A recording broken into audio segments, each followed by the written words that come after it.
I am not even talking. How's it going? Yeah, how you doing then? You How you couldn't hear. are? It's probably for the best that you only just did. You hear my theme music at least? No, it just seemed very quiet though. Oh, Yeah, I well, just saw the image. let's start the music over. Let's just. Can you hear that? You can't hear my music, right? No, I'm not hearing anything. No. Okay, mother hell. Well, this is why I like to have someone else in when I do these intros, because that way someone could be like, "Hey, you're not. We're not hearing any noise." So here we go. I'm gonna stop sharing. Uh, Good lord. All right, how you doing, Northern? Yeah, I'm doing okay. How are you? Good. Bunch of professionals in here. All right, let's see. Share entire screen. Share system audio. All right, here we go. Let's try this again. Stop me if you don't, or say something once you hear the music. How about that? You hear it? Hearing it? Good God. It's going. All right. It's not too loud, is it? It's nice compared to my voice. Right. Yeah. All right. Well, good. Let's try this intro again. All right, folks, here we go. Happy September 11th. We're doing we're paying tribute to the fallen. We're doing a memoriam stream for Mr. William Friedkin, Hurricane Billy. Actually, he's not from New York. He's from Chicago. But the thing is, we pushed this stream back, I think, a month, 5-6 weeks. I have no idea. It was to the point where Lord Toxic was saying, "Hey, man, nobody cares about Billy Friedkin. Do your stream about topical things like Danny Masterson." And I was like, dude, you know how many times I pushed it back? We've seen all the movies. We're going to talk about all of them. And joining me is the man helping me do these streams earlier, getting my time schedules in order. The guy all the way in England, the other guy who saw all these movies, Mr. Northern English Bastard. And I'm hoping that Chris shows up. He saw a handful. Toxic might pop in.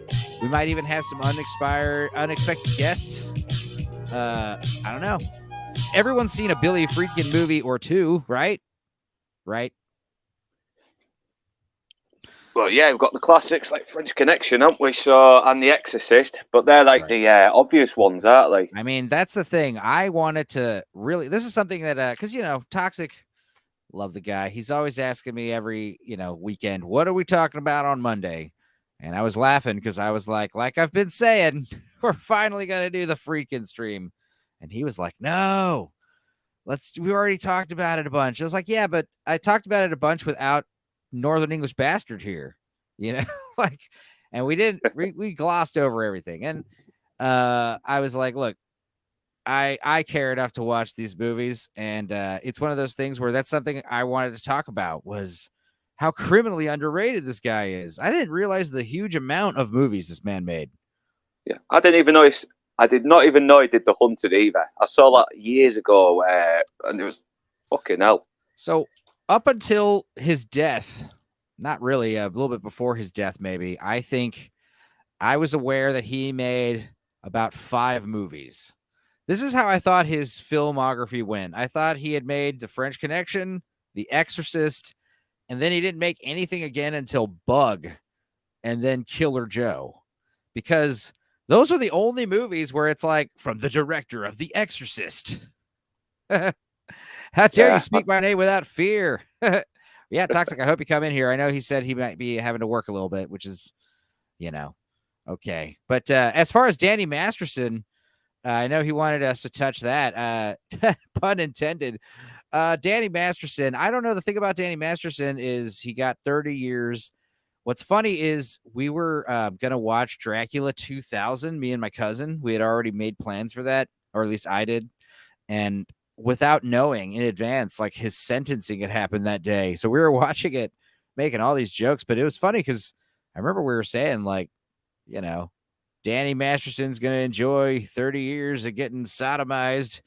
Unless, of course, he's innocent, in which case, free Danny Masterson. Because it is pretty crazy that, someone could get convicted from a, 20-year charge with no physical evidence.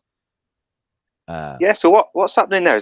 Is it actually evidence about Here's the thing. with Here's the with thing. it. Here's what I was gonna say about Danny Masterson. If it was Tom Cruise, if Tom Cruise had been arrested and charged and convicted, sentenced to 30 years in prison for multiple counts of the grape word, dude, we would all know all the details. We would be this is what everybody would be talking about. But because it's fucking Hyde from that 70s show, I just kind of like, meh. Everyone on that 70s show is a pervert. I mean, Jackie, what's her name? Mila Kunis, she lied about her age. She was underage, probably fornicating with agents and co-stars like other actresses do. Also, that's pretty disturbing. Yeah, I know Ashton Kutcher was saying some weird stuff about teenage, the blonde, the blonde Disney girl, not Hannah Montana. Lizzie Hilary Duff. McGuire. Yeah, there you go. Hilary Duff. Lizzie McGuire is her character, right? Yeah. But yeah, I don't know. As far as like the shenanigans that went on that 70s show, it seems like there was a lot of drugs and buggery. Is that what you English call it? Yeah, fucking hell. It's not really much of a surprise coming. We've had like Roman Polanski, getting a 14-year-old, 13-year-old lass pregnant and fucking raping her. Yeah, I mean drunken raping her. I do apologize. It's also one of those things where technically it's allowed in France. It's like, well, what kind of place is France? I don't even know. Something about the statutation. I don't know. But with Danny Masterson, shit don't fly. That shit does not fly with me. Look, I'm going to assume he's guilty. He was found guilty by a trial of peers, but nowadays you can never be too sure about what that means. I mean, hung juries, biased juries, who knows? But what I will say that is a little strange is like, why the hell would a guy like Danny Masterson need to ever, sexually assault anyone unless he's like a sick pervert, unless he just gets off on doing that? Because you would think the guy could be able to pull tail. He's a somewhat decent looking actor. He's famous. He's recognizable. We all know him. It's very funny. He was very funny in that show as well. He made me laugh a couple of times. He did. We were talking about this briefly because you wanted us to. Toxic, sorry, but yes, we should dive into the Billy Friedkin because here's the thing. This is gonna have to be a short stream, man. It has to be under 5 hours. It has to be because StreamYard. I'm approaching my limit. Usually, my monthly limit of 25 hours or whatever it is. It switches over before Monday. It's gonna switch over tonight at midnight. But yeah, so basically, if I had started at 7 p.m., we could have gone till midnight and kept going. But I don't think this is gonna be like the Ninja Turtle stream. I think we can talk about two handfuls of these movies pretty quickly, right? Yeah, I think we don't need to lay it on so thick, do we? I mean, we can always just say a few words. Sometimes a few sentences is just enough to sum up a really good movie. We'll dive in. I mean, as long as we dedicate to 10 to 15 minutes to each movie, we'll be fine. Yeah. But if we want to talk about some of these movies shorter, then we can talk an extra 5 minutes about Killer Joe. You know how it is, and I'll keep an eye on the time, make sure we're pacing okay. But normally pacing's not an issue. But let's just begin with the man's early life. I mean, the guy, he's famous because one of the next generation filmmakers. One of these the new style of filmmaking, because he came from this background of documentary filmmaking. And the guy, born in Chicago, Jewish family immigrated to America after the Ukrainians were, the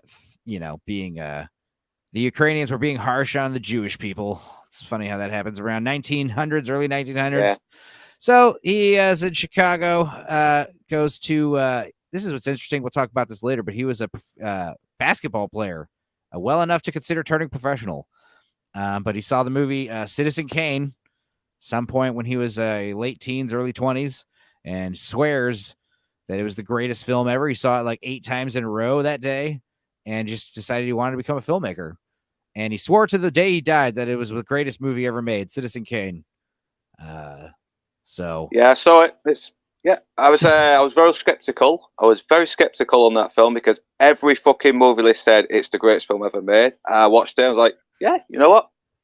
It is actually very solid. Yeah. William Friedkin had a pretty solid list of movies that it was like his favorite movies were like movies that defined cinema and changed cinema. Like he talked about how 2001 was like a really agnostically vague film that really is very powerful and talks about, you know, religion and all this. But he was also saying like some of these other movies that he borrowed from heavily, like Zaytan, some of these horror films that he saw, some horror film directed by some man named Z something or other, some silent film. That was the film that gave him this idea to like approach films in a documentary style, you know.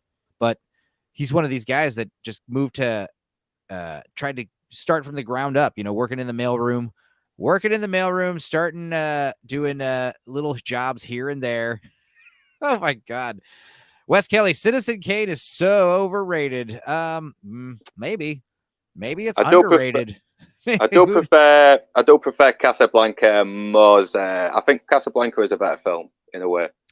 In my opinion. I'll Ride with Billy on 2001. That's an amazing. You know what? Billy Friedkin also said that he did enjoy Titanic. He called Titanic the Casablanca of the that generation, the 90s, because he was saying, yeah, the film was done. It was a great action film. It was made on a great technical standard. But what makes the film elevated was the audience's connection to Jack and Rose. And like, I don't even think James Cameron could have anticipated that. But like, for some reason, that fucking fake romance in a fictitious, semi-historical film just really connected with every fucking teenage girl in 1997 to where they had to see the movie 20 times in the theaters.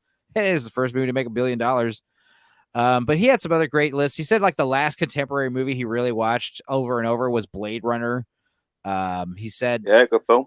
Just, I mean, Blade Runner is one of those movies that, like, yeah, you could say that one's overrated, but just like Citizen Kane, it's like, yeah, but you can, as an aspiring filmmaker, it's what he calls, like he said, Alfred Hitchcock, same thing. If you ever want to go to film school, he says, just watch Alfred Hitchcock, watch Blade Runner, watch Citizen Kane, because he calls those films like filmmaker quarries where you can just keep watching and revisiting and keep excavating more information from each scene, each line.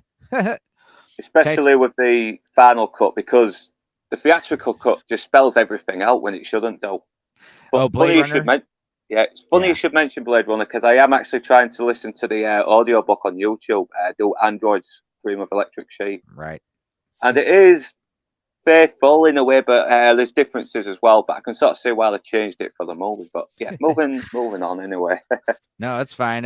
Blade Runner. I highly recommend that collative learning video about that guy, about that movie's world building. But anyway, yeah, as far as like interesting trivia, like his nicknamed Hurricane Billy because he just had this like real high energy, and you have to understand.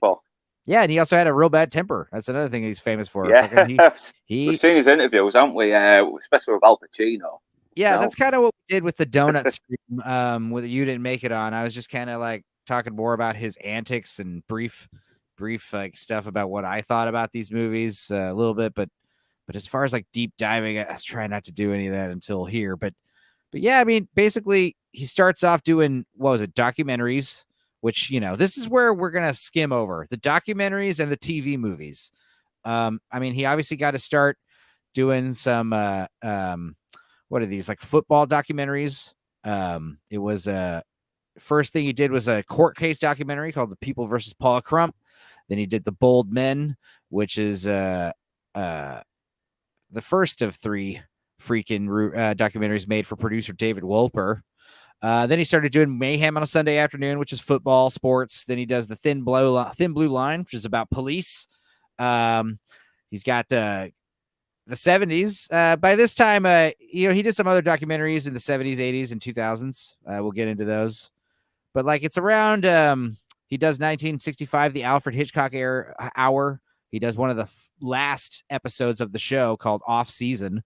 And he said that Alfred Hitchcock would like lambast him and yell at him for not directing wearing a tie. Let's see. It's a very rare thing that directors wearing suits. Wes Kelly, I'm sure Rose's husband thought she had for 30 years at passed away. I'm sure Rose's husband that she had for 30 years. As it passed away, was super happy for her to be going into Jack's arm in the afterlife. Yes. And also Rose's children. She seemed to not give a shit about her. Rose's daughter. or daughter is presumed, Hurricane Billy liked to do cocaine. I would believe it based on he has a great inflection of his voice. He's one of those guys where I could hear his voice and be like, that's Billy Friedkin. That's William Friedkin talking. I've learned to grow to know his voice and to love it. His thick Chicagoan accent. But what's also interesting is like he made he makes his first movie. All right, here's we go. The first movie is the fucking Sonny and Cher movie called Good Times. Yeah, that really took me. As soon as I saw it on Internet Movie Database, I was like, really? I mean, the guy who did the fucking Exorcist, but yeah, sometimes, yeah. Everyone gets their start. Sometimes. Yeah. Now, he calls this movie unwatchable, and I kind of agreed with him because I tried to watch it. It's free on YouTube, and I definitely started skimming it because I think it's just Sonny Bono's voice is so I don't like it. He's just a very hey, I'm a little Hollywood guy. Hey, and he's very short compared to all the other actors. Like that's the other thing I didn't really notice until I was skimming it, but it's basically, I mean, you want to check it out. I'm sure it's got some fun 60s style television nostalgia TV movie, and it's basically Sonny and Cher doing some parody music videos. They do like a Western, they do Tarzan, they do can't remember what else. Stupid. So I don't know. He gets his start. This is his first feature film, and then he makes this movie, The Birthday Party, which did you watch this one, 1968? No, I couldn't find that one anywhere. Okay. I watched it. Now, here's the thing. Holy fuck. I could talk about literally this movie for a whole stream, like a short stream, because it was also recently remade and on Netflix. But yeah, holy grad, 1968, British drama, neo-noir, and I'm sorry. I'm thinking of The Boys in the Band. The Birthday Party. That was the one with Robert Shaw. Sorry. Crime thriller. I like Robert Shaw. Yeah, I like Robert Shaw. Yeah. This is one that I do want to watch a second time because I watched it one time and it was it's a play. It's a play, and it's basically like what History of Violence did, but way more boring. And with British, very British film. In fact, quite unbelievably British. In fact, considering like one of those, I think they were called kitchen sink dramas. These old 1960s, really downright dirty. The British whole films. Movie takes place right by a kitchen sink. So yeah, I mean, if that what you're calling it, the whole movie basically takes place in like this dude's like little kitchen and living room. And Robert Shaw is basically like a grumpy old man staying in some kind of seashore town in some kind of room this lady's letting out. And it's very obvious that he's like grumpy and mysterious and kind of down on his luck. And then these two weirdos show up and they start like interrogating him. And it gets kind of like alluded that he is some kind of a mobster or something. But they don't really have any kind of it's just they kind of just break him down and question him with these weird questions. And then it basically ends with him kind of breaking down and admitting that, they're right. And then they just kind of take him away. And that's the movie. It was very, I don't know. But what's interesting is he said that it was his first like passion project film. It was like his first film that he really wanted to direct. It was like a movie he thought he was first film that he really understood and felt passionate about. And he had seen the play that it was based on in San Francisco in 1962 and managed to gain some funding for the film version, which I imagine wasn't a lot. But I don't know. It was made relatively cheaply, and I'm sure it got some great reviews. I mean, it had some witty dialogue, as most movies back then had to. Did you watch The Night They Raided Minsky's, his next movie? No, I was trying to look for that as well. Okay, there's tons I was looking for. This is one out of two movies that I looked for and could not find. Apparently, it's a 1968 musical comedy. About a young Amish girl moving out of Pennsylvania to New York to go hoping to be a dancer, and she ends up her dances are based on Bible stories, and then she ends up auditioning at Minsky's Burlesque. So it's like an Amish girl leaving to the big city, becoming a burlesque dancer. That's a movie you could remake, but it's like Kingpin, but with titties. So I would like to see it. Or yeah, sounds interesting. the It's very film weird as well. The film Sorry. climaxes when Rachel takes the stage after her father has called her a whore, and she realizes that Raymond and Minsky's are just using her. Her father tries to drag her off stage, but she resists, tearing a slit in her dress. Yeah, and then she goes out and dances. I don't know. Weird. She I don't know. And a musical as well by William Friedkin. I like. He's got a very eclectic style, then, hasn't he? More than we thought. He's done a lot of stuff. He's done pretty much every genre. That's something I also didn't realize. I thought he just did horror films and suspense. That's, what do you want? I mean, this guy deserved more credit. Yeah. But as far as go ahead. Because we're seeing, I think it's good. We're kind of like noticing something that might have been forgotten in history a little bit, unless you're a big film buff, like a big hardcore film buff. Yeah, I mean, like I said, he didn't become a film buff until his early 20s when he saw Citizen Kane, and just immediately just knew what he wanted to do. And he's one of those guys that he just went out and grabbed it. He went out and started at the bottom, worked his way up, made a few competent dramas, and then that's the thing about The Birthday Party was pretty subdued. And I don't know how risky the night they raided Minsky's was, but I imagine like that was the beginning of him starting his trademark, which was like really gritty realism, like documentary style realism, and just this just like Paul Verhoeven, who's one of my favorite directors, also just like really pushes the boundaries of what the audience can take. Yeah, he didn't give a fuck either. He just does what he does: violence, fucking sex, everything. Right, because that's again, he's Dutch, isn't he? So, because when I was talking about The Birthday Party originally, I was mistaken, and I thought we were talking about his third quote unquote big film, The Boys in the Band. Now, did you watch this one? No, another one I missed. It's a lot of his really earlier stuff is the ones that I've not managed to catch. Sadly. I'm not gonna lie. I thought I had like 2 movies to watch last night, and then I realized I had like 5. So I definitely watched a few today and yesterday. I definitely had to watch like 3 or 4 movies in a hurry, double speed, subtitles. Some of these movies, these movies are pretty dense, but like sometimes some of these dumb movies, I can watch them on like quadruple speed with subtitles and just kind of get the gist of what the hell's happening. It's, not get the gist, but I understand the movie completely, but it's definitely not recommended to watch it like that. But holy God, speed freaks, just like absorbing information in my brain. And when Chris comes in here, I want to talk about this damn movie we watched called Horror Express, and it should be public domain, and there's some assholes claiming it. And I'm like, what the fuck? And I contested it, and they said no, even though the movie's already been uploaded in full, unaltered several times already on several different YouTube channels. And I'm like, why are you giving me a hard time? So Horror Express, is that a Hammer? Is that an old Hammer one? Yep. Peter Cushing and Christopher Lee fighting a psychic super gorilla on a train. It was crazy. But when I was talking about absorbing the brain juice, I mean, that was kind of what I was meaning. But anyway, 1970, we've got William Friedkin's first, I think, that I saw anyway. I didn't see Minsky's. Maybe Minsky's was mind blowing, but The Boys in the Band. This is what I was saying. I could do a whole stream about this movie.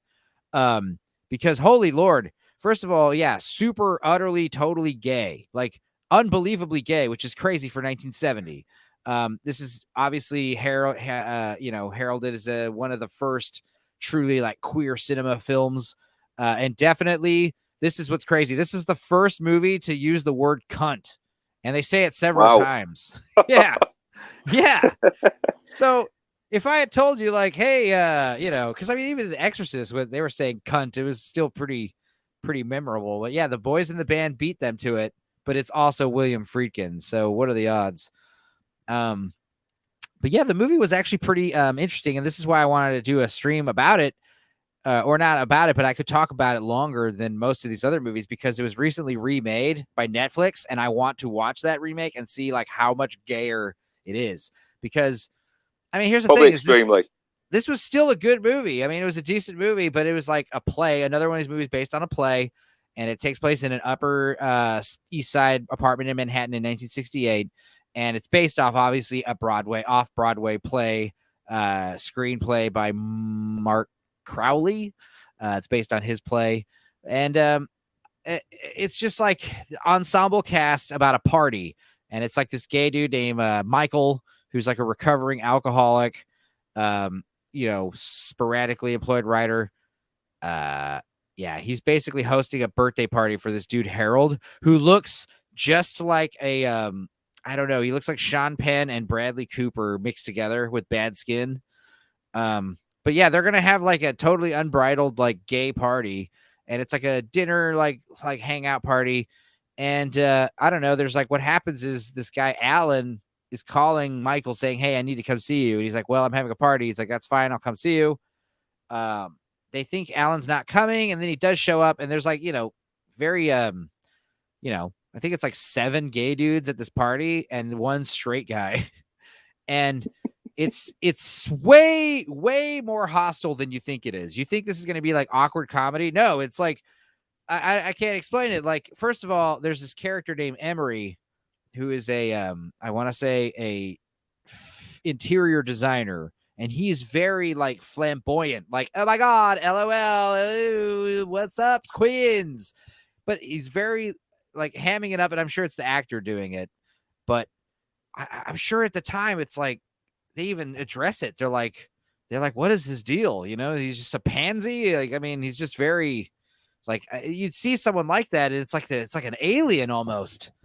And that's why I know like that kind of behavior is like learned, because you never saw it. I don't think you ever saw it, right? I cannot say, but it does sound fucking crazy, that though. That the fact that it was done so early as well. I mean, he probably got a lot of shit for trying to get it released. Well, I mean, it's one of those movies where the reception was actually pretty positive, and I think it was just like today, people were being very generous to it because they didn't want to, cautiously favorable, you'd call it. I think Variety wrote that it drags, but thought it had perverse interest, whereas Time described it as a humane, moving picture. Los Angeles Times praised it as unquestionably a milestone, but refused to run its ads. Interesting. What's funny is like the movie escalates because like you get to meet all these guys, and like there's first of all there's like Emery, the really gay guy, really stands out. There's the host Michael. He's an asshole and a half. I don't understand his deal. He's just like a catty bitch.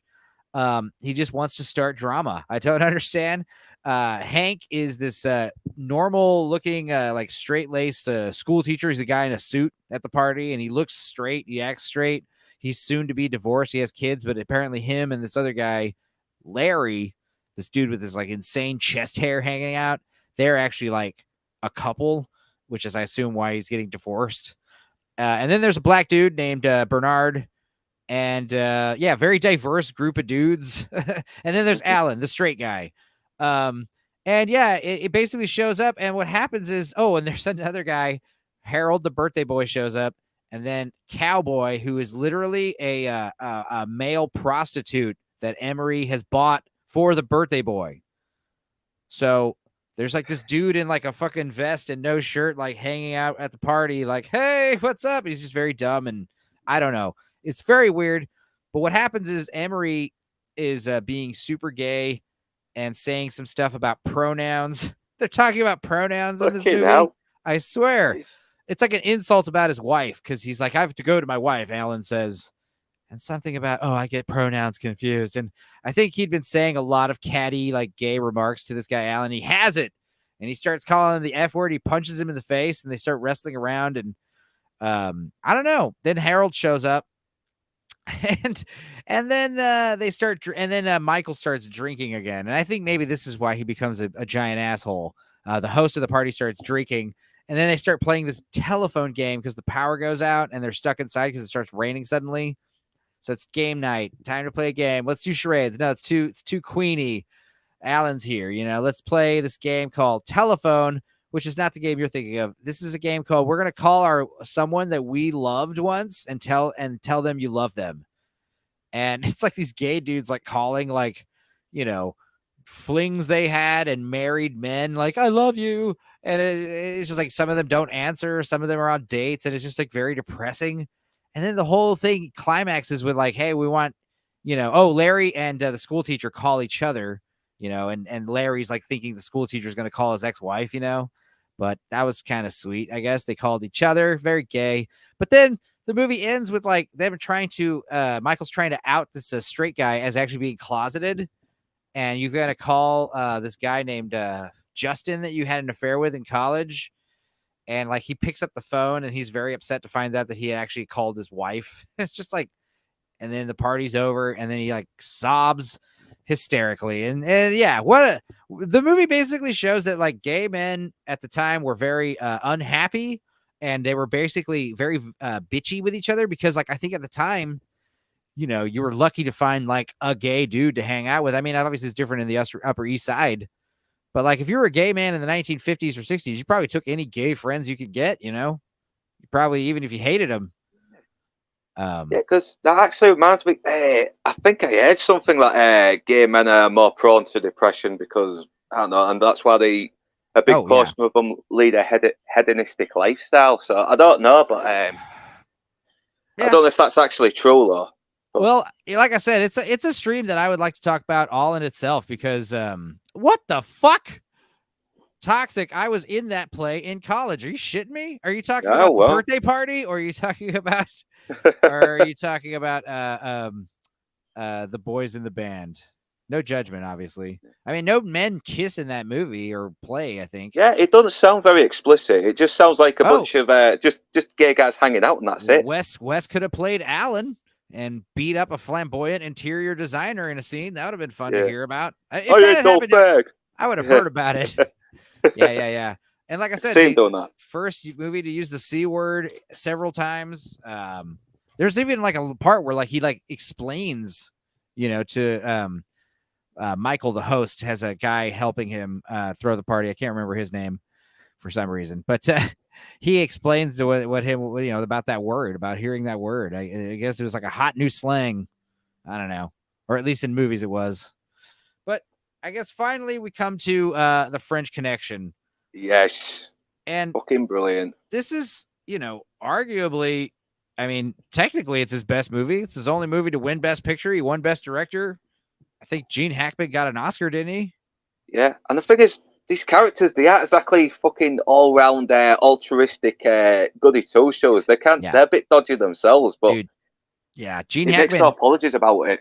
Yeah, Gene Hackman, again, pushing the boundaries of what people can take. You've never seen this before. That's what kind of interests Friedkin with his movies. And what interests us is his documentary style. And like I had said, it was this one movie. The film was called Z. That's what it's called. And it's by Costa Garvas. It's a French film. And that movie is from 1969. It's a political thriller. But this was the first time that he was like, holy shit, like, because he had a background in documentary. And what you do is you have this thing where you're filming, you don't know what's going to happen next. And this film Z was a fictional film, and it was the first time he had seen this kind of application done to a fictional movie. And when you watch his early movies that are based on plays, they're very old-fashioned, very old Hollywood with these and I like that stuff. I do like old Hollywood with these cool camera pans and dollies and cool like camera placements and zooms. But it was only until French Connection where he's like, the action scenes especially, like it's going to be like handheld camera. Like the cameraman is the director of photography for the French Connection was, what was it, filmed the Cuban Revolution. Like he has a documentary experience as well. He was filming Fidel Castro, like signing papers and stuff.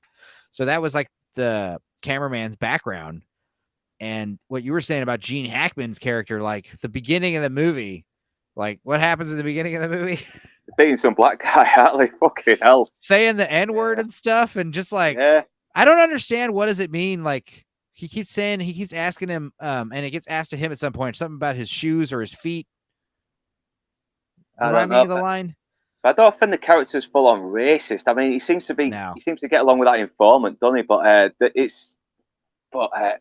can't really fucking articulate what I'm trying to say here, though. Well, what was the line about the feet? But what's interesting about the Gene Hackman is he's he was like a very liberal actor, you know, and he was saying like he had a lot of reservations about portraying this character this way, and William Friedkin was like, this is the way he was, this is who he was, and this is how it is. And another thing William Friedkin was saying that was like pretty hardcore, back to his favorite films. Did he slap him though? I think I remember seeing an interview where he's like slapping him and pushing him up against the fence, and he's like asking him this question over again about like, what are you going to do with your shoes or something like that. I can't remember, but it's some kind of phrase. And I was like, what is he even, what? And that was like one thing about the movie that I didn't understand.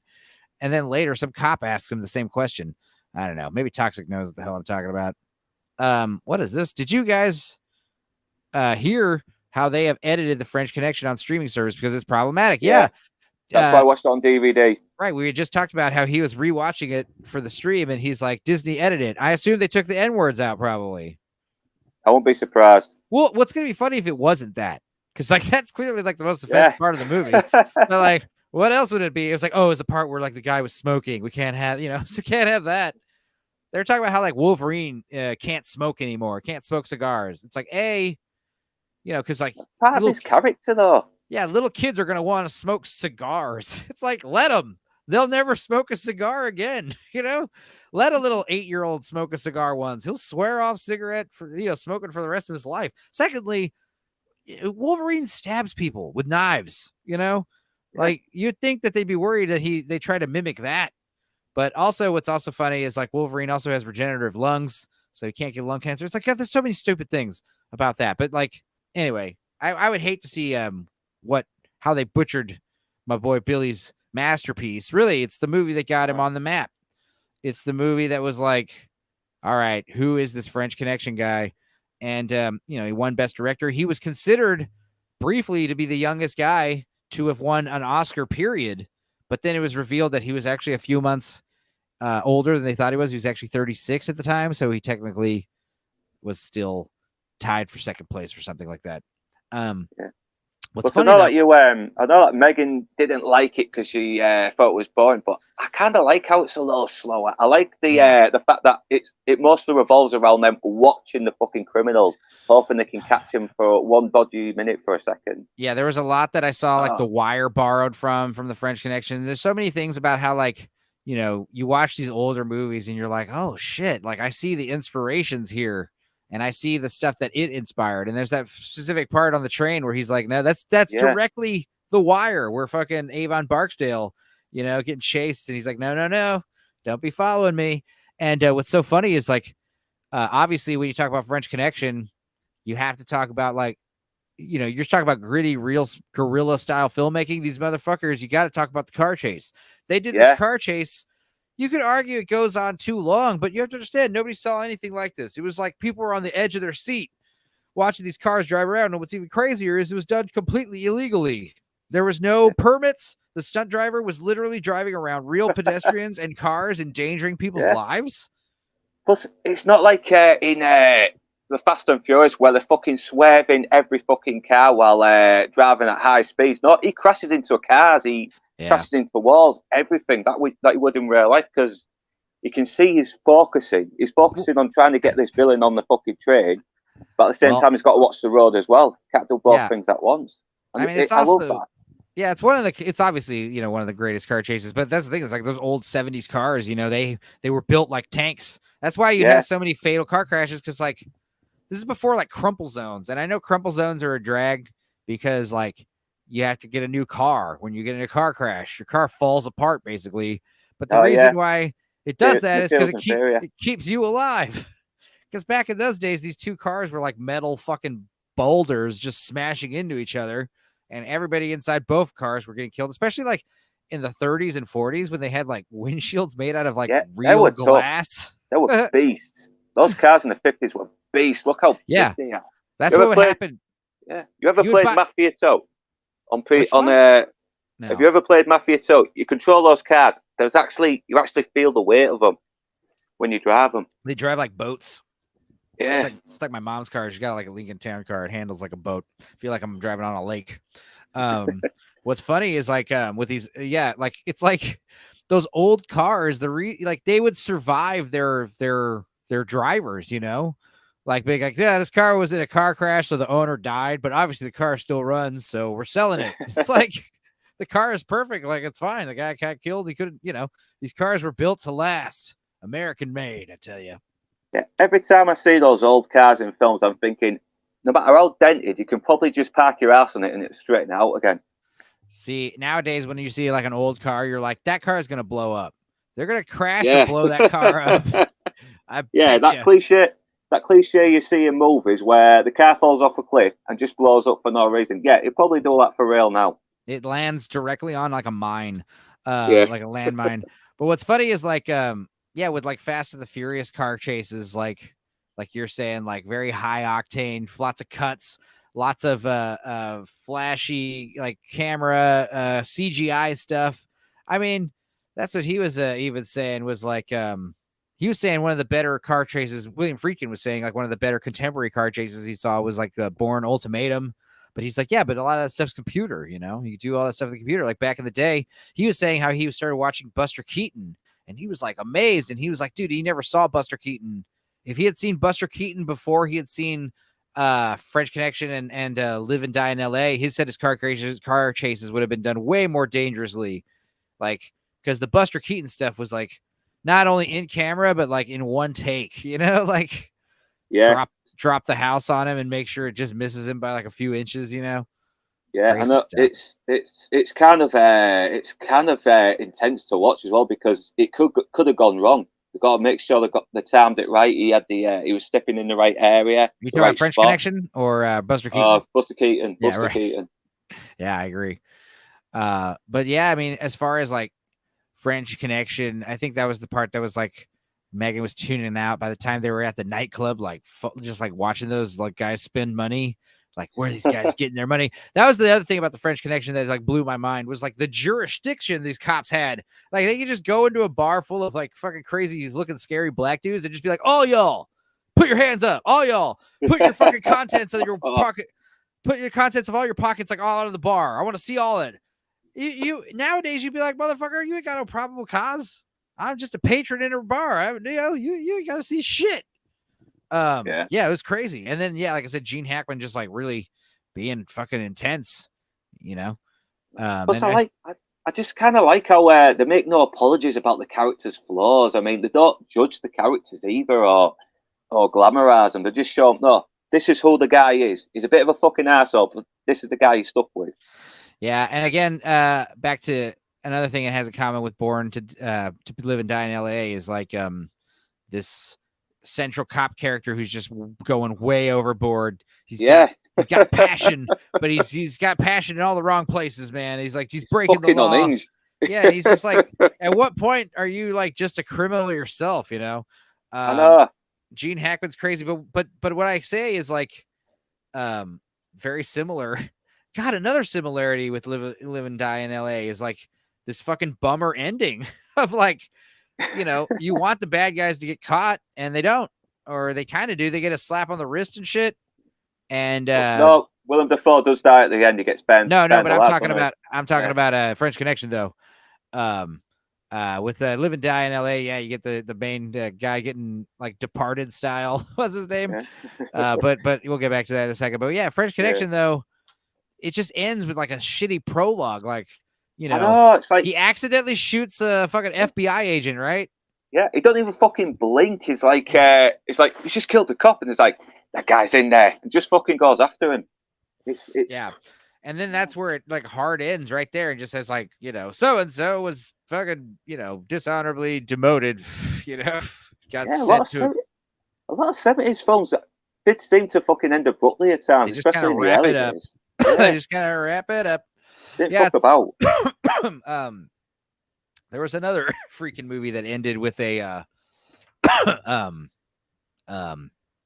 random prologue like that. Which one was it? Was it not The Birthday Party, not Sonny Cher? It's one of these other ones. We'll get to it, I guess. I'll remember it when I see it. Oh, Yeah, I remember. All right.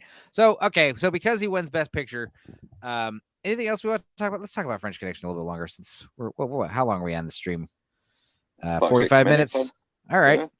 Well, is there anything else we want to talk about French Connection? What's that to fucking say? Never saw the sequel. Never saw I ain't seen that yet. I ain't Maybe seen we'll it check yet. that But out. I hope it continues. I hope it does continue after the first one, because because after that ended, I think we do need to see some kind of loose ends tied up here. Yeah. I mean, I think we're gonna cover everything, but as far as I think that's enough for French Connection. Anything else comes to mind, we'll go back, but no big deal. Because he makes French Connection, he can make whatever the hell he wants. He has what's the word I'm looking for? Like total freedom to do whatever he wants. He chose to do The Exorcist, and he said, like, if he hadn't won Best Picture, Best Director, he would have had to fight to get The Exorcist made. But he said he read that book, never saw or heard of anything like that. He didn't even know what an exorcism was, being a Jewish agnostic, whatever that means. Agnostic. I think it's just like people are like 50-50 on their religion. No, I know. I know what agnostic means. I don't know what being a Jewish agnostic means. I guess you're Jewish. Maybe it's half. Maybe it's half on the. Maybe half believes in Judaism. I mean, Jewish is a race, isn't it? I think so. It's like maybe.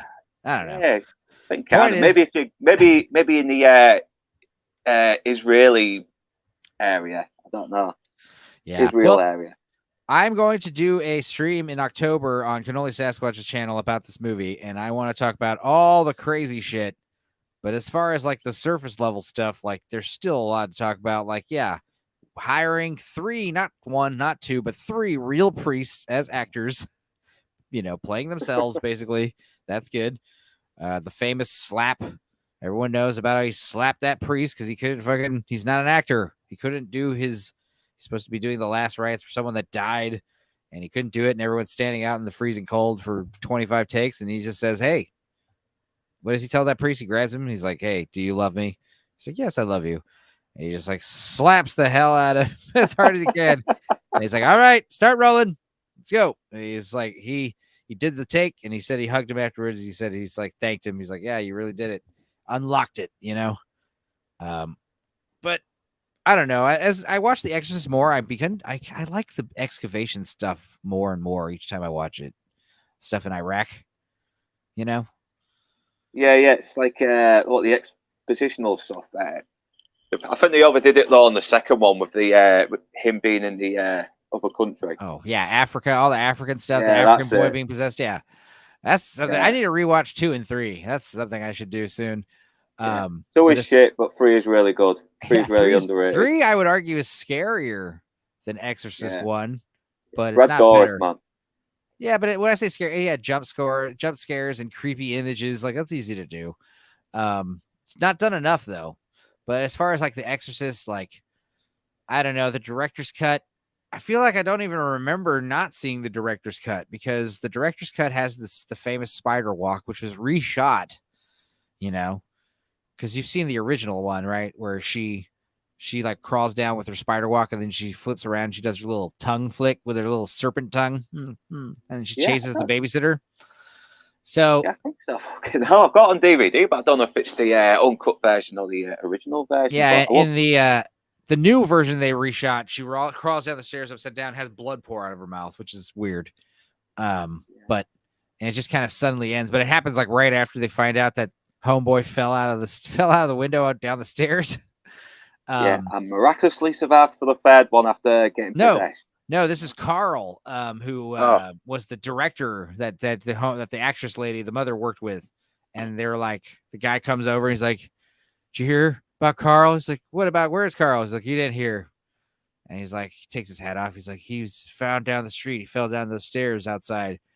And then it's later that they realize that he might have been fallen out of that window or possibly thrown out that window. And, something I wanted to talk about on the Cannoli Sasquatch stream when we get more into it was like the possibility of him sexually abusing Reagan. Because there's all kinds of evidence about that. But as far as like, just like the basic gist of the movie, like, I don't know. It's one of those movies that just transcends the genre. Like you have this documentary approach to this horror film, and it's like super scary movie.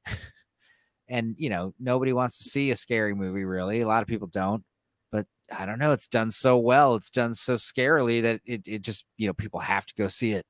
Everyone knows that it's on the top list. Tyler, he said that this movie doesn't do it for him. I'm shocked. This movie does it for most people. It's creepy. Yeah, no, the audience reactions back then. I mean, fucking hell. I think the people fainted, didn't they, when they watched it?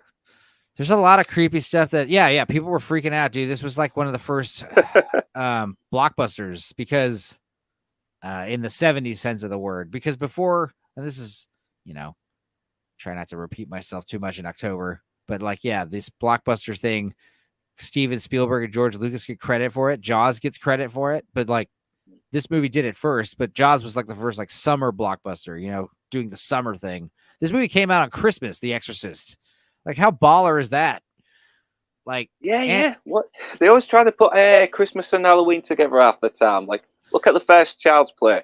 Well, this is a Christmas film. This is literally Christmas and Satan, which is like even weirder, Well, Santa is Give me a sec. Lost track of time. Goddamn Killer Joe. Oh yeah. Don't worry. We're talking about all the old stuff you didn't see, Blue Collar. Don't worry. And obviously you come in here, you want to say something about French Connection or Boys in the Band. You're more than welcome. I hope he didn't see Sorcerer, because I want to talk about Sorcerer next, but I have to talk about Sorcerer next. But as far as The Exorcist goes, oh, is that him right there? Blue Collar, are you tired? What the fuck did I just watch? Oh, right. Good. I'm glad that was your last movie that you watched, because that was technically his last movie that he's released. Really? Killer Joe. Boy. Yeah, he's got a few documentaries and a movie that's like coming out soon. Yeah.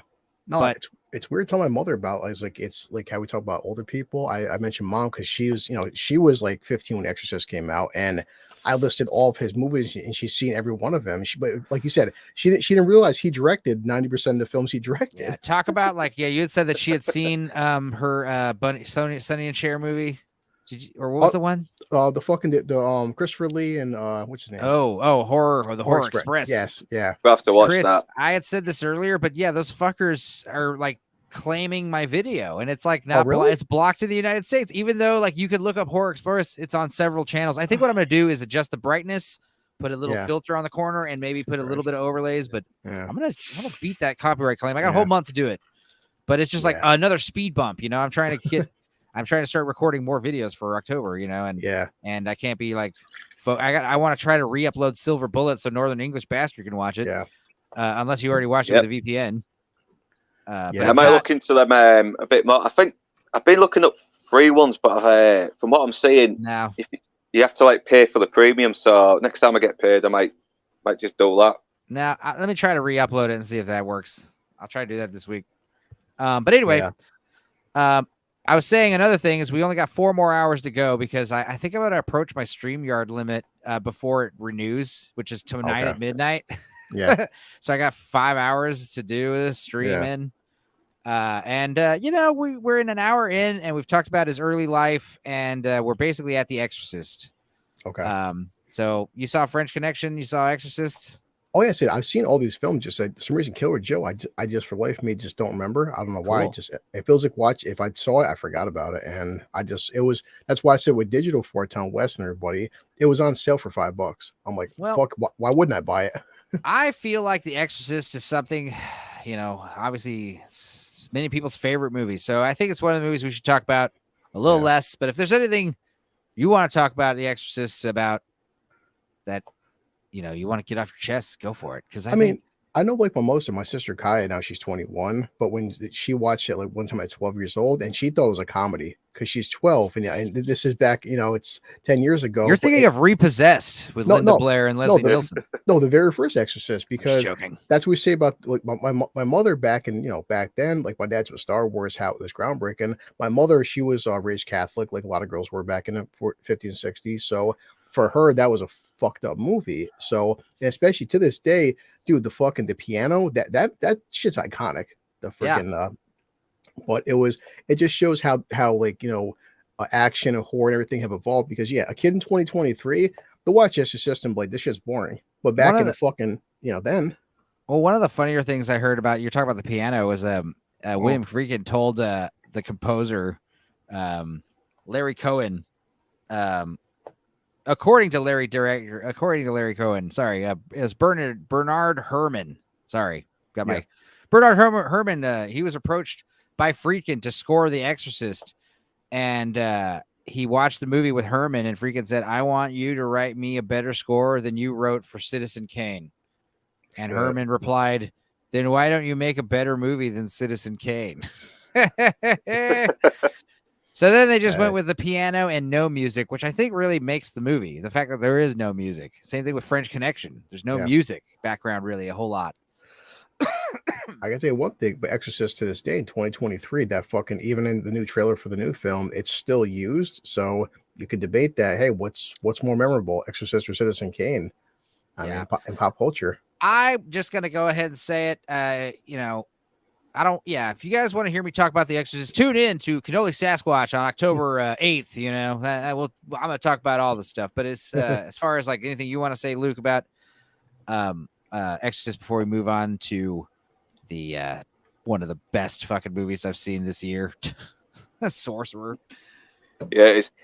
Well, when I first saw it, I had already seen the spoke, so it did kind of lose a little bit of impact on me. But it's still a great fucking horror film. It's still scary. It's got great atmosphere, great fucking dark visuals, everything. And Linda Blair, God bless her, at a young age, really does make a fucking impression on. Yeah. I'm going to say if the movie wasn't scary, you got to turn your lights down, turn your volume up, put your damn phone away. It's one of those movies I think you need to just absorb. It's one of those movies for me that gets scarier every time I watch it. Yeah. Because it's like existential dread of like, it's one of those movies too, where it's just like 2001, where kind of leaves you with like, I like ambiguity in my films and my stories. Yeah. I don't want everything spelled out like stupid modern audiences do, apparently, where they need everything wrapped up in a nice little bow. We need to find out exactly how they got the Death Star plans. No, we don't.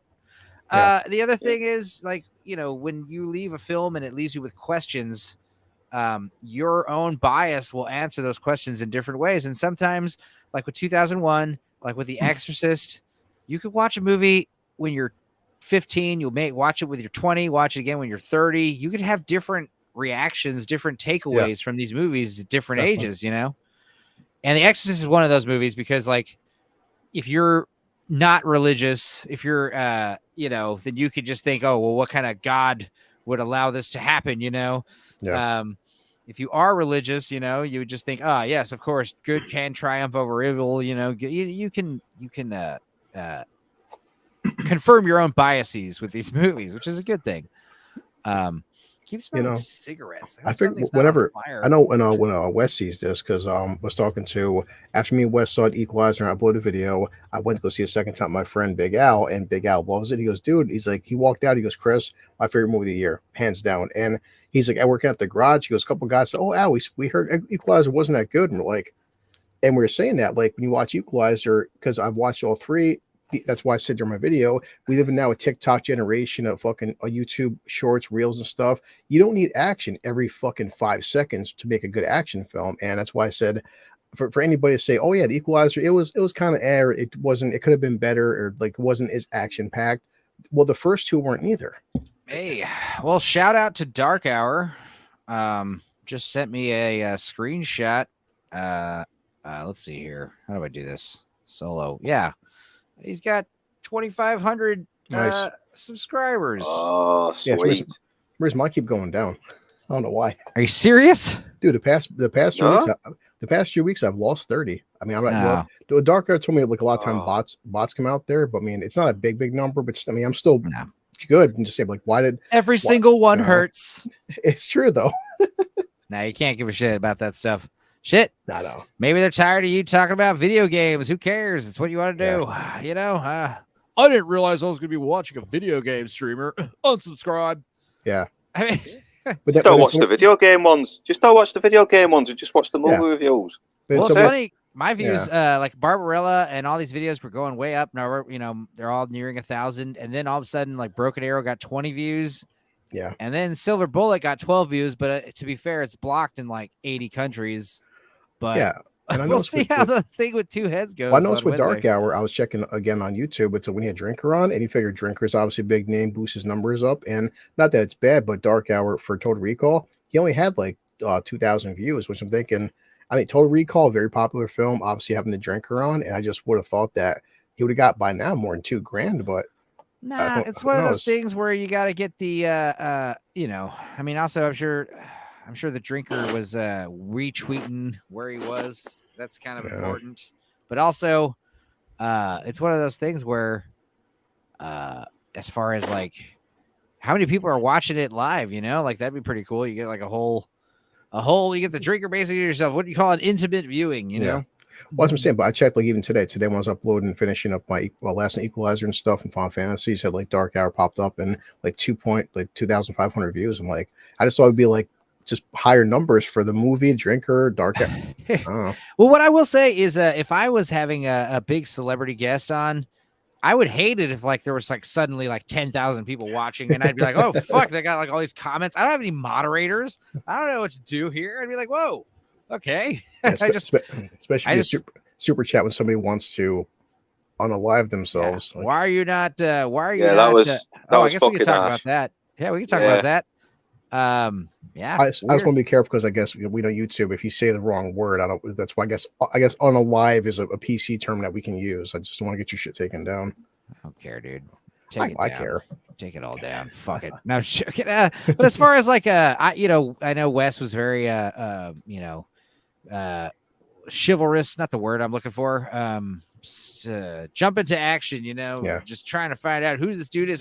First of all, the fact that he's watching it live as it happens, he's like, guys, breaking news. Some guy super chatted basically all of his money saying he was gonna fucking end it all. And I was like, dude, my reaction if I was the Drinker would be like, you son of a bitch, why would you send me that? You're implicating me and shit now. Let's say you do it. Like, I would say, like, the reason why you shouldn't do it is because you just sent that super chat, and now people are going to be asking me questions, and it's going to make the fan base look weird. People don't like him. People don't like any. They look for any excuse to, like, cancel one of these dildos. Oh, definitely. So, like, I would just be like, hey, first of all, don't kill yourself for, like, your family and friends. But most of all, if you're a big fan of me, don't do that, especially after sending me a fucking giant super chat like that. In fact, I'll refund you your money. Like, don't do it. I'll send you back your $400. Christ. Honestly, people are so fucked up and grimy on the internet that when Will does have behind in the chat. Exorcist 3 was amazing. Yeah. You watch that. He's inside with us. But no, we've seen people that they'll hate these channels. They'll hate people Drinker, Nerd Erotic or something. Even you, if you had a bigger fan base, Enzo, where they'll do some fucked up shit just to get his channel taken down. Oh, right. Yeah. Who knows? Well, that's the other thing is like, that's what you have. I really hope that's not the case, though. I really hope that's not the case. But I really hope it was genuine and that he's actually getting some help. Yeah. But then again, like, what if he unalives himself next week? Then it's like, fuck. We all failed, It's like all of a sudden we have this like burden over our shoulders. Like, we tried, we could have saved him. And it's like, dude, I don't know, man. Some people just want to kill themselves. It sucks. Yeah. I don't think it's a failure to try and he still fucking tops himself. If you're showing some compassion, then that's something, isn't it? Well, God, he has to. Like I said, what kind of person? I guess I would. I'd kind of try really hard not to make fun of him, Let's hear it now. Yeah, go on, fuck it. Okay. I know. Yes, we all know the Drinker spoke to him, and it's all good. I was joking with. I think I was joking with somebody. I think it was Chris, but I was like, I was really resisting the urge to just make a joke about like, oh well, that's one way to get attention, I guess. I'm just joking. That's why I said I have about 10 friends that this is why they can't have a YouTube channel, because their reactions to me, I won't even repeat the reactions. Like, I have friends of mine that if they had a YouTube channel and you super chatted them that, you wouldn't want to hear the reactions. Here's the thing. I'm going to assume the first time I get 1,000 people in this chat, they're all going to be calling me fat and gay and telling me to off myself. I'm just going to assume that they're all just lovingly joking when they say it. That's how you do it. I mean, right? Christ. We're all lucky. Yeah. That's what people. I think one time I got monetized. Someone's like, "Hey, dude, I think you're a fucking loser." I'm like, "Have you seen my tag?" Yeah, exactly. Like, What do you plan on doing, bro? Like, you're a That's loser. What I always make fun of. I always joke about, blue collar. Like, I'm like, look, he's got like very like run of the mill taste, run of the mill opinions about the movies. But god damn it, if he did it, that'd be false advertising, right? Yeah. But as far as everyone, here we go. Everyone coming together for the kid was pretty dope, actually. We only had one jerk off in the comments. $400 was a red flag. Yeah, no, that's definitely that's the one thing that makes you think he's serious. Actually, I'll look it up right now. I think Wes actually and you and Enzo both asked because I always sent $5 at a time. What is the super chat limit? And I'll look it up right now because I'm curious on that. Like, is there a limit to like can you send somebody a fake account to super chat Enzo about his STDs? Sure. We've all been there. That'd be, as far as like, I don't know, announcing that to the YouTube channel, it's like, bro, way to bum everyone out too on the stream, especially for the rest of the stream. It was like, I'm sure it's like, well, let's continue talking about Captain Marvel. Let's see. God, what was it? Leaving Las Vegas style as well. What was he going to get? A cocktail of fucking hookers and bows or some shit like that? I mean, maybe it's some kind of well-funded, group that just really wants, wow. So the maximum amount a user can send on super chats in a single day is $500, and you can spend up to $2,000 a week. So, yeah, there is actually a limit on it. Holy shit. Yeah, I mean that's close to the limit too. It's probably the most you could do. Yeah. I'm gonna give you all my money. It's like, give that money to your fucking family or friend or someone. Come on, man. Yeah. Could you imagine if I was like, like my good friend offed himself and he sent all of his money to some fucking YouTuber? I'd be like, bro, sitting right here, dude. Like, come on. Oh man, you don't think I could use $400? Come on. $400. He owes me $400. Yeah. That's like his way of like, you're never getting your 400, Enzo. I sent it to the critical drinker. All seriousness. Hey, no, I hope he's all right. To the death? Oh, Quest. Yeah, of course I'm joking. Yeah. Of course we all think he's all right. I was guessing that mostly, but come on, if you're gonna off yourself leaving Las Vegas, get some hookers on you. Dude, killing yourself drinking to death, that's easier said than done, I'd imagine, dude. Like, it's gotta be horrible as well, because you gotta be throwing up a lot. Painful way to die. Alcohol poisoning? Fucking hell. I'd rather just poison myself with literal poison than just try to drink a copious amount of alcohol. I was saying, like, Enzo, you think I can borrow $256? And Thursday, hey, why did he super chat the drinker too? Super chat like immediately, like while he's streaming. Hey, can I borrow $250? It's like first time thing, and I'm like, I guess I could. Yeah, I really need it back though. And then I find out you forward it. Even if you pay me back next week, I'd be like, what the hell? What the hell? If he watches this, I really hope he has a good sense of humor about it, because of course, we're just fucking about, aren't we? We don't want him to off himself. Guys, it was me. All right, I was the one. Drinker talked me off the ledge. I'm gonna be. Someone was saying in the comments, like, dude, you should have him on. Drinker, you should bring him on your channel.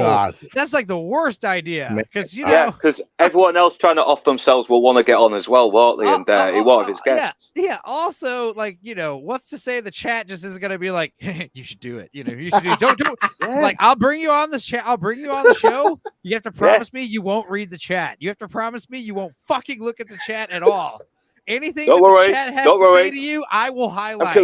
Anything that I think is appropriate for the chat to say, I will let you know. You do not look at the comment. You promise me. You do not read the comments. Me and Enzo make new dummy accounts. Like, who's this guy named for Enzo or something, or like blue collar, right? Loser.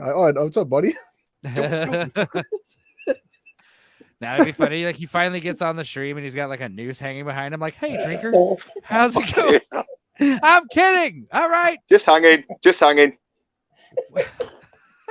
I'm fine. I'm just hanging around. Oh, Christ! Almost spit my computer screen. We're laughing because you're still alive. All right. If this guy kills himself, he ruins the joke.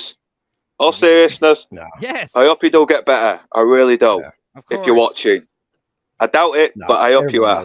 And that's the problem with the internet nowadays. YouTube, you fucking, God forbid somebody actually laughed about a serious situation. Like, Yeah, I mean, here's the thing. Unless you're, if you're Canadian and you actually think, you actually, I don't know. If the Canadian government agrees with you and thinks they can help you do that, I don't know. That's a weird thing. But as far as most people, like, I think the only reason to kill yourself would be like extreme medical problems. Yeah. Like, or you're in a fucking air corridor with aliens coming and you got a grenade, one of those things. Yeah.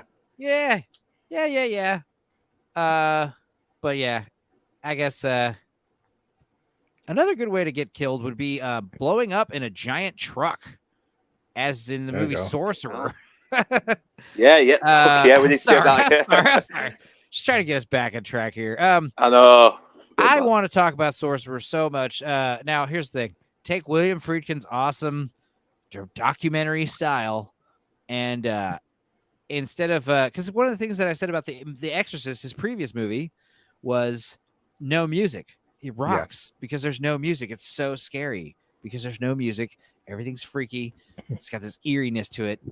In Sorcerer, when that fucking Tangerine Dream music starts like kicking in, like that synth, it's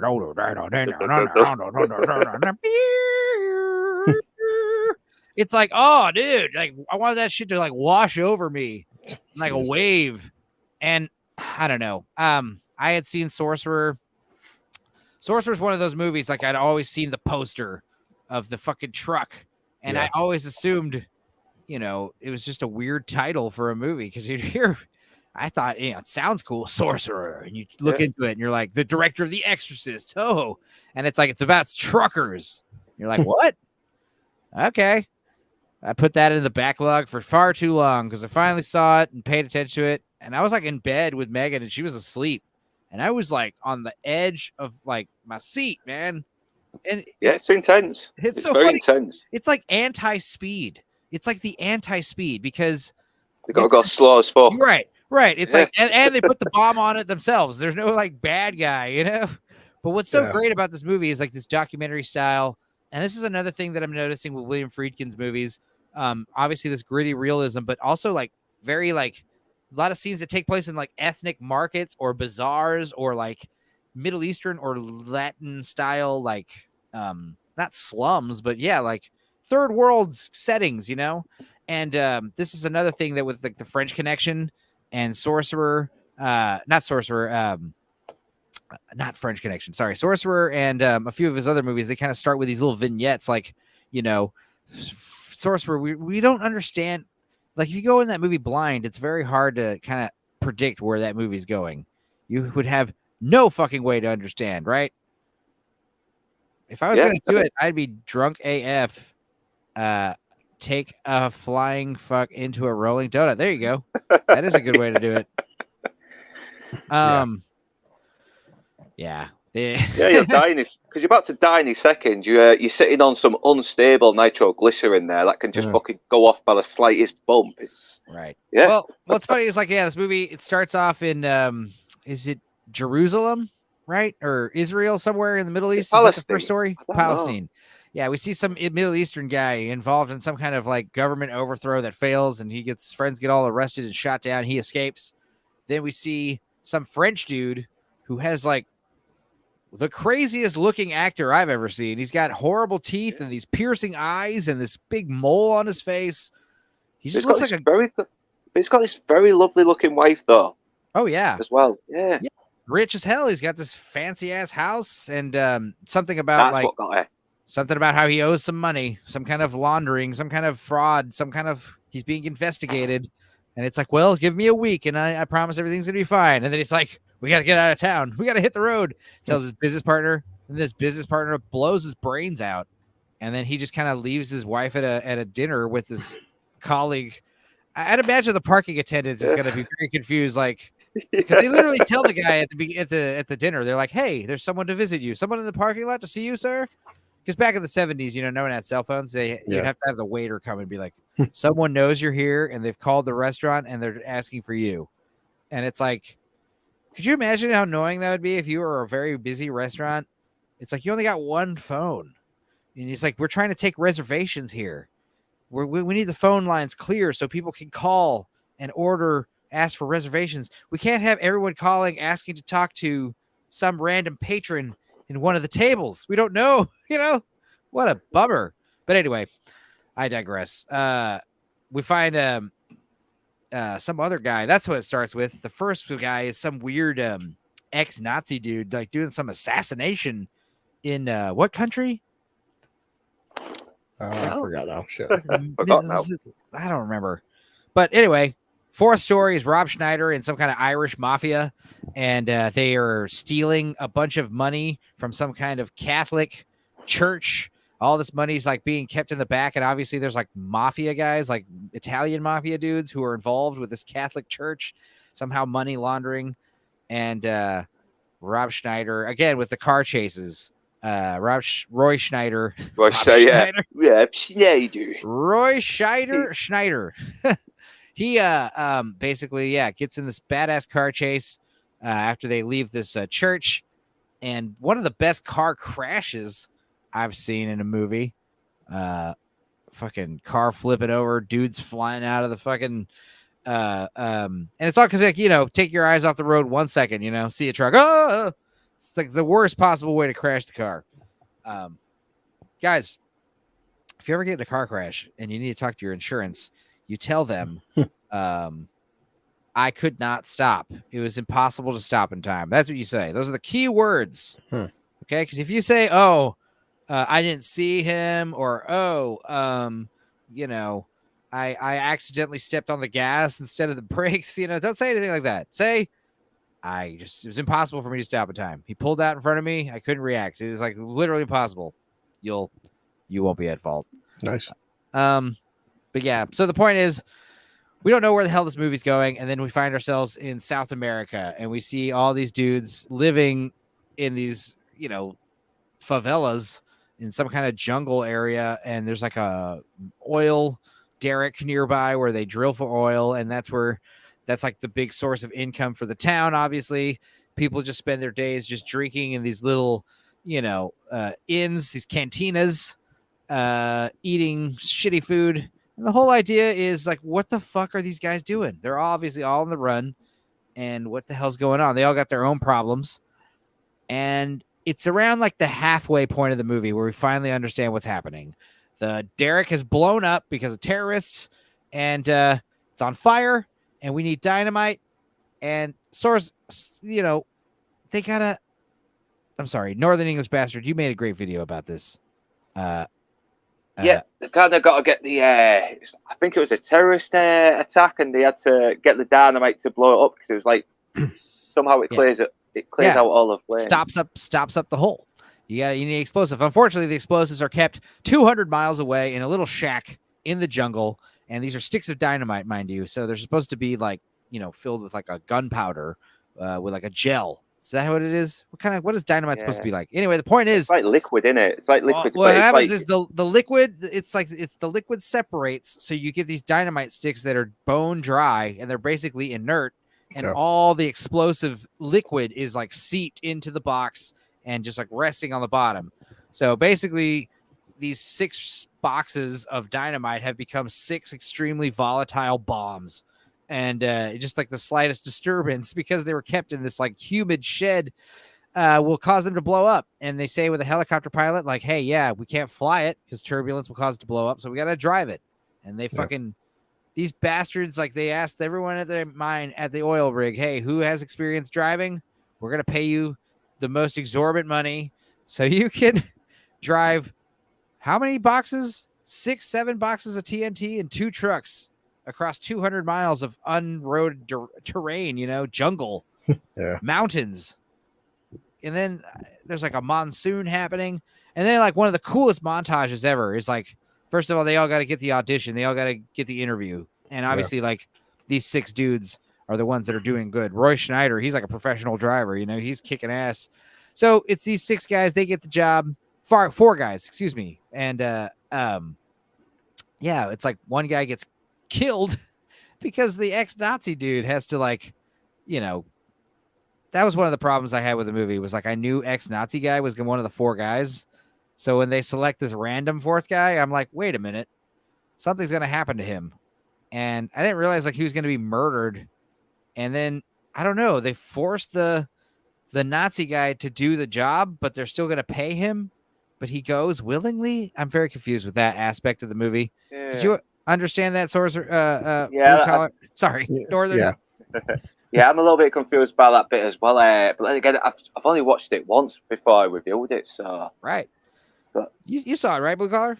Yeah, it's just I tried getting as much. I didn't see his entire filmography, but stuff like Exorcist or Rules of Engagement. What did you think of Sorcerer? I mean, oh, it's really good. Like you're saying, it's I had to look up too. Unfortunately, the budget, man, the budget and box office didn't do well. Sorcerer is something I definitely want to talk about. Friedkin has said that was his hardest movie to make. That was the movie he, you know, you can imagine, dude. I mean, like that shit, that shot of the truck driving across the rope bridge, and they did it twice. Yeah. Two trucks.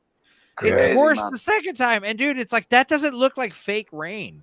That looks like real rain. That looks like a fucking actual monsoon. I mean, it's one of the things where you can tell like the history of Hollywood, like how many shit like that would never happen nowadays because fucking like all that. You can never make that movie nowadays. No. Heavens no, with the film rights and all that stuff and the actors unions. I mean, Sorcerer. I mean, I don't know, dude. It's so awesome because like, you've got these two trucks driving through the jungle with bombs, and I don't want to spoil too much, but it's just like, fuck, it's badass. Highly recommended. And as far as like, it's definitely Friedkin's most personal film. It was an undercleared, it's definitely an overlooked masterpiece, and I think it's because it was released. When did it come out? Yeah, right after Star Wars. Yeah, you're right. That's why. Nobody. Yeah, I mean, what are you gonna do? It's Star Wars. 21. What even popped up Sorcerer on Google? It's actually happened from Joe Blow Originals right there on May 14, 2023. What the fuck happened to Sorcerer from 1977? I'm gonna watch it later. Yeah, I mean, what's interesting though is like the title Sorcerer comes from one of the trucks, which means Lazaro. Lazaro is a sorcerer. One of the trucks is called Lazaro. Lazaro is Lazarus. Sorcerer. What's the Spanish word for sorcerer? Ah, shit. Hang on. El sorcerer?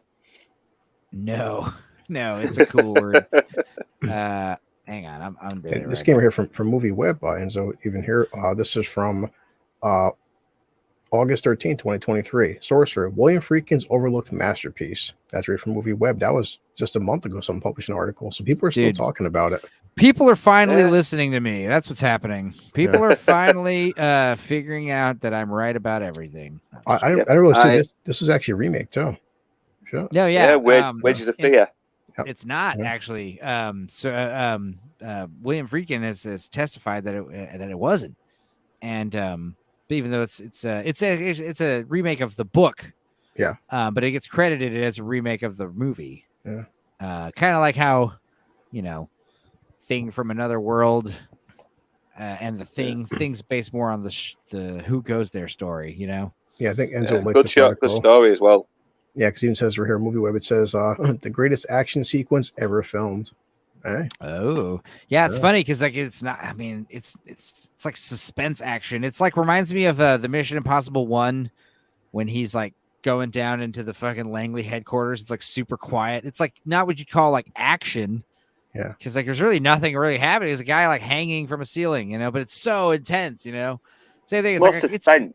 It's a truck driving across a bridge, and even if it fucking, it's like normally you don't care when a car blows up. You want a truck to blow up in a movie usually, and this one you're like, don't, no, get off the bridge. Oh my god, you're so stressed out watching that truck on that bridge. Like every second it could blow up just by nature itself. You've got the harsh weather working against them also. It's and even though so whatever that you can use it for against Rotten Tomatoes, it's got a pretty high score. So it's just like you said, and so it's one of the films where sometimes films, man, it takes a couple of decades for people to really appreciate shit. Yeah, I mean 2001, back to 2001, that movie, people thought it was weird and pretentious when it came out. I mean, everyone understood that it was a big deal, especially for other filmmakers, but it was only until like later that it really starts to become mainstream to like 2001. Now it's mainstream to like Sorcerer. I mean, I think people wouldn't like the ending. The ending's a little ambiguous, but I love the ending. I think he got killed. I think because of course they didn't want him back. They didn't want him back, but he was given a chance to go back, and they're like, "Nah, we can't have that, so just fucking pop him." So I don't really want to get too much into the themes, the metaphors, but yeah, that whole movie's about fate. In fact, that's what the Sorcerer title comes from, is the fate, your fate that you're being dealt, and you can't escape these things that you're very Terminator rules, you can't escape it. Plus the village they're stuck in could be seen as a purgatory. That's one interpretation I had. Yeah, they're all dealing with the sins of their past lives, in hiding. And then they all suffer the just consequences of their actions. That's why I think, and that's why it's best that you don't think Roy Scheider makes it out, because why would he? He was a fucking. That's my interpretation. That doesn't mean it has to be anyone else's, but that is mine. Yeah. But like I said, once that synth music kicks on again at the end, if anything, the more weird thing about the ending is the weird dance. He dances with the old lady. Yeah, it would be so funny. I was waiting for him to just slap a big wet one on her. Just she's like the town hottie though, isn't she? She's like the town hottie, but she's not even. She's like the last person you want to shag. Right, but I mean, if she's the only woman, then she literally is the last person you want to that's what I mean. It's you kind of have no choice. But yeah, it was not received well by the public or film critics, and it's just such a shame, because it's fucking badass. I watched it. I don't understand what those people were missing. I think it's the grand. I thought they, maybe they thought back then it was self-indulgence, but it's I don't know, dude. I don't see that. I don't see it either. I think it's testing the limits again of what audiences want. And I want to say, I didn't say this yet, but William Friedkin isn't happy with any of his movies or some of his movies. He definitely has talked about not being proud of some of his films. He hasn't really mentioned one. I mean, he definitely mentioned that he wasn't proud of the Sonny and Cher movie that much. Yeah. But I think he hasn't made a single bad movie. He's like the Coen brothers, I just don't think he's done any wrong in any of these movies. Yeah. I don't think he has either so far. I mean, even the weaker movies that I saw are actually still very good and well done. Right. Now, where is this? Court case. This is what I wanted to talk about. In April 2012, it was reported that Friedkin was suing Universal and Paramount over the domestic rights of Sorcerer for a share of the movie's profits. And in 2012, Friedkin said that the film's case was pending. He said no. He had November 26th, no settlement had been reached by that time. The jury would have to be set trial for March 2013. I don't know what happened there. Also, I wanted to talk about how in 2012, December, Friedkin revealed that the film rights were in fact owned by Universal, as the Paramount lease had expired after 25 years. Okay, well, that's very not interesting. Sorry, guys. What is that? You need some WD-40 on that door, brother. Yeah. So it's throwing some rubbish away that I found on the bloody floor. That I was checking smaller tidbits, like somebody put right now on YouTube. Someone put up a freaking video a year ago. Sorcerer's a masterpiece. You must watch. Got 4,000 views, but it just shows you the quality, man. Something that came out 40 fucking years ago. Somebody still made a YouTube video on it. Damn, man. Well, we know a little someone who made a video about Sorcerer recently. A little guy named Northern English Bastard, and he just got to 100. Yeah. Also, he got to 100 subscribers recently. Congratulations. I'm still trying to do a thank you video, but I'm trying to sort of get the words together. But yeah, I'll get round to that soon, though. Yay! All right. Yeah. Well, I hope if Dark Hour wants to pop in, obviously, he should. Someone should message him. But congrats to both of you guys. Also, Narwhal hit me up. I think I'm going to be on his channel Wednesday at 5 p.m. Pacific. Talk about Lonesome Dove. Yay. Sweet. So send link when you get it. What's this? All right. Yeah, I'll message Dark Hour. Pop in here. Mr. 25K. Or sorry, 2.5K. 25K. It's 25K is next. Yeah. That'd have been cool, that 25K. Yeah, it would be cooler if you did. Back to Matthew McConaughey. Yeah. All right. Anyway. All right. But yeah, as far as Sorcerer goes, man, I fucking loved it. I don't know. I recommend it highly. And it's like, I'm glad there's a strike because we can start recommending these old movies still. Like, watch that shit. Anything else you guys know about this movie that was interesting? Just stuff, stuff I read up online like anybody else. Yeah. Well. Yeah. I know he had a falling out with Roy Schneider. Was it Roy Scheider? Scheider, yeah, it's Scheider. But he had a big falling out with him, and apparently Roy kept trying to fucking. I think he was threatening to lie on the road and let a car run him over because of the problems he was having during filming. Damn. Just because he wasn't happy making the movie? Yeah, but apparently William Friedkin said it was because ever since Roy Scheider started getting big or getting some kind of recognition, he started getting a bit big-headed. Yeah. Yeah. Well, I mean, I guess he was in Jaws 2 years prior, Yeah. What are you going to do? Actors. Well, his next movie, I don't really know a lot about. This is one of those movies that I forgot to watch, and I watched it today, actually. But it's called The Brink's Job. Now, I know you watched it, right? Yeah. It's one of his later films. Yeah. I liked it. I mean, it was definitely didn't feel like a Friedkin movie because it had that old-timey Hollywood thing, and I guess he was ditching the handheld documentary style, but it was still a very Woody Allen style, Small Time Crooks, a funny little heist movie about a bunch of Italian dudes stealing a bunch of money. It just made me wish how bad I wish I lived in the 1940s, how easily it could have been to steal huge bags of money. Untraceable, no cameras, no fingerprints, no DNA, no credit cards, no digital money, no money laundering. You could just walk into a safe and walk out with $2 million in cash. And that's 1940s money, so holy Lord. And that's one of those movies where just like The French Connection, it ends with this prologue about how all the criminals kind of got away, but you're yay, because the criminals are yeah, they did charming. They did 14 years and they had to give up 50,000, but that's all they found. The cops, they don't know where the other, $1.5 million went. It's you little bastards. But Peter Falk, Peter Boyle, what was his name? Tony Pino, Peter Falk. I had a friend named Pino growing up. Is that the actor who played Lutz in Beverly Hills Cop 2? Because I know he's on that film, The Brink's Job. Oh, no, Peter Boyle. Yeah, Peter Boyle's the guy from Young Frankenstein. And Peter Falk is Columbo.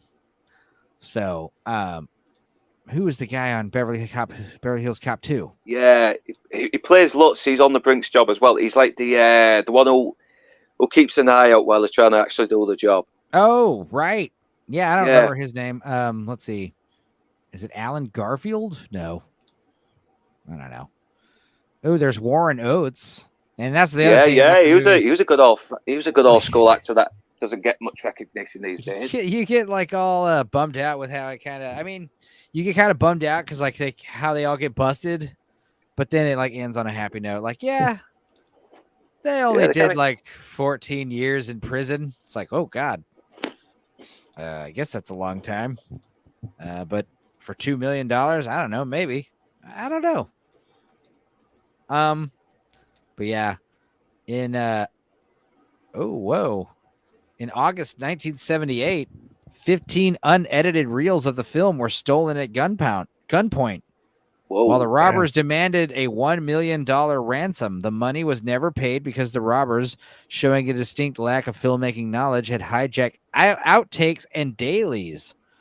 Positive prints of negatives were being held by the Technicolor company in New York City, so the material was replaced with no significant delay. The robbers, however, made a ransom call, which was triggered an investigation by the FBI. During the ransom call, Friedkin told the robbers to get a projector and enjoy the film. It was all theirs. Wow. I didn't know that. Jesus. Okay, now crazy stuff that happens in real life. Yeah. Yeah, but Friedkin said about the movie, like, you know, it was nominated for Best Art Direction, and that was something I did notice watching it was like the sets. He does this, like I said, this realism, like everything looks like so real, like lived in, like no, dirty, not even downright sets. dirty. It's not sets. It's like on location. Yeah. But yeah, Friedkin said that the film it had some nice moments despite thinly drawn characters, but you know, it left no footprint. There's little intensity or suspense, and the humor is an acquired taste. The film doesn't shout, it doesn't sing, it barely whispers. He considers The Brink's Job to be his movie that ended up the farthest from what he had envisioned. Well, like I said at the beginning, before I read that, it seemed like a movie that seemed very, not very Friedkin style. So I feel like this is like one of those times where you have to play it safe, so that way you can get a chance to go crazy, which is what he did with the next movie, Cruising. Now, did you? Yeah. Did you, Blue Collar, did you watch Brink's Job or Cruising? No, I didn't get a chance to. Good. Cool. I mean, because my to-do list. Because Cruising, yeah. Was this the first movie with, I mean, we talked about how Boys in the Band was the first movie to feature the word cunt. Really? But was Cruising the first movie to talk about fisting a man with your fucking in the ass? I think it might have been. Because that's the thing, is in case you don't know what Cruising is about, it's about it's Al Pacino. You know, Al Pacino and William Friedkin teamed up, and Al Pacino is a New York police officer who happens to look like this serial killer's taste in victims. He's a gay serial killer killing gay men at gay nightclubs, and they all seem to be like short, black-haired Italian dudes. So the police chief hires Al Pacino. He's like, look, you're going to go undercover in the seedy underbelly of the leather S&M homoerotic New York, fetish scene. So the whole movie is like Al Pacino's character and the audience just getting like a crash course, kind of like how the Boys in the Band was like a crash course in gay culture. Yeah. For like people who weren't savvy to it. This was like the Boys in the Band times 10. Like, holy crap. Like, yeah, like I said, all these gay dudes, like they all dress up like cops for some reason. And they all go down in this like cave bar and just do insane stuff to each other. What do you think about this movie? To Northern English Bastard? It is very wild, but I think it was very unfairly maligned. I mean, because once you get past the more provocative stuff, it is actually a very good serial killer movie, and Al Pacino does do a good job, and it does kind of remind you that, yeah, he used to be a really fucking good actor before he started shouting all the time. Provocative. That's a word I need to use more often on this show.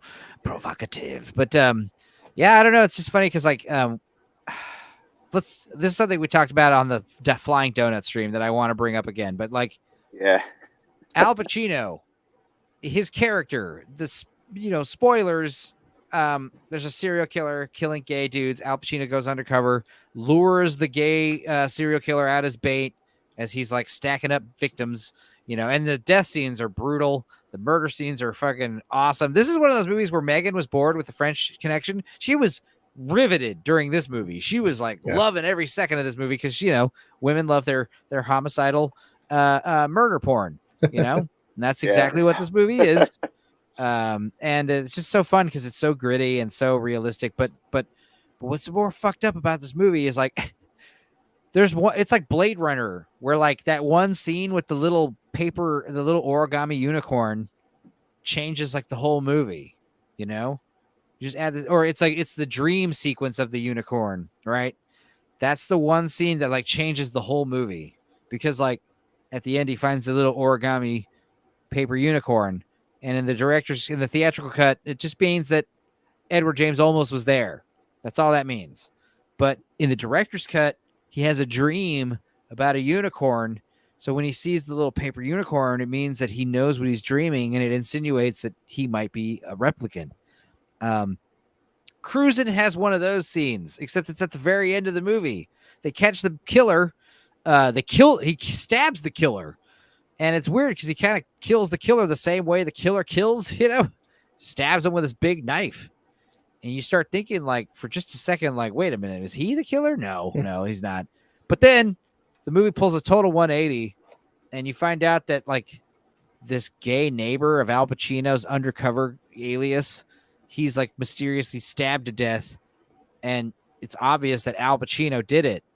And, upon reflection, you realize like he probably did it because he's in some kind of closeted homosexual denial, and this gay neighbor of his kind of made him confront that, and he has a wife to go home to, and he killed him. Al Pacino had no idea that the movie ended like that. When he filmed and signed on to the movie, it wasn't in the script that he was reading. So, like, it totally insinuates that his character is A, closeted homosexual, and B, a killer.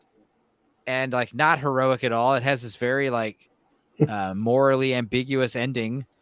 It's very shocking. And Al Pacino, like I said, he was very upset about that. And they were trying to interview Friedkin about it, like I said, on that one stream. And he said, I could give a flying fuck into a donut. What Al Pacino thinks. And then he adds insult to injury by complimenting Tommy Lee Jones, saying how Tommy Lee Jones is amazing. If Tommy Lee Jones had said anything, I'd listen to him. Al Pacino is a little man with little thoughts. It's like, wow, what a dick. I love it. But yeah, I mean, yeah, but definitely what I would describe as a greasy film. Very greasy. Yeah. But I showed this last time. Was the popper scene.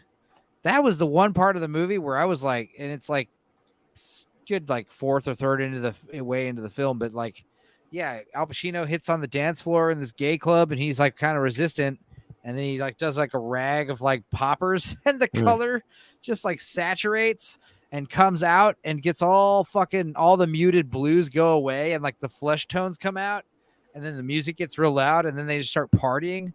Dude, it made me feel like I was like on drugs. It was cool. Anyway, what are some other notable moments you guys thought of, or Bastard you thought of? I'm still listening. Actually, when you mentioned the ending, the gay neighbor that he befriends, I actually thought it was his boyfriend that killed him. I don't know because I must have missed some information when I watched it. I mean, it's just kind of it could have been the boyfriend maybe, but I think the boyfriend was the one who was like probably called the cops. Who knows? But like, I don't know. Then it ends on like Al Pacino's face, like looking all guilty, like he's got some dark secret, which is what I interpreted. What's funny is about the gay neighbors. I knew him instantly. I recognized him instantly. He's from the fucking Killer Worm movie, Squirm. He's the little guy who orders the egg cream. He's the main character. That's where I learned what an egg cream soda was. Yeah, like, the boyfriend's in the Warriors as well. He's been in fucking loads in 48 Hours. Yeah, I recognize him. Yeah. Who was he? He's young there. Yeah. What actor was that? Oh, I remember. I forgot his name. Was it the guy from fucking those Quentin Tarantino movies? Warriors. Yeah, right. Yeah, the Warriors. Yeah. Ajax from the Warriors, right? Yeah. Yeah. Okay, now I forgot his name though, but he's always playing these. He's always playing these horrible bastards. Ajax was a great character though. Yeah, the Warriors. Damn, dude, that's like a movie that could do its whole other stream. Oh yeah, you just talk for hours just about that movie. Just like because it's super silly and weird, but dude, there's like a lot of like metaphorical stuff going on there, It's got that downright gritty look as well. Like you just can't help but love and get lost in, especially when it's filmed at night. Yeah, constantly all through the night. It's very like that 70s that William Friedkin the new style that there was coming out at the time. That new gritty style. Like what would you call it? Like he's one of those like those newer directors that were just like that new era. I don't know. I can't describe it. All I can think of is pioneers at the time.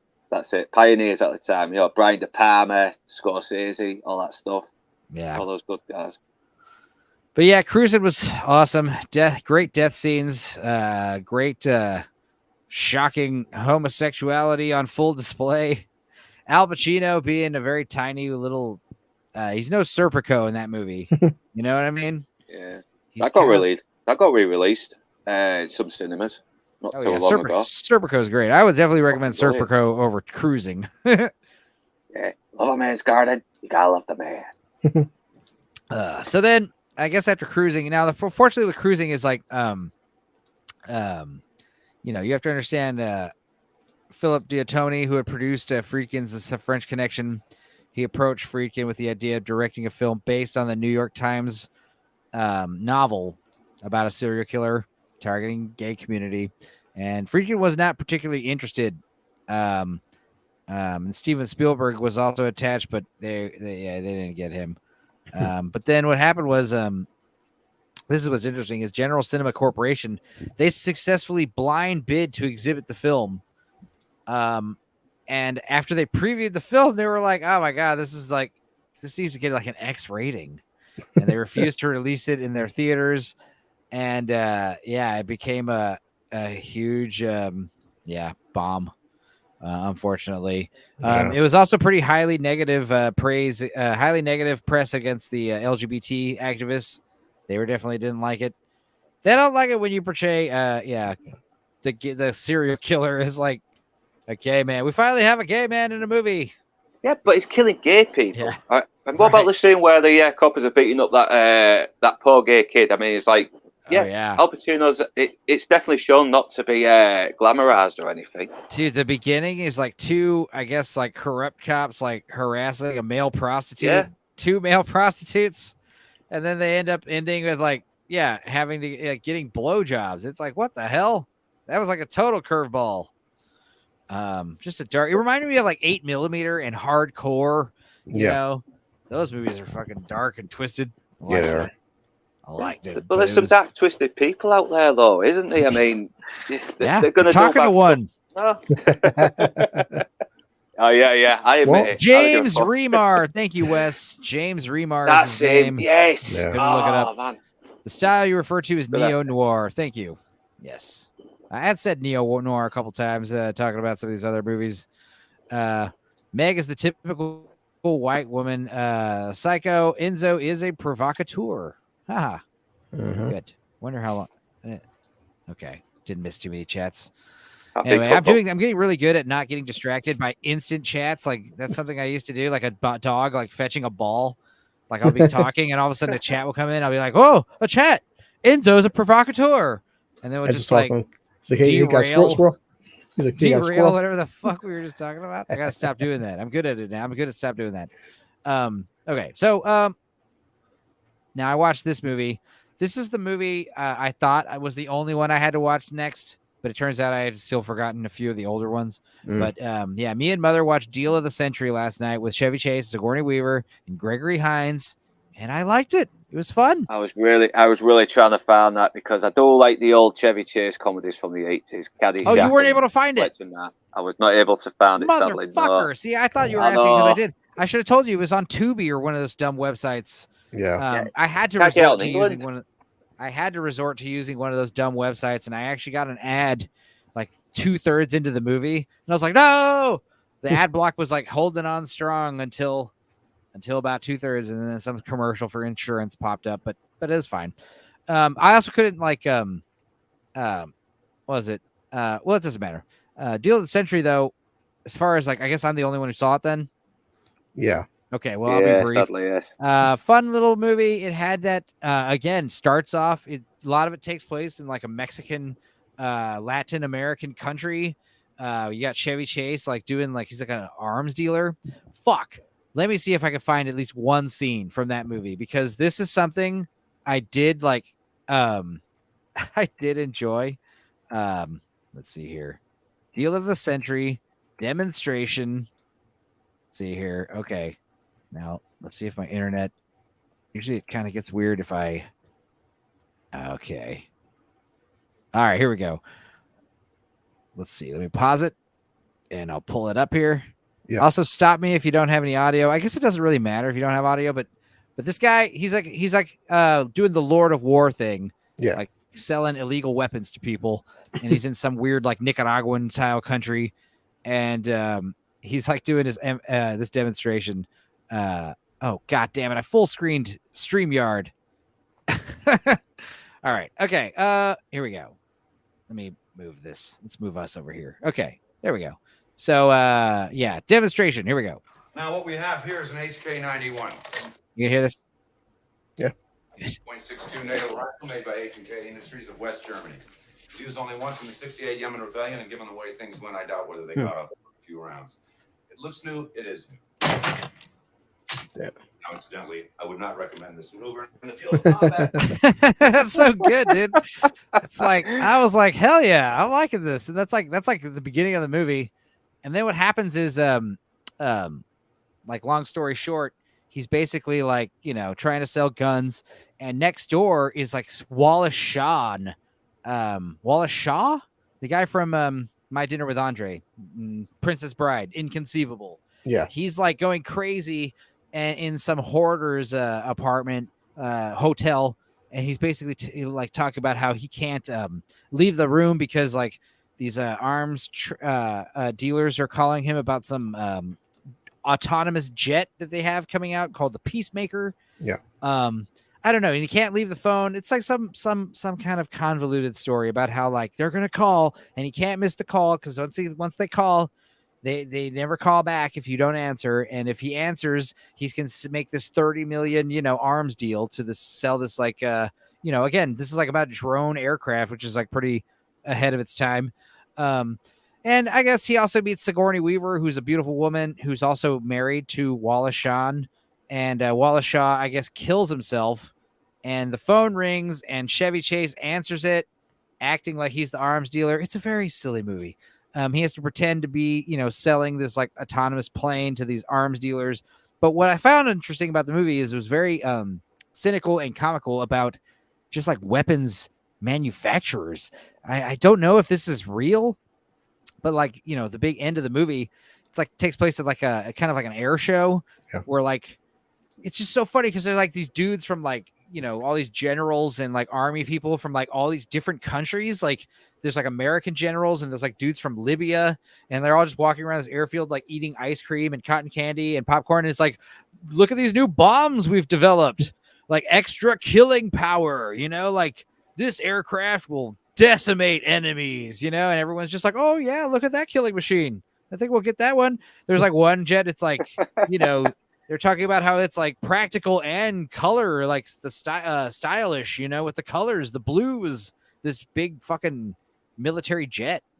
It was very, I don't know. It kind of reminded me of Inner Space, like the style of comedy, except, I don't know. Chevy Chase was playing kind of a macho dude in that movie. And it's cool because he gets shot like in the same foot like multiple times. So he spends like the whole movie in like a foot cast. And there's like a part where Sigourney Weaver accidentally shoots him in his foot cast. Holy shit. Surprisingly bloody scene in this like comedy. Like thick red paint like oozing out of his cast. And then she just puts like a cork in the hole. It's like, that's not going to stop the bleeding, dear.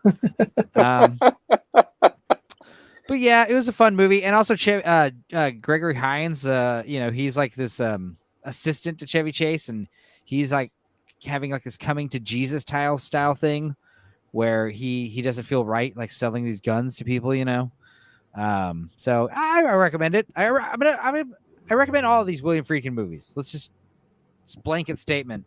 So anyway, we'll move on to the next thing, which is an episode of the Twilight Zone called Nightcrawlers, which I did check out. It was on YouTube. Fun little episode about some guy with PTSD and his like PTSD visions like come to life and like chase him.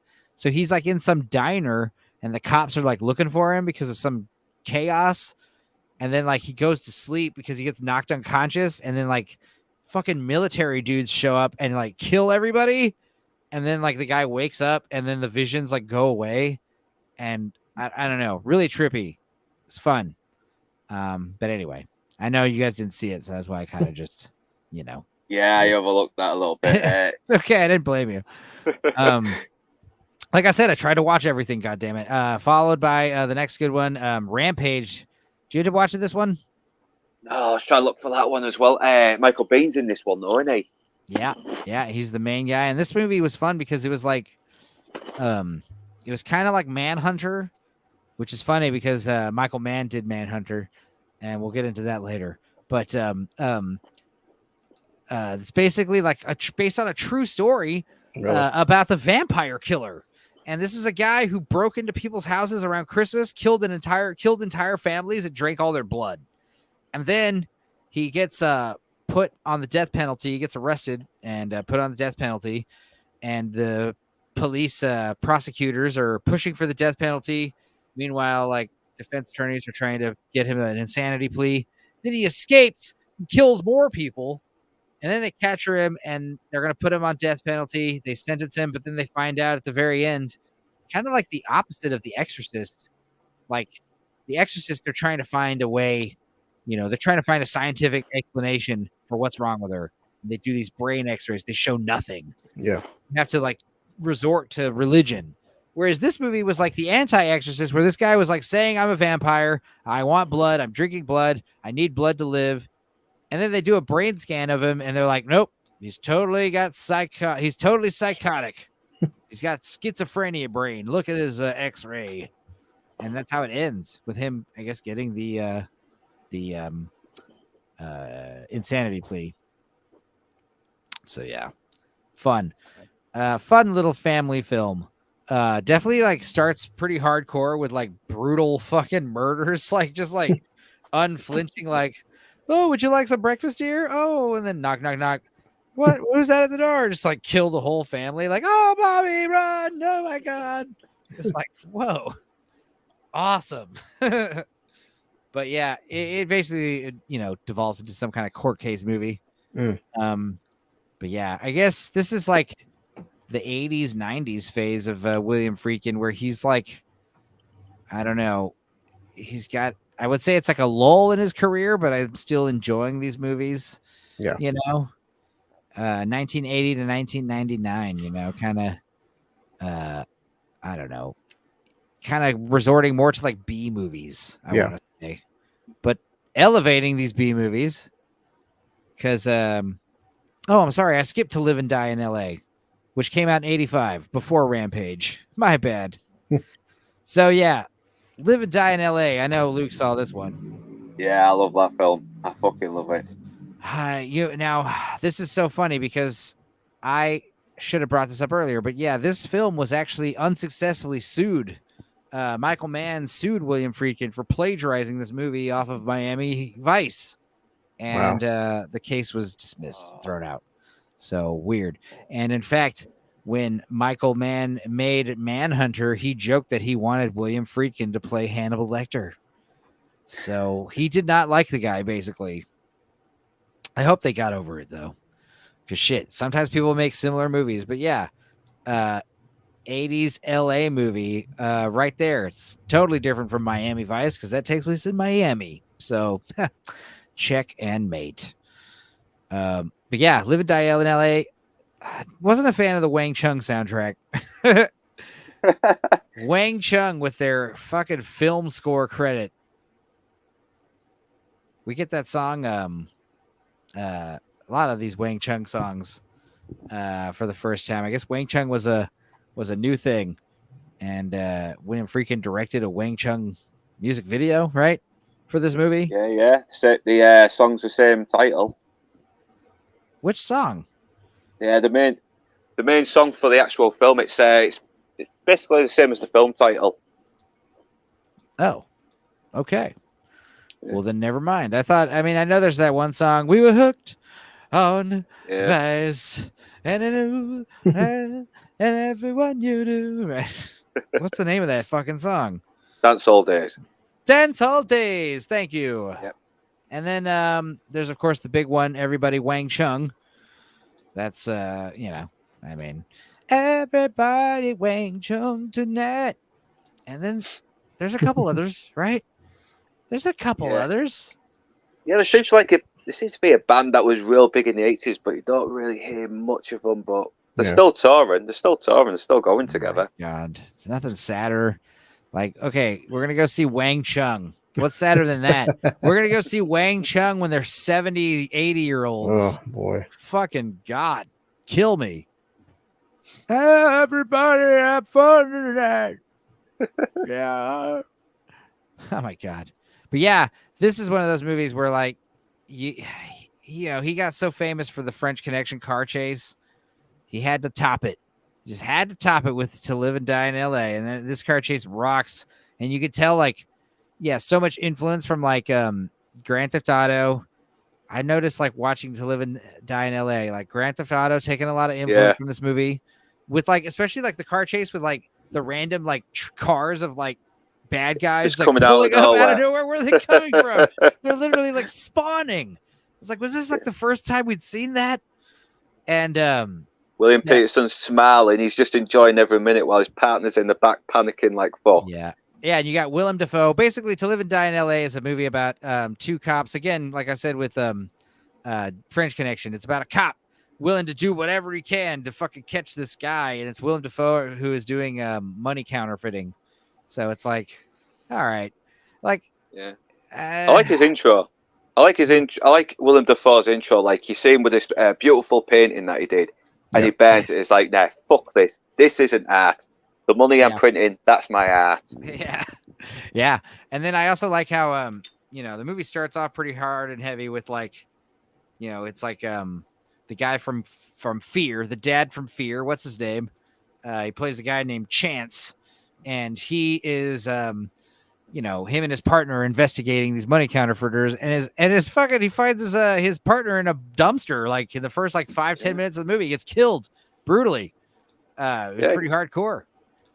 Don't fuck about with the violence or William Friedkin. I mean, damn, he wants. If you want a head blown off, he'll do it, dude. That I don't want to spoil it, but yeah, when that so and so gets his head blown off with a shotgun, that is like shocking. And it's like, yeah, like remember when Leonardo DiCaprio got killed in fucking The Departed? It's like the same level of like, holy shit.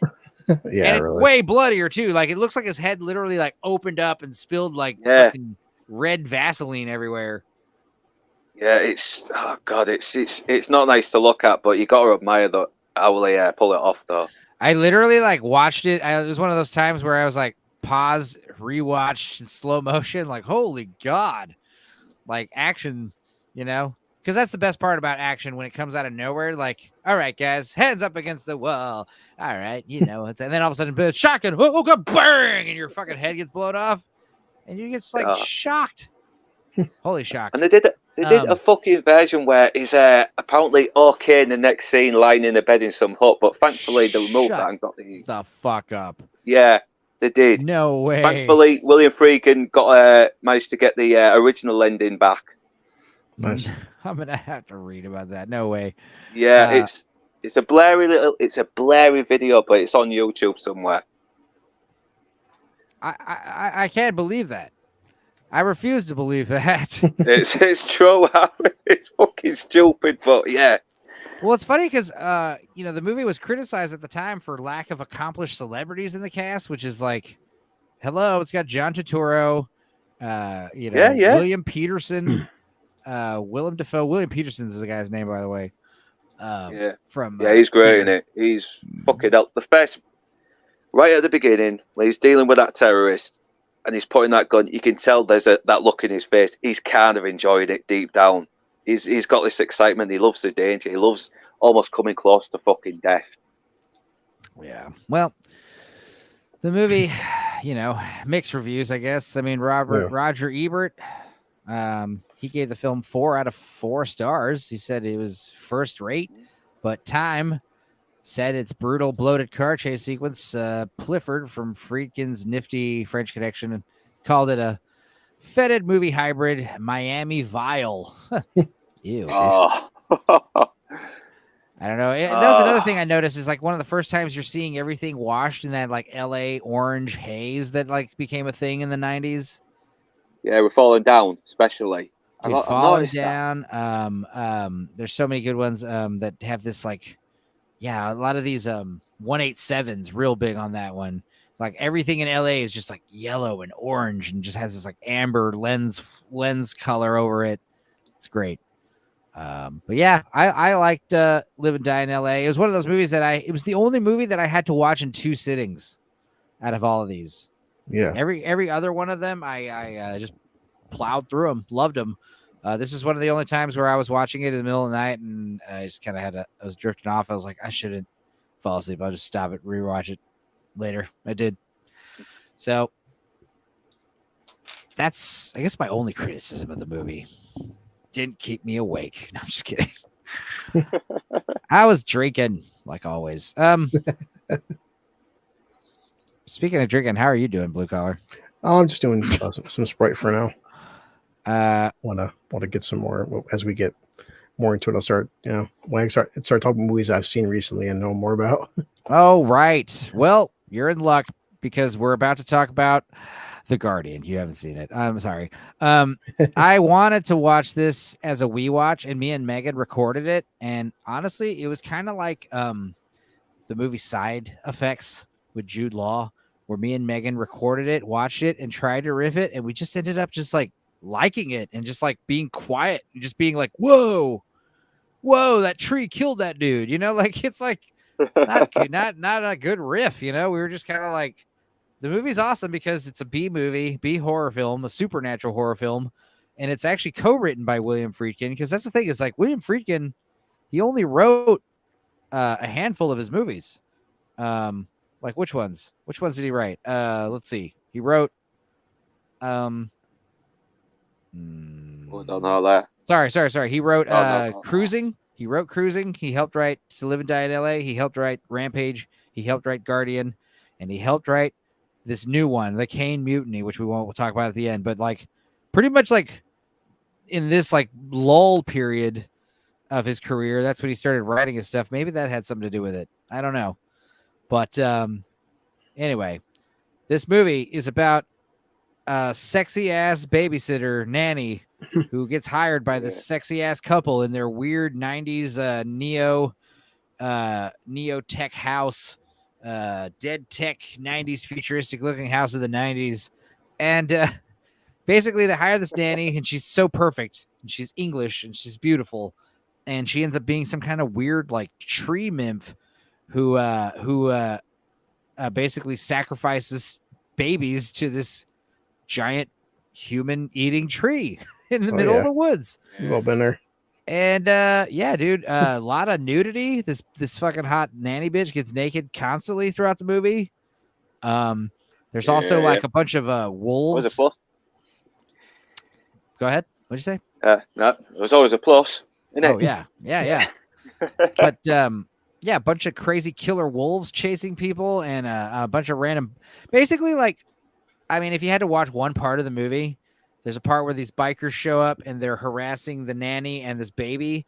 They're in the middle of the woods, in the middle of this park, like near their house. And all of a sudden, like the most dangerous, sadistic, crazy dressed, like biker gang shows up. Made me think that it wasn't such a nice neighborhood they were living in after all. But I don't know. These fucking bikers show up and like start harassing this lady, and she runs out into the woods, and basically the tree, she runs to the tree, to the safety of the tree, and the tree kills these bikers in like some pretty fucking gory deaths, dude. It's pretty gory, bro. Like getting impaled by giant tree limbs and like eaten by a tree's roots. A lot of blood. It's great. It's great. But anyway, I guess one other thing that we'll get into before the resurgence, the 90s movies, is this one episode of Tales from the Crypt.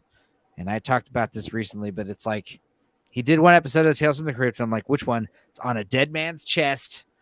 The one where the dude gets the Tia Carrere tattoo on his chest, and he goes crazy and kills his singer's fiance and cuts all the flesh off of his chest. Jeez. Like a crazy person.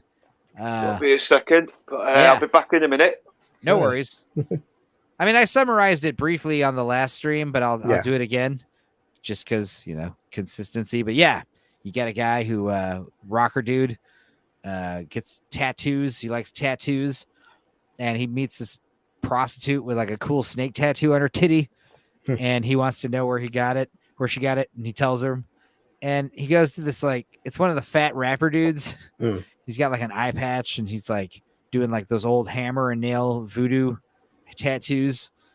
And he tells the guy, like, you know, you don't tell me what you want. I will just start doing the tattoo, and the tattoo will come out of your body, kind of thing. And he's like, okay. And, you know, he tells him, he's looking at all his other tattoos on his body, and he tells him, like, man, I can't believe the shit people put on their bodies. And the rocker dude's like, each one of these tattoos tells a story, man. Yeah. And the rapper guy says, yeah, story about a fucking idiot drunk out of his mind with money in his pocket that he wants to burn. And of course he puts this tattoo on him, and it's a giant tattoo of a dragon and this woman who he hates, who's his singer's fiance, this Yoko to the band, you know. And he goes crazy. He tries to get the tattoo removed with like surgery. It doesn't work. He tries to burn it off. He does all this crazy shit. And also the woman is like nagging at him. And eventually it just culminates with him killing Tia Carrere, who's the hot lady, and cuts his own skin off his chest. God, I love Tales from the Crypt. Such a great show for kids. Yeah, it's true. We used to watch, you know, kids, like younger kids than me, they would watch like Are You Afraid of the Dark and Goosebumps. Yeah. And like I saw the appeal, but I was definitely like, you know, you guys ever watch Tales of the Crypt? No, we weren't allowed. We're not allowed to watch Tales of the Crypt. It's like, oh, you poor bastards. I used to watch that shit with my parents. Have a blast. Really. Saturday night, Tales of the Crypt's on. So yeah, Billy Friedkin. I guess Blue Collar and I will continue talking about Blue Chips. Man, I'm back anyway. Yeah, I'm back. I'll talk about Blue Chips. We're just about to talk about it. Hell yeah! Now, this is what's interesting is we talked about this at the beginning, but William Friedkin, before he became a filmmaker, he was a basketball player. He could have been a pro. Sure. Yeah, I didn't know that until today. So he literally made this movie from experience as nice. But yeah, what are your guys' thoughts on this movie? I was blown away with how good it was. Yeah, I looked it. It was Shaq's first movie, so right, and he got a lot of praise for his performance in this movie as Neon. Is that his name? No. Look it up. He had a cool name. Blue Chips. It's about what I liked about it was like he wasn't really a basketball movie very much. His name was Neon. Neon. Okay, cool. Because I was like, that's too cool of a name to get wrong. But yeah, what I liked about it was it wasn't really about basketball per se. It wasn't about like, oh, we got to beat the fucking team at the end, like the big every other sport movie.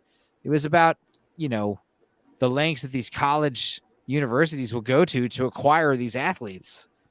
And like Luke I want to say Luke Collar. No. Like Northern English Bastard said, it's a movie about a man who tested his own morals, his own priorities and principles, and he had to amend for it. And Nick Nolte is an awesome basketball coach in this movie. Yeah, he's very good. I don't forget the scene where he's yelling to the umpire in his face. He's like that and stuff. Dude. Then the whole movie when he just fucking he kicks that basketball, it's funny as fuck. Just like watches it, dude. Yeah, I mean the beginning was a great test the waters. You know, he's like comes in. What does he do? Like he walks in and just starts giving. Shouts, fucking walks out, then walks back in and starts shouting again. Me and the wife were fucking laughing our asses off. Yeah. You motherfuckers. Yeah, throwing the stuff. Yeah. So good. And then it's like a great what's the word? Back and forth when we see like the end coach scene, you know, when he's like the big coaching motivational speech, you know, he's got to do it like twice in this movie, which is funny. And I don't know, man. I just liked like I said, this documentary style that Friedkin just really excels in. It's unbelievable. But yeah, just all these rich asshole kids.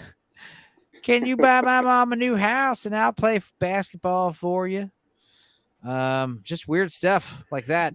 Yeah, there's so many ways it's definitely worth a rewatch. But I remember being younger when it came out, that it definitely exposed the issue that they still deal with nowadays with college, because they tend to forget that a lot of these kids go to college and they're fucking, I guess, the college for NFL or the NCAA and for basketball and football, they make more revenue than the pros because they're not paying their players. Yeah, exactly. And what's even more fucked up is like, I think they fixed this part, but like it used to be like for these like basketball video games, they would sell away these athletes' likenesses and shit, and they wouldn't get any money. I think that's no longer the case. And the problem is, any going through like anything, this is the issue with just sports in general. A lot of these sports players, wrestlers, athletes, they're not the most educated, and a lot of them, you're supposed to have your college, your college, your grades be a certain level, and you pay off the right fucking teacher, and he's got 95 average, and the guy can't fucking tie his own shoes, but he's a hell of a basketball player. And a lot of them, they want up going into like hundreds of thousands of dollars in fucking debt, and if they don't make it to the NBA, they're fucked. Well, yeah. Well, what's funny about this movie was like Blue Chips. This was Friedkin's first film from Paramount since Sorcerer. Really? And the production that had strained their relationship with the studio for years. So his next 3 films would be by Paramount, and they think that was because he had a relationship with head of Paramount, Sherry Lansing, who was one of his wives. Was that his current wife? Who were his spouses? Sherry Lansing was his wife from 91 till his death. So that's pretty cool. Nepotism, it's everywhere. Even guys like William Friedkin rely on it. It's unbelievable. But what's also cool about the movie is like Nick Nolte, he shadowed Bob Knight for mini games in 1992 to research the role. That guy, Bobby Knight, I heard so much about that guy just from like just the ether, the internet and shit. Yeah, and then we got an awesome cameo from Larry Bird. Yeah. This is another one of the Friedkin movies I watched with Mother. She loved it. I mean, I just thought that I think it's because I'm jaded by sports movies. I don't like sports movies too much, and like this wasn't really a sports movie. It's more like a political movie, Yeah, if you break it down, because like that, the key thing was Shaq. He was the one person where they couldn't buy him off, and they were buying off every other player but Shaq, and that's what made him unique. He just liked playing the game. It's so. Let me check something real quick, because here's the thing. This next movie, is there anything else we want to say about Blue Chips, Luke? No, it's a really good film, and it's one of Nick Nolte's most underrated performances, I think, in my... You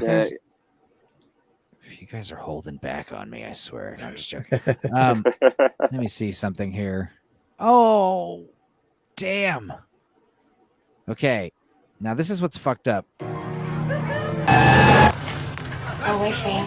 Damn it. Fuck. You heard all that, right? Yeah. Okay, so here's the thing, guys. This is the only, what I thought was the only movie. There's 2 of these movies. We got the Night They Raided Minsky's. I could not find that anywhere. And then we've got this other movie called Jailbreakers. And it's from a television movie series called Rebel Highway that was on Showtime. Showtime in 1994 was doing these 1950s era B movies that were like, Rebel Without a Cause style, knockoffs. And there was like a series of them. I can't find a single one of them. It was like David Arquette and Selma Hayek were in one. And there's another one. This one's called Jailbreakers, and William Friedkin made it. And I'm so upset because I was able to find a torrent of it, and it downloaded up to like 90-something%, and then it just stopped. And I was worried because it's only like 511 megabytes. So I'm like, it's either real low quality or it's like half the movie.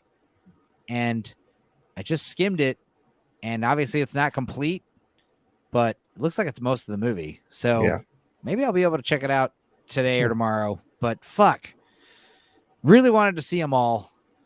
And this movie and Night at Minsky's really screwed me over on that. So I hate you. Jailbreakers. How dare you? Showtime. So the film takes place in the 50s. It's got Shannon Doherty. She's a 15-year-old cheerleader? What? Ew. She is not 15. She falls in love with Tony Falco, who is played by Anthony Sabato. Sabato with a P is a shoe. Anyway, he's a drug dealing high school dropout. Nighttime outing leads to trouble, and Angel and Tony are caught. Although Tony is the only one who is sent to jail, Angel has it very hard as well. She is estranged from her parents, and her friends refuse to ever talk to her. The family thinks it is for the best for them to move to new surroundings. Angel and her family move to a nice and quiet suburbia. She starts an entire new life and even falls in love with a new boy. However, she is soon in trouble when Tony escapes from jail and interrupts her sweet 16. He takes her away from her family, and together they try to escape to Mexico. A chase follows with the police and Angel's father trying to catch Tony. Damn. Wish I had seen this. Anyway, 1995. This one, you guys watch Jade? Yeah, watch Jade. It's been a while. I remember it though. So I saw this this poster everywhere. I'll show it right here. Not doing any really screen sharing today, I noticed. But this screenshot, I've seen this video everywhere in movie stores, Blockbuster videos and stuff. I didn't realize this is a picture of a woman getting her pussy eaten out. Like there's a man, she's sitting on a man's face in this image. This is literally taken directly from the movie. I was like, what the hell? I had to like stop the movie and show Megan. Megan, this is the cover art. This cunnilingus. Like, what the hell? If you're going to do it. Baller.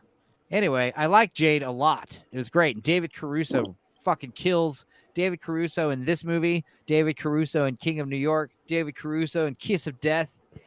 That's a fucking triple whammy right there. And yeah, Chaz Palminteri, the voice of Fat Tony from The Simpsons. No, that was Joe Montana. Joe Montana, sorry. Yeah, but Chaz Palminteri was the guy who did a Bronx Tale. Sorry. Yeah. I came across some information about that.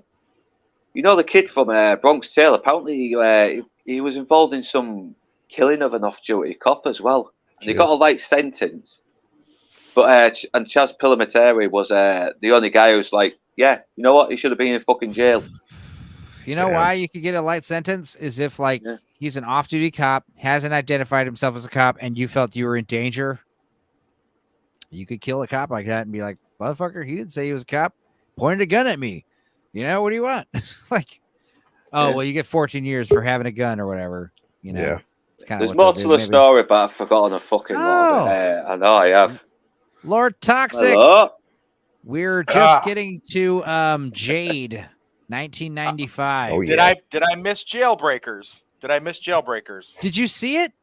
Yes. You're the only motherfucker on this panel who's seen it. I tried to find it. It was a sorry, I just walked in the office and if you want changed my shirt.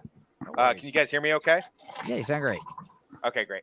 Back in 94, they had a Showtime series that they were like a limited anthology series where they were redoing 50s exploitation movies with modern day directors and modern day young actors.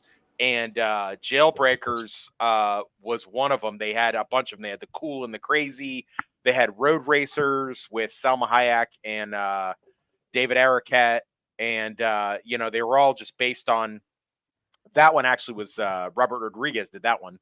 Right. And they were all based off of older 50s movies. And they were all really well done with like young. And that's how they touted it. They were like, the old exploitation movies of the 50s brought into the 90s. Right. And with then there's young, hot, Adrian, talented. Go ahead.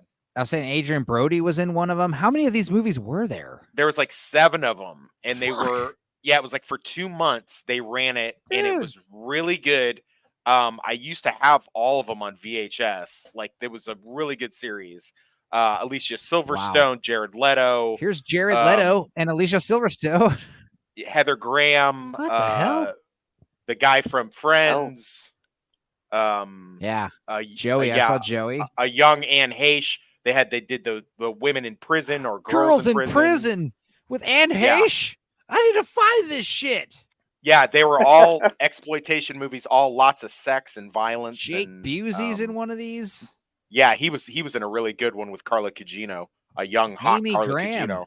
Is this what's her name's sister? Oh, yeah. Yeah, she's from the Girls in Prison one, and she has a really hot lesbian scene. Julie Bowen. Unbelievable. Yeah. So we got Road Racers. This is a great series if you can catch it. There's at least 6 movies. At least I'm seeing. What did I say? 7? I don't know, but yeah, Road Racers, Shake, Rattle, and Rock. Yeah. 10 episodes. What the fuck? Oh, okay. Yeah, they had they were all modern day directors with modern day actresses.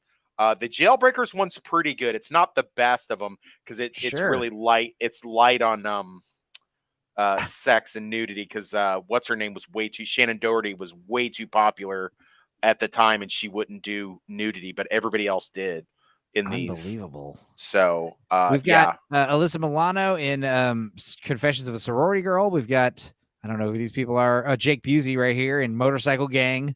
Motorcycle Gang's a really good one. Girls in Prison is a really good one. Paul Rudd in Runaway Daughters. Yeah, that's a good one. And Hayes, Girls in Prison. This is the one I want to see the most. This ran like every weekend for 2 months on Showtime, and Showtime was the one I had back in the 90s. And so episode 8, Jailbreakers. I had the hugest crush on Alicia Silverstone for Cool and Crazy. Was really good one. Now, Jared Leto was already big at this point because he was on My So-Called Life, right? He was already. I mean but that was it. That was the only reason he was. But big. The point is, like, he had that it factor back then too. Girls liked him.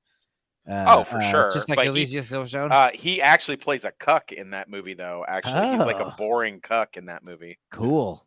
Nikki Cat is banging out Alicia Silverstone. Very interesting. Yeah, these are all really, really good. You could do an entire stream just on that series or whatever. Well, maybe I will try to find it. I forget what they called it. They had a name. It's called Rebel Highway. Rebel Highway. Oh, Rebel Highway. Okay, cool. Because I briefly summarized it before you popped in, and you kind of. Oh, did you? Okay. No, but it's okay because you saw the movie. You had the VHS set. That's insane. Yeah, I taped all of them. It's it was my introduction. Okay. It was my introduction. Yeah, I taped them off of Showtime. That makes sense though, because I was like, "Where the fuck you buy a box set of this shit? Like, you might be the only person who has that still. How much is it worth?" I had an extensive VHS collection of just me taping stuff, but yeah, man, they it was like a big thing. I think I was like a junior in high school or a sophomore, and I was like, it was like every weekend I would go out, fuck around with my friends, and I'd be like, I gotta get home. Rebel Highway's coming on, and. Yeah. I'd come home and a couple, they usually do the thing that they do on cable where they play it once on the premiere and then they play it again later on and you can catch it. But yeah, it was good series, all really, really well done. I liked it. They had some really cool. The Road Racers one that Robert Rodriguez did is really good. Well, let me catch you up to speed. We're at the halfway point of the stream. My fucking StreamYard 20-something hours resets tonight at midnight. Okay, so how much time do we got? We got 2.5 hours to do the stream, but the cool thing is, just so you know, I have, except for that last half hour, I have been listening. You actually you guys got me in trouble about an hour and a half ago. Oh, sorry. How? I was doing a surveillance job and I was laughing at some of the shit y'all were saying. Oh, I'm sorry. And people and a security officer approached me and was like, "Hey, you doing okay, sir?" And I'm like, I pointed at my earbud. And he's like, "Are you on the phone?" And I just nodded yes. And he's like, "I need you to get off the phone and you talk to you." And so I muted you guys for a second. I was like, "Dude, you don't need to talk to me." And I flashed him my badge real quick. And I'm like, "Dude, I'm doing a job right now. You're fucking me up. Get out of my face." He's like, "Okay, well, I'll just call the police." I was like, "Dude, call the police. I don't care." I was like, "Oh my God." And I gave him one of my, he was, super security of the world. And I gave him one of my cards. I'm like, "Dude, I'm on a surveillance gig right now. I'm not a weirdo. I get it. You're doing a great job. Can you please go fuck off?" And he wouldn't. And so the police officer that came out was one that I actually know and I've worked with. So I was like, "Dude, can you tell fucking Officer Friendly over there to settle the fuck down. You're going to blow this fucking thing for me. He's like, Officer yeah, Friendly. he's claiming you were walking around talking and laughing to yourself. I'm like, I wasn't talking to myself. I was laughing. Oh my God. I was like, I'm listening to a live stream. So I promised him that I would give a shout out. Officer Swain of the Lawrence Police Department. Wow. Thank you for Yeah. interfering on my behalf. I am sorry. This is what I was listening to. These goobers right here make me laugh. I can't help it.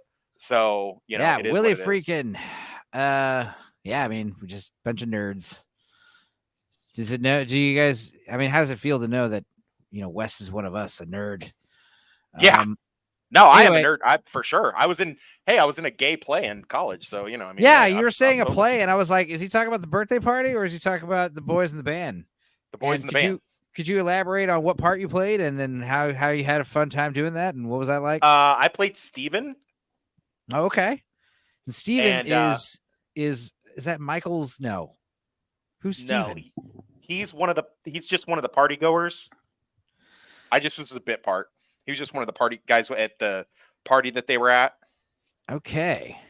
I don't know if the movie version follows the play exactly. Oh, probably. Yeah, probably changed. Yeah, that's a good point. But anyway, what was your part entail? Like, did you?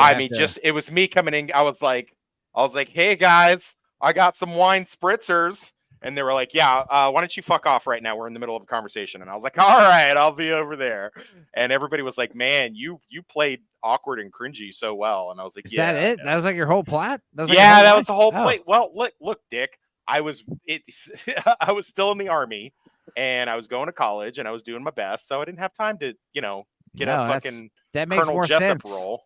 Well, that makes more sense because like the movie I saw, there's like 7 characters, and I was like, either any character you played, you had like lots of dialogue. If that was like the case, I was like, wow. No. Also, I was in the play A Few Good Men in high school, where I had a little bit of a bigger part, not a huge part, but a little bit of a bigger part. But I understudied for Lionel Caffey's part and Colonel Jessup, but I never got either one. But I can still quote every line from that movie. Hell yeah! So for that reason. I guess like the thing is, I guess we're gonna get into, the renaissance of Friedkin. So we've got basically everything from Jade, to Killer Joe to talk to. It's like 6 movies. 1, 2, 3, 4, 5, 6. What about Rules of Engagement and The Hunted? Yeah, these are in there. So these 6 movies are next, plus the new one is unreleased. But can I backwards? I know you're on a time. If you want to talk about anything we haven't talked about, that's what I was gonna say. That we've already talked about. I just wanted to point out the back and forth with Michael Mann and Friedkin it's not in the way that you think it is. Like they were a little bit like adversarial. Like, okay, like for instance, Michael Mann basically discovered William Peterson, who was the dad from Fear. He's the main cop in To Live and Die in LA. He had him in a bit part. He's in Manhunter. In this crime movie called Thief, which came out in 1980. That's another Tangerine Dream soundtrack, though. Right, I like Thief a lot. So yeah, he pops in that. He's real quick. He's a blink and you miss it character. He's the bouncer at the bar that James Caan pulls Tuesday Weld out of at the very beginning of the movie, and then Michael Mann did, of course, Manhunter, and so William Peterson was kind of like popping in between both of their projects and stuff like that. And then they had the whole thing where he was like, well, you kind of ripped off my screen. I mean, you had 2 guys that were working in the same office together, and it's like anything else. It's like but imagine if Tubbs was killed in the first scene of the movie and was replaced by another cop. Yeah. I mean, that's kind of like Miami Vice. I see the similarities, but if you look at it, there's an old Humphrey Bogart movie. I think it's called The Big Sleep, where he plays a private detective and his partner gets killed right at the beginning. I mean, everybody kind of rips off everybody a little bit. Right. I was going to say, it did seem from what I saw that it was ripping off of Miami Vice too much. I mean, any kind of similarities would be I was going to say, it did coincidental seem from what I saw. What was that? Toxic? No, it was mine. It was Echo. I have my phone on. No, I was listening to you guys on my phone. That's that was why. my own voice. That was my own voice. I was like, who? That was you, big guy. That's what you sound like. That's what you sound like. Yeah. It takes me back every time. I'm like, oh. Well, that's why I went to the bathroom. I just brought the phone with me. So. Oh yeah, you went to the bathroom just now, sitting down. That's the other thing. I was listening to Wes. I think it was recently on a stream was like one of the first times I had to like pee in the middle of a stream. It was like I had to literally be like, "Sorry guys, I'll be back." But I assume most of these bigger streamers just have buckets or jugs or. I know I do. Yeah. That's why I use that. That's why I use the avatar, so you guys don't know when I'm doing it. God. Okay. Well, like I was saying, since we're about halfway through the stream, we've gone through way more than half of the movies. Yeah, I've been listening almost the entire time, except for my little fiasco. Well, you had said earlier that you wanted to chew my head off about something that I had said with one of these earlier movies, maybe. Yes, or no, it was probably about Danny Masterson. That shit. Yeah, maybe. Oh, yes, boy. I would love to do that. Or was it 9/11? To do that. Yeah, something Thank you for reminding me. So, Thank you for reminding me, Enzo. Of course. Here's my impression. Here's my impression of Enzo. Hey, man. So I really think you kind of the William Friedkin thing might be. Let's do something topical, and of course he brings it up at the very beginning. And he's like, we've been delaying this too long. We don't really need to talk about Danny. I'm like, oh, okay, cool. And then next thing I know, the very first topic, let's talk about Danny Masterson. I'm like, I only talked about it because you were in the comment section. I was like, well, I know you wanted me to talk about this, so I will give you my 2 cents. But my whole thing was like, couldn't devote a whole stream to it, and I wouldn't want to. I mean, we could do a rape stream one of these days. Easy. Where we just talk about grape. It's YouTube. That might be too much, though. I'm thinking for we YouTube. have a We have a legit monetized YouTuber on with us. Let's not bring him down with us. Oh, right. Can you get like demonetized for appearing on someone's? Yes. Really? Really? Oh, that's bullshit. Bullshit. That's what I'm losing subs for. Well, surprise for it was great having Blue Collar on his last appearance on Tales from the Dorkside. Why do you think why do you think Dark Hour does not come on these streams? That could make sense. Yeah. That would make sense if he just told me that's why, bro. Because he's like, I'm trying to make something out of my YouTube channel so I can quit my regular Joe job. So that's why he goes on there with the BBC. He's like, hello, Dark Hour. Quite right for you to join us again. Isn't it lovely? Let's have a cup of tea and talk about the intricacies of the latest Doctor Who fiasco, shall we? Here's the thing, like some of these other shows I listen to, like the Jack Show, and these are monetized channels as well. I don't think we talk about anything as offensive. Come Town has been a thing for years and years and years. It's one of the things I always cite. Yeah, but it's the trigger. You can't say certain words. Okay. Well, you can't say the grape word. I want the list. Give me the list of all the naughty words YouTube. I think I can read it on live on air. I'm pretty sure. I'm sure. Gave the entire. Here's the thing. I said grape earlier when I was bringing it up. One of these movies. I know. It was funny. Yeah. I know. No, listen, but this time I said the R word because it was funnier. No, see, that's the thing. That's the thing with Enzo. He'll be the first one to do the let's follow the rules and let's keep things within. And then later when he gets bored, he's just like, let's talk about the Stotzi party and the grapes. Let's talk about Epstein's.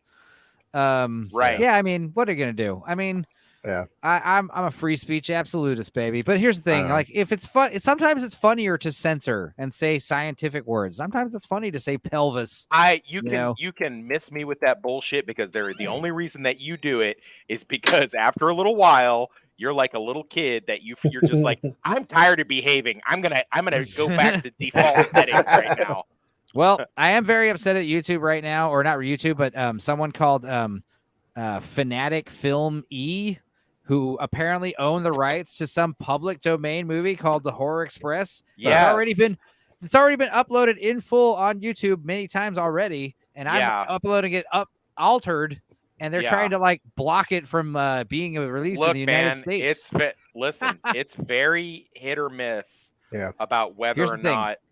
I'm thinking that if I was to appeal it, because I mean they rejected the claim. I'm thinking if I was to appeal it and be like, motherfucker, this is public domain. Yeah. I think technically like YouTube would have a say in it and be like, no, we looked it up. But if I get it wrong, I get a strike. They take the video down. You're not wrong. Listen, you're not wrong. That's what you need. That's exactly what you need to do. You need to do that exactly. Yeah. So if I just double down and just be my friends that do listen, can you listen? Yeah. Man? Sorry. Listen. My friends that do rewatches, Schmitz. there. Yeah. They just got hit on what was it, Chris? Or Blue Collar? What was it? They just got tagged on. Oh, it was something popular too. Fuck, you just told me. They just got hit, and then immediately, like halfway through the viewing of it, it got yanked, and then they challenged it, and it was right back up. So it's just like sometimes it's like the best way I can describe it, and I think I described it to Chris this way, is it's somewhere in between the dumb shit of TikTok, American Pie. American Pie. Thank you. It's somewhere within, when they flag them, it's somewhere in between the dumb shit of TikTok, where anything that you get flagged for and you contest, you'll pretty much beat it. And it's in between that easiness on easy mode and the impossibility of trying to get around something on Facebook. Like, you could have Jesus Christ could come in and be like, no, he was just quoting a movie, it's okay. And Facebook is still going to be like, I don't care. You're going down. We're ruining your entire Facebook page. So it's somewhere, YouTube is somewhere in between that. Like it's reasonable up until a point, but you have, yes, if it's public domain and you can challenge it in that way, you're going to be fine. All right. I will. Because I was thinking about just like doing an overlay on it, editing it, trying to beat it again. But I mean, if you want to play safe, you could do it like that. It's totally fine. I'm not going to tell you what to do. I'll see what I do. But anyway, to be fair, Enzo, that was a ton of fun watching it with you. We had a great time watching it. I mean, I got no problem chopping it up and putting an overlay on it or whatever if that's what I got to do. But it was fun. Shit. Honestly, it was too good. It was like kind of like I was saying, side effects and kind of like The Guardian. Oh. We were quiet a lot of the movie because it was just like too crazy of a movie. A lot of the time we're just like, what? Huh? Are you fucking serious? Like, it's hard to like contribute to a movie that's like blowing your mind. Oh. About a psychic fucking killer gorilla on a train. It was. I'm still getting over because I got that recommendation for that horror movie and the sequel that I sent you. I sent you to take a look at. For maybe you can put it in your watch thing for October. Don't F in the Woods and Don't F in the Woods Part 2. Wow. Man, those things were movies. Talk about some low quality shit. I mean, but entertaining for sure. The thing is, like, when you have like 70s and 80s booby movies, I think they were made on like another like level. They were good. Modern booby movies are bizarre and strange, especially like early 2000s booby movies. Like, whoa. Like, I'm not talking about pornos either. I'm not talking about porno parodies. I'm talking about like, titties. Like, titties are out and it's like a soft comedy with like, bullshit. There's so many of these dumb movies. But yeah, don't fuck in the woods. Whatever you sent me, I was like, yep, I know exactly what this is gonna be like. And we're gonna see like, it's either gonna be like like a lot of nipples, or like you're only gonna get nipples at the beginning and the end of the movie, and they're gonna be all these fake silicone orb titties that like don't move. Like it's gonna be a lot of that. But I'm excited. One of the first movies we watched in my Discord was Alexis, Texas Stripper Zombies. Oh, I love that movie. And I love record it, Alexis, obviously. Yes, God bless her. So. Yep. Yeah, I like nudity movies, and that's why we like Jade. Jade, David Caruso. I was saying. Well, okay. I like Jade. Right. I was saying I was commending the title, the cover of the film having Cunnilingus being performed on the VHS like cover art, which is pretty ballsy. But again, another badass car chase movie. And even though I kind of knew who killed the guy, it's pretty obvious who killed the guy in the movie. Yeah. I still enjoyed watching it. A lot of twists and turns. And that's Foxy bitch from Bordello of Blood. No, yeah, Linda Fiorentino. Yes, she's the main lady. But I was saying, what the fuck happened to her? She's I don't think. When's the last time she was in something? What, Dogma? I like Dogma. Yeah. I like Dogma a lot. The first Men in Black, Joe. I'm sure she's in a ton of stuff recently that we haven't seen or heard of. I'm sure she was in some episode of CSI recently, maybe. Do you think she's like smoking? Has she gained a bunch of weight like Bridget Fonda? Yeah, I think she has. Like, or is she? Dead? She has. No. Well, she's not dead. No, she's alive. She seems I think she plumped out a little bit. She seems to be looking all right. Not though. Bridget Fonda level. Yeah, but no. I mean, Bridget Fonda looks like she ate Bridget Fonda. She looks pretty much saw the that. same. I'm about to Google that. She looks pretty much the same. Bridget God, I hope Fonda. that's Not so not her. bad. Is that her? No. No. Oh, I mean, that's- that's looking more like what I'm expecting. That might just be a bad picture. No, this is the pic. That's what she looks like right now. That's what she looks Not like. too bad. I think it's also like not great.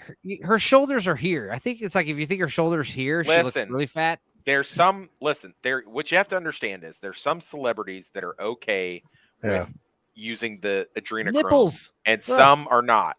And some are just like, listen, I'm gonna get fat and I'm gonna get old. I'm not gonna murder babies to stay young and pretty. It's not that important to me. And then some of them used to be heavy smokers and they're like, okay, so smoking's not good. And then they quit. And now you have Bridget Fonda that looks like Jabba the Hutt stunt double. Well, Linda Fiorentino, like her sexiness comes from her voice. Man, dude, she's got like that. I don't find even the slightest thing sexy about her. Like there's nothing. See, like that's what I was saying. Is like I find her she's pretty decent looking, but like her voice is what like sells it for me. Like she's got that like she sounds like she knows how to fuck. You know what I mean? This like smoker's raspiness in her voice that guys. I mean, that doesn't do it for me. So yeah, I don't like that. I don't like. Well, I always think of. I don't like chicks who smoke. So I don't like chicks who smoke. So, but if she smokes, she pokes. I mean, they all. I like on Men in Black. I like on Men in Black when. Yeah, that's true. I like on Men in Black where she's like Tommy Lee Jones. They're talking to Linda Fiorentino in the morgue, and Will Smith walks up to Tommy Lee Jones. He's like, "So what'd you think?"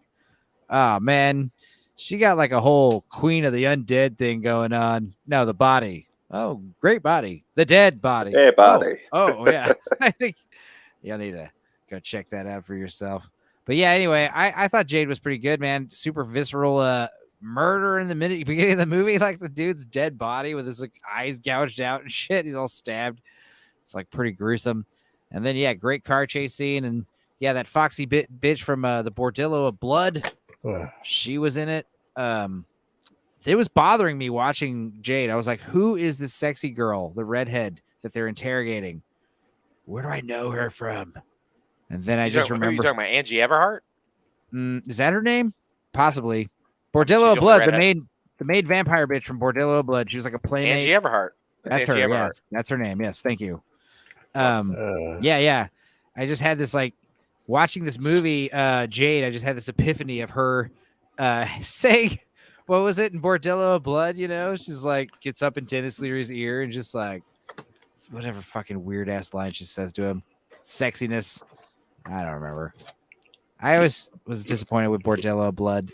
I liked it. Yeah, it was good, but it wasn't Demon Knight. And then I heard that The Frighteners was supposed to be the third Tales from the Crypt movie. Yeah, they were going to do a trilogy. With that would have redeemed it. And that they dropped the ball on that after Bordello. I guess they just weren't happy with the ending of Bordello of Blood. People wanted more of a. I don't really care. That doesn't bother me. I don't like it doesn't have to have a happy ending or whatever. Dude, so here's how to make any fucking horror movie at least 20% better in my eyes. Like take what was a recent horror movie that came out just now? There's like The Nun Part 2. The Nun. Oh God. I was gonna say Talk to Me, but all right, take Talk to Me. Here's how you make Talk to Me fucking. Just imagine how much better Talk to Me would be if like it started and ended with the Crypt Keeper and it was Tales from the Crypt presents Talk to Me. You know what? Like you could do that to any horror movie and make it better. Like, hello, kiddies. Today. Okay, but they did that with Bordello of Blood, and it's still right. Yeah. So I'm saying with Frighteners, like it wouldn't hurt at all Frighteners to add the Crypt Keeper at the beginning of the Frighteners at all. In fact, it would only help the movie. Well, I totally disagree. If you're gonna disagree, like I think. I don't think that's gonna. I mean, I don't know if you're just being like partially. I'm biased because I just love the Crypt Keeper. I think is what it is. Right, but like I don't think that's just gonna like if you asked anybody from Gen Z right now who the Crypt Keeper is, they don't even know who that is. True.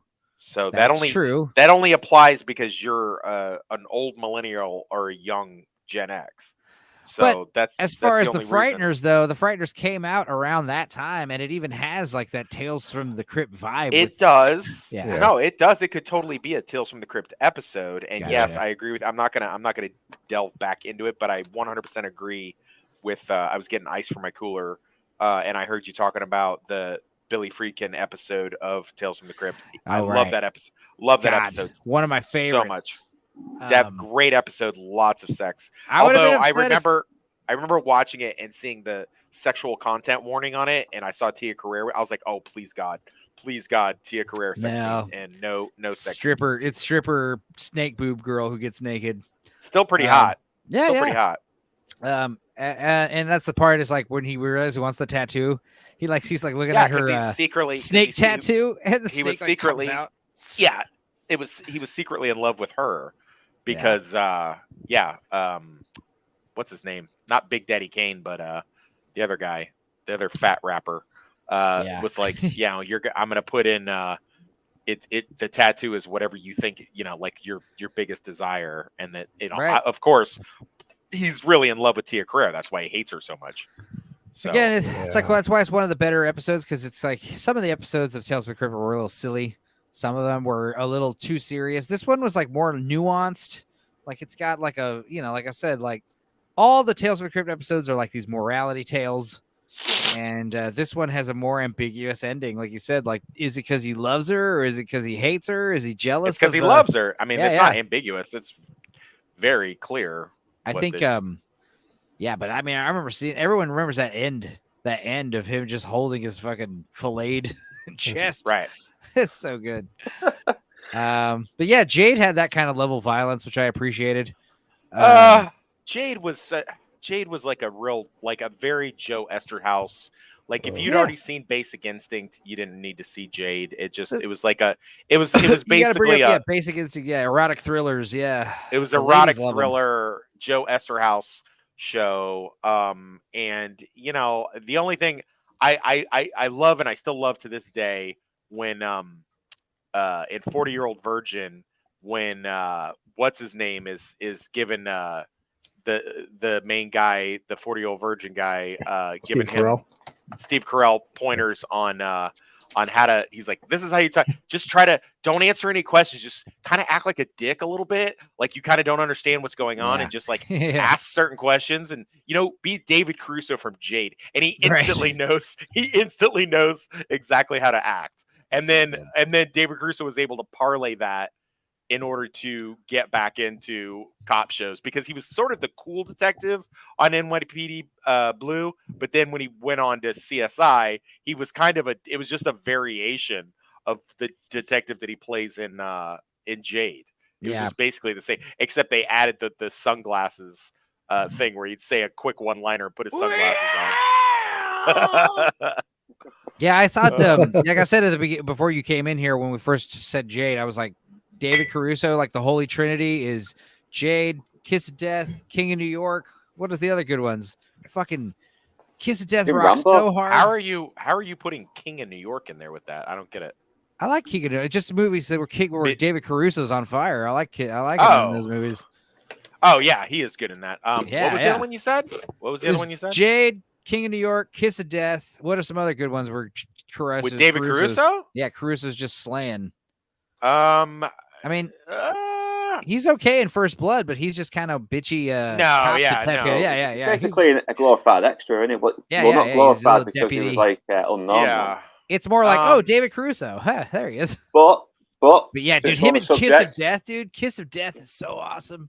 Kiss of Death is my favorite Nick Cage performance. I think, me too. I think so too. I like Raising Arizona a lot, also, but I think that's a good one. But his best performance, his scariest. I know. He's so badass when he's like bench pressing that girl. He's fucking all huge in that movie. Yeah, he would do that. He would just do that in movie. They'd be like, hey, we need you to be skinny in this. He'd be like, all right, bet. And then they'd be like, hey, we need you to be buff in this. He'd be like, all right, bet. And he would just do it. You know what I mean? He would get like huge, like in Con Air. You know what I mean? Yeah. But Con Air came like a year after he was like a skinny little dork in The Rock, which is crazy. And then and a year before that, he's in Kiss of Death, and he's enormous.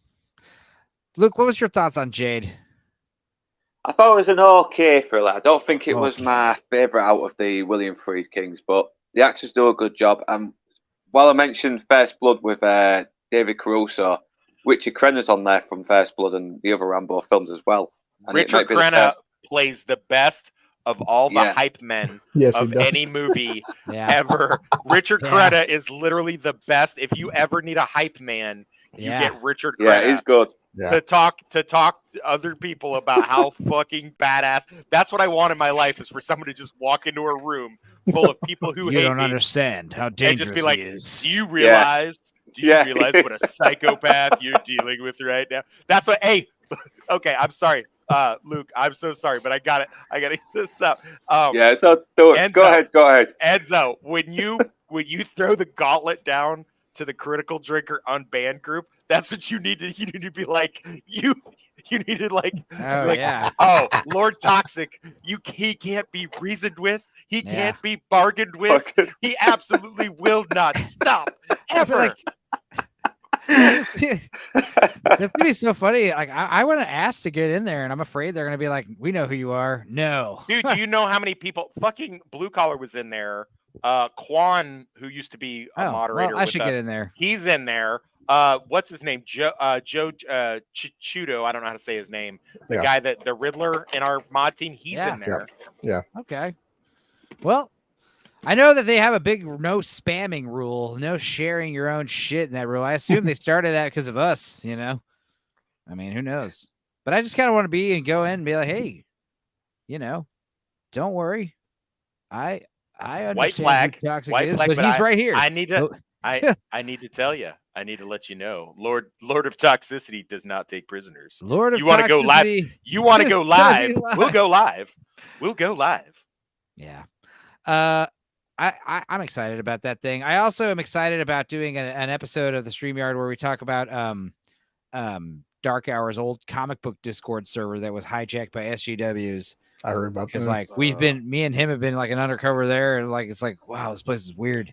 Have you guys ever watched if you get a chance, and I know everybody's super fucking busy, I get it, but if you ever get a chance, Dark Hour has some older videos where him and another dude who I guess he doesn't collab with anymore, where they are doing X-Men episode. Yes, it is. Dark Hour. He is so fucking funny in that. He had me rolling laughter making fun of the X-Men. He's like, what? Yeah. Look at this as Beast needlessly runs on the side of the wall for no reason. And he's just like, and then they're like showing like Rogue's ass. And he's like, yeah, this is the obligatory Japanese anime ass scene. You know why Beast runs on the wall? Because he can. Because he can. Fucking can. I think that's what Dark Hour says too. But yeah, those, if you get a chance, are really funny. And I wish you would have. I'm sure they're fucking erased in the ether. Are they still on some old channel or something? No, they're there. No, you can still look at them. He just stopped doing them. They're still there. Okay, cool. They're on Dark Hour's channel. Yeah, they're on his channel. Yeah, they're older. I guess I'm thinking that he erased his old channel and started a new one, but I'm realizing he just kind of changed his old channel's name. He's got certain stuff. Like he's even got like OSTs of our clips of our conversations from. Even though he doesn't have his live streams up anymore, he has like clips from the live streams. Like he has like my Reacher analysis, and then I think where we talk about Mayor of Kingstown, I think he's got that on there as well. Yeah. Okay. So yeah, but if you get a chance, those are so fucking funny. He is at the top of his game. He has that really dry. So I guess that's probably why he gets on with the Brits so much. No offense, Luke. But I take it as a compliment. Yeah, I mean, he likes Dark Hour too. What are you talking about? Yeah, no, but he gets on with the Brits so much because he has that real dry sense of humor where you're just like, you're not sure what you just heard, and then it hits you and you just start fucking busting up. Yeah. So whereas the three of us, I get drunk and laugh at my own jokes. I can stop laughing at my own jokes. Christ. Right. Also, just do the whisper voice. My sexy voice. Well, anyway, as for Jade, the film I found to be quite enticing, but that's probably because I watched it next to a female.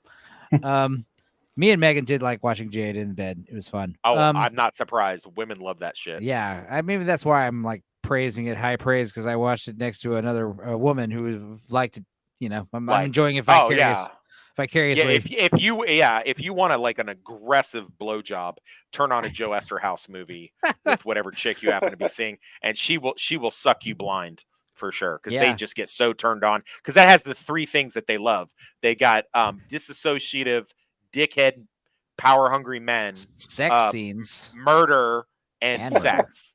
Yeah, so that's and like the three I said, things I white paused the women love. movie in the middle of the sex scene. I was like, dude, literally, and I pulled up the cover. I was like, this is the cover of the movie. And I was like, I've seen this movie since I was a little child, you know? So I was like 10 years old. And Meg couldn't see it because she had a mouthful of Italian cock. She was like, okay, whatever. No, I wait till the movie's over. Funny you mentioned that. It just reminded me of that South Park episode where they take the wives to the Broadway plays and they always get fucking blowjobs. Yes, I'm not. No, you could ask something. In a Broadway play, maybe I'd be down with like mid Broadway blowjob. But here's the thing. That's why I love South Park. I would not want to pause the movie. I hate pausing the movie for sex. It's so annoying. I want to get the sex out of the way before the movie or after. But like, I remember one time I was like watching this movie with this like hot, like 19-year-old, like, you know, hippie girl. I was younger, obviously, but like, she's like, you know, what were we watching? Some fucking Coen Brothers movie that I'd never seen. I was into it, and she wants to have sex halfway through. And obviously it's like pause, have sex. It was awesome. Why would you pause it? You leave it on so you can last longer because you're paying attention to the movie. You know how many chicks I've maybe not pause it. Maybe not Justified? pause it. Maybe I didn't pause it, but the point is, like, once we're done sex, it's like, all right, let's rewind and see what we're missing, and it's like get back into the groove. It's like, really, it's like I don't even want to watch the movie anymore. Now I just want to have sex. It's like you ruin the movie, kind of, in a good way, but you still ruin the movie. See, this is the problem with you ADHD millennials. Like, you got to learn how to multitask. I think it's like, if we're gonna have sex, don't do it in the middle of a Coen Brothers movie. Like, I want to watch this shit. Like, if you're gonna have sex, like, let's have sex in the middle of some trash TV. Dude, I'll have sex in the middle of a gunfight. I don't even. Of course, like I did. I'm gonna say no. I can't say no. She's ready to go. You stop. You stop paying attention to the movie. You start having sex. But then when we're out of sex mode and 40 minutes of the movie, 20 minutes of the movie has passed by, you're like, what? Where are we? I like how Enzo corrected himself. 40 minutes, somewhere 20 about minutes. A half hour. Let's just be honest. 3 minutes. 3 minutes. He's like, commercial break. I'm Mr. 15 to 30. But anyway, that being said, Jade was a good movie. I know we didn't talk about the plot, but it's a murder mystery. Some guy in San Francisco rich dude got murdered. It's the typical. It's basically if you bought Basic Instinct off of Wish. It's like I assume like a low rent version of fucking Basic Instinct. I assume Basic Instinct made a shitload of money, and everyone's like, get every fucking erotic thriller. We got something from this guy. Get it. Bring it up here. We're making this. We're adapting this tomorrow. Right. Johnson, get on this. Write this script. That's the problem I have with Hollywood. It's like, you should have a guy who's like, you know, obviously in a perfect world, it's like the writer wanted to tell the story, wanted to adapt this movie and book into a movie. But 9 times out of 10, it's like, hey, this comic book, you guy, turn this into a movie. And it's like, okay, fine. It's a trash film. Anyway, trash. Let's stop talking about trash. Let's talk about something good. Let's talk about the first of the Tommy Lee Jones, William Friedkin duo. Collapse. Collapse. Rules of Engagement was great. What a fucking great movie. I watched it after The Hunted, but I liked it a lot. Me and Mother both watched it, and great courtroom military movie. Again, just like you could say, you like by your own argument, Toxic, you could say, well, if you've seen A Few Good Men, you know, you don't need. No. I think this was better than A Few Good Men. I don't know. I liked it. What do you think? Do you think it's better? You think A Few Good Men's better? Probably, right? Well, okay. Like A Few Good Men is objectively better. It's better writing. It's better. It's more polished. Blah blah blah. But here's the thing. I think I enjoyed Rules of Engagement more. Rules of Engagement is visceral, and it's one of the more realistic combat scenes I've ever seen in any movie. Dude, I mean, it is so realistic. It's crazy how good that is. What about you guys, Luke? Yeah, I fucking liked it. As soon as I saw the beginning where he threatens that guy's soldier right in front of him, I thought, this is going to come back on him. But I do like how I don't like how at the end, I don't like how the Vietnamese soldier salutes him as well, because he was like, yeah, I'd have done the same thing. He was saving his men. Well, yeah, for those of you who are unengaged ruthless. in this rules of engagement, it's basically a war courthouse legal drama about, Samuel L. Jackson plays a, what is he? Some kind of commander, captain. Samuel L. Jackson is a colonel in the Marine Corps. He's a colonel in the Marine Corps. He's a U.S. He's got to evacuate a U.S. ambassador in Yemen, I believe is the country. There's an anti-American demonstration outside the embassy, and they've got to get the guy out of there who's played by Ben Kingsley. And I was like, what a totally unnecessarily famous actor, in this role. Like, you could have had anyone play this character, and they chose fucking Gandhi. So that was cool. And hearing Kingsley do an American accent was also fun. But yeah, he has to get helicoptered out of there. And yeah, they're getting fired upon, and Samuel L. Jackson has his order to kill all these people that are shooting down there and kill a bunch of civilians, including a bunch of, deadly, dangerous people. And it's a big courthouse movie after that. This guy's going to get court-martialed and possibly sent to prison. Is that right, too? Yep. Yeah, that's on the table. Like murder charges. A death sentence as well. I can't remember if they were going to give him the They death were sentence. batting around. They were batting around with the death sentence, but the prosecutor on the case was like, "I'm not going for the death sentence. This guy's been a hero for 30 some years." Guy Pearce. Yep, Guy Pearce, amazing in this movie. Awesome Brooklyn accent in this movie. Yeah. Like if Guy I didn't Pearce, know, I would have so assumed underrated. he was actually. Yeah, he's great in that movie. So for sure. underrated. LA Confidential, really fucking good. LA Confidential is in my top 5 for sure. But yeah, this movie starts with that great Vietnam flashback where how Tommy Lee Jones and Samuel L. Jackson know each other, and that's where that famous clip comes from, where Samuel L. Jackson just blows that dude away in the head, just shoots him right in the face like point blank, some Vietnamese prisoner of war. Yeah, pretty brutal stuff. And then there's a big shootout. Call your men off or I'll shoot your other friend in the face, and then I'll shoot you in the face. It's kind of like a big standoff. And then Tommy Lee Jones gets his leg all blown up, and he gets rescued due to an act of violence. Like I was saying on one of these last streams, like sometimes it's heroic to kill and commit violence. This is one of those movies that definitely, confirmed that thought in my head even further. But yeah, once again, it's William Friedkin not judging his characters. He's showing you that these are 4 people, but sometimes people do things that aren't proud of, but for good reason. Yeah, true. Yeah, and again, that documentary flair really shines in this movie, and that moral ambiguity. I enjoyed it immensely, and realistic combat, but the most realistic fight scene I've ever seen in a movie. Like, everyone talks about Roddy Piper and Keith David fighting in They Live. Oh, yeah. The fight scene between Tommy Lee Jones and Samuel L. Jackson in this movie was like that, but shorter and way more intense. I don't know why. It doesn't go on forever, but they tear up the dude's house, and it's so realistic, how much they're fucking each other up, how out of gas they get, how winded they get, how quickly they get tired. It's very realistic, with a real fight, Oh man, I loved it so much. So definitely for me, that was the highlight of the movie. Toxic's in here. I was wondering why I was being quiet. Yes, they had weapons. You think there's a script for fighting a war without pissing somebody off? Follow the rules and nobody gets hurt. Yes, innocent people probably died. Innocent people always die. Hey, man, you got to be careful sending comments like that. YouTube's going to think you're threatening me. But I did not exceed my orders. You need to put all that in quotes and attribute it to Samuel L. Jackson. Yeah. I got to praise the action as well at the embassy. I mean, the fact that they're mostly just keeping down, trying not to get shot. They're keeping low as they can. I've heard a lot of other soldiers talk about that. Well, here's the thing. This came out before. No, I'm right here. Here's the thing. Well, I was trying not to overtalk everybody because I don't. Oh no! I thought you were like arguing with another security guard or something. No. I'm in my office. No, but so yeah, man, it's like this came out before Iraq, and I'm gonna tell you, man, like people just didn't understand this at the time, because I worked at a movie theater when this came out, right?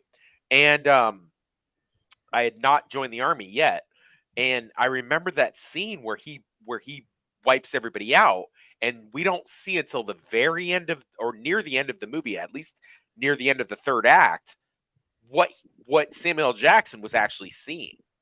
Right? We only see that they're getting shot at. One of his Marines gets killed.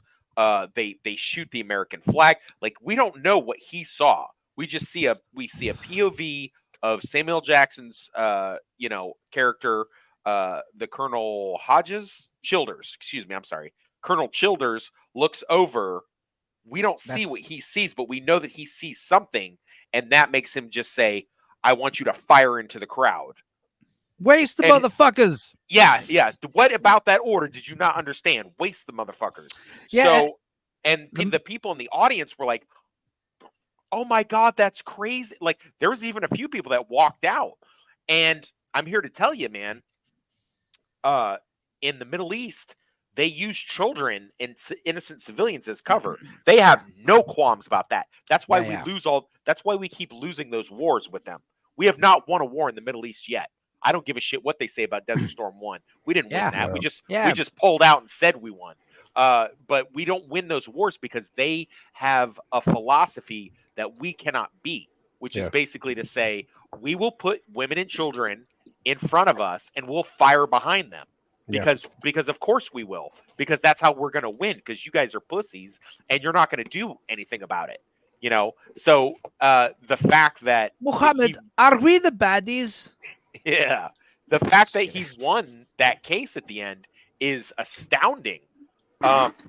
Because I'm going to tell you, like, you have companies like Blackwater overseas, which I worked for, by the way, who did stuff like that, and they got raked over the coals in the current political climate and stuff like that, which is not that far removed from, late 90s, early 2000, when this is supposed to have taken place. But that's how they do business over there.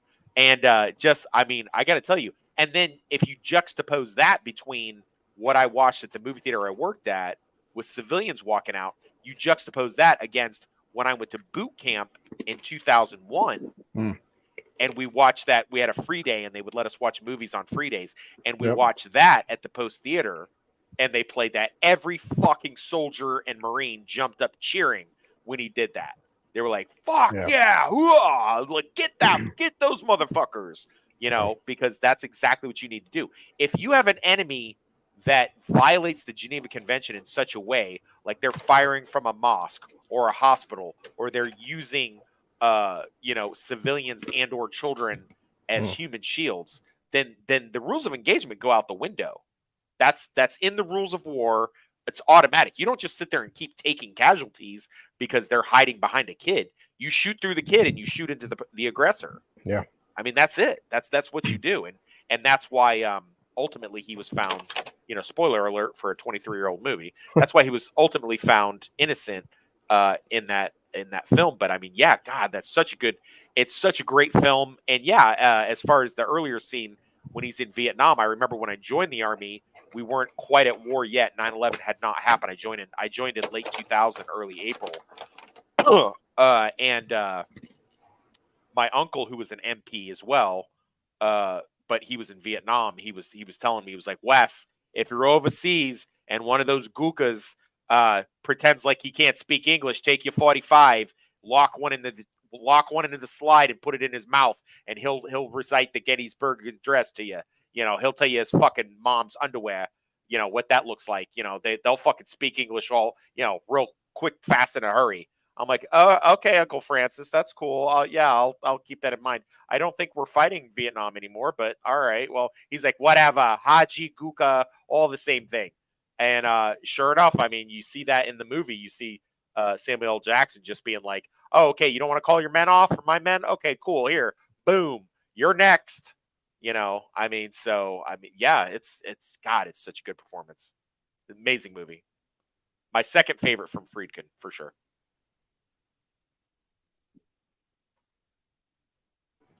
I mean, I'll yeah. play it. No. Well, it's like the West was saying. I mean, Enzo, you're muted. But I mean, I can't test. I haven't done military, but I've known. I'm a little bit younger than West, but I have a lot of friends that joined up at 18, 19, 20. And everybody I know who went overseas and joined, they just basically said what West said verbatim. I mean, it's not what he said is not the first time I've heard something like that. Sorry, I had asked what was your first favorite movie, Toxic? From this guy. Hunted. Oh, okay. Well, that's good because that's next. So, all right. Yeah. I know. We did skip 12 Angry Men, but we'll talk about it after The Hunted since these two are like spiritual sequels, you know? I think so. And I think I like The Hunted a lot more than Rules of Engagement. I think The Hunted is like one of those movies I want to watch a few more times because, again, back to moral ambiguity. God, why can't I say that word? Anyway, Rules of Engagement, as far as that goes, I mean, how many other of these good military courthouse movies are there? There's that John Travolta one. What's that one called? Where are you talking about? General's Daughter? Is that what it? General's Daughter? There's like Samuel L. Jackson. That's not a courtroom one. There's one with John Travolta. Basic. Yeah, but that's not a courtroom one. No, are you sure? I thought it was. They don't go to court. They're in the interrogation room. Oh, okay. At the MP station. That's actually based on a true story. And so a they're couple trying of those to solve a mystery. Okay. A couple of those guys that were the Rangers that were in the Crazy Eights or whatever the fuck they call them, they were actually locked up in Leavenworth when I was a guard there. Okay, so military court movies would be like High Crimes, Few Good Men, Heart's War, Path to Glory, Courage Under Fire, of course, Casualties of War. That's one of my favorites. Men of Honor. I don't know if Courage Under Fire is a courtroom thrill. I mean, it's definitely he investigates it. That they don't really go to court though. I guess that's what they're counting. Like, I mean, these like military investigation, like mystery, like happening. Okay, well that's cool. Like, I guess because that's what I was thinking when I said basic. It's like, these movies where like there's an incident and then the characters are like picking up the pieces or figuring out who to blame is to be assigned to what happened. That's kind of what I guess we'll describe these films as. But yeah, the Caine Mutiny with Humphrey Bogart is another big one. Then some other random ones. There's one, The Last Castle. Oh, there you go. Last Castle's great. Okay. Yeah, I mean, there's a handful of good ones. I never saw High Crimes with Morgan Freeman and Ashley Judd, but I didn't realize they but I did read the book though. The book was really good. Oh, I didn't realize Morgan Freeman and Ashley Judd, have they teamed up before? Were they in the Bone Collector together, or that was Angelina Jolie? Okay, Kiss the Girls. Kiss the Girls. Yeah, there you go. That's a good one. I feel like I've seen them together before. Yeah, look, good job. Thank you. I can't come up with everything. I can't have everything on Wikipedia on hand. You guys want to see something that's so funny? Is we're talking about all these movies. These are all the tabs I have open for all the movies. We're going down the list, all the Wikipedia articles. Like I pulled them all up ahead of time. It's a lot of movies, bro. Like I said in the beginning of the stream, I thought this guy made like 5 films. So anyway. Oh no. No. Anything else about Rules of Engagement before we move on to The Hunted? Just I think it's just it was very timely. It's interesting that how they had that movie. I thought of that when Blackwater was getting raked over the coals in the courts and stuff. Because it's really common. I've literally seen that in real life. I'm not just talking about stuff that I've seen on documentaries. I've literally seen Iraqis and Iranians use children in the crowd and people do protests. That was 90% my job when I was in Kurdistan was to go out to areas where they would be protesting outside the base and drop somebody just so they get the point. Now we never like open fire with like all of our weapons because that's a little ridiculous. He could have had designated shooters do that. I mean, I'm not questioning, I get it. You have to have some waste them all. Yeah, waste the motherfuckers. I don't think I would ever say that on an open mic. Yeah. But definitely that's something they definitely bring to bite his ass in the courthouse, Yeah. I mean, I feel like they should have just used the They'd be like, listen, this is Samuel L. Jackson. He's obligated to say that in every single movie. Not even obligated. It's like if he doesn't say it, like the Star Wars prequels are seriously lacking motherfuckers. You know what I mean? I mean, like if he... listen, I saw the RoboCop reboot while I was in the joint, and everybody drank. And so when he's at the end, he's like, "Are you serious, motherfucker?" Yeah, at the end of RoboCop. So out of character too. Yeah.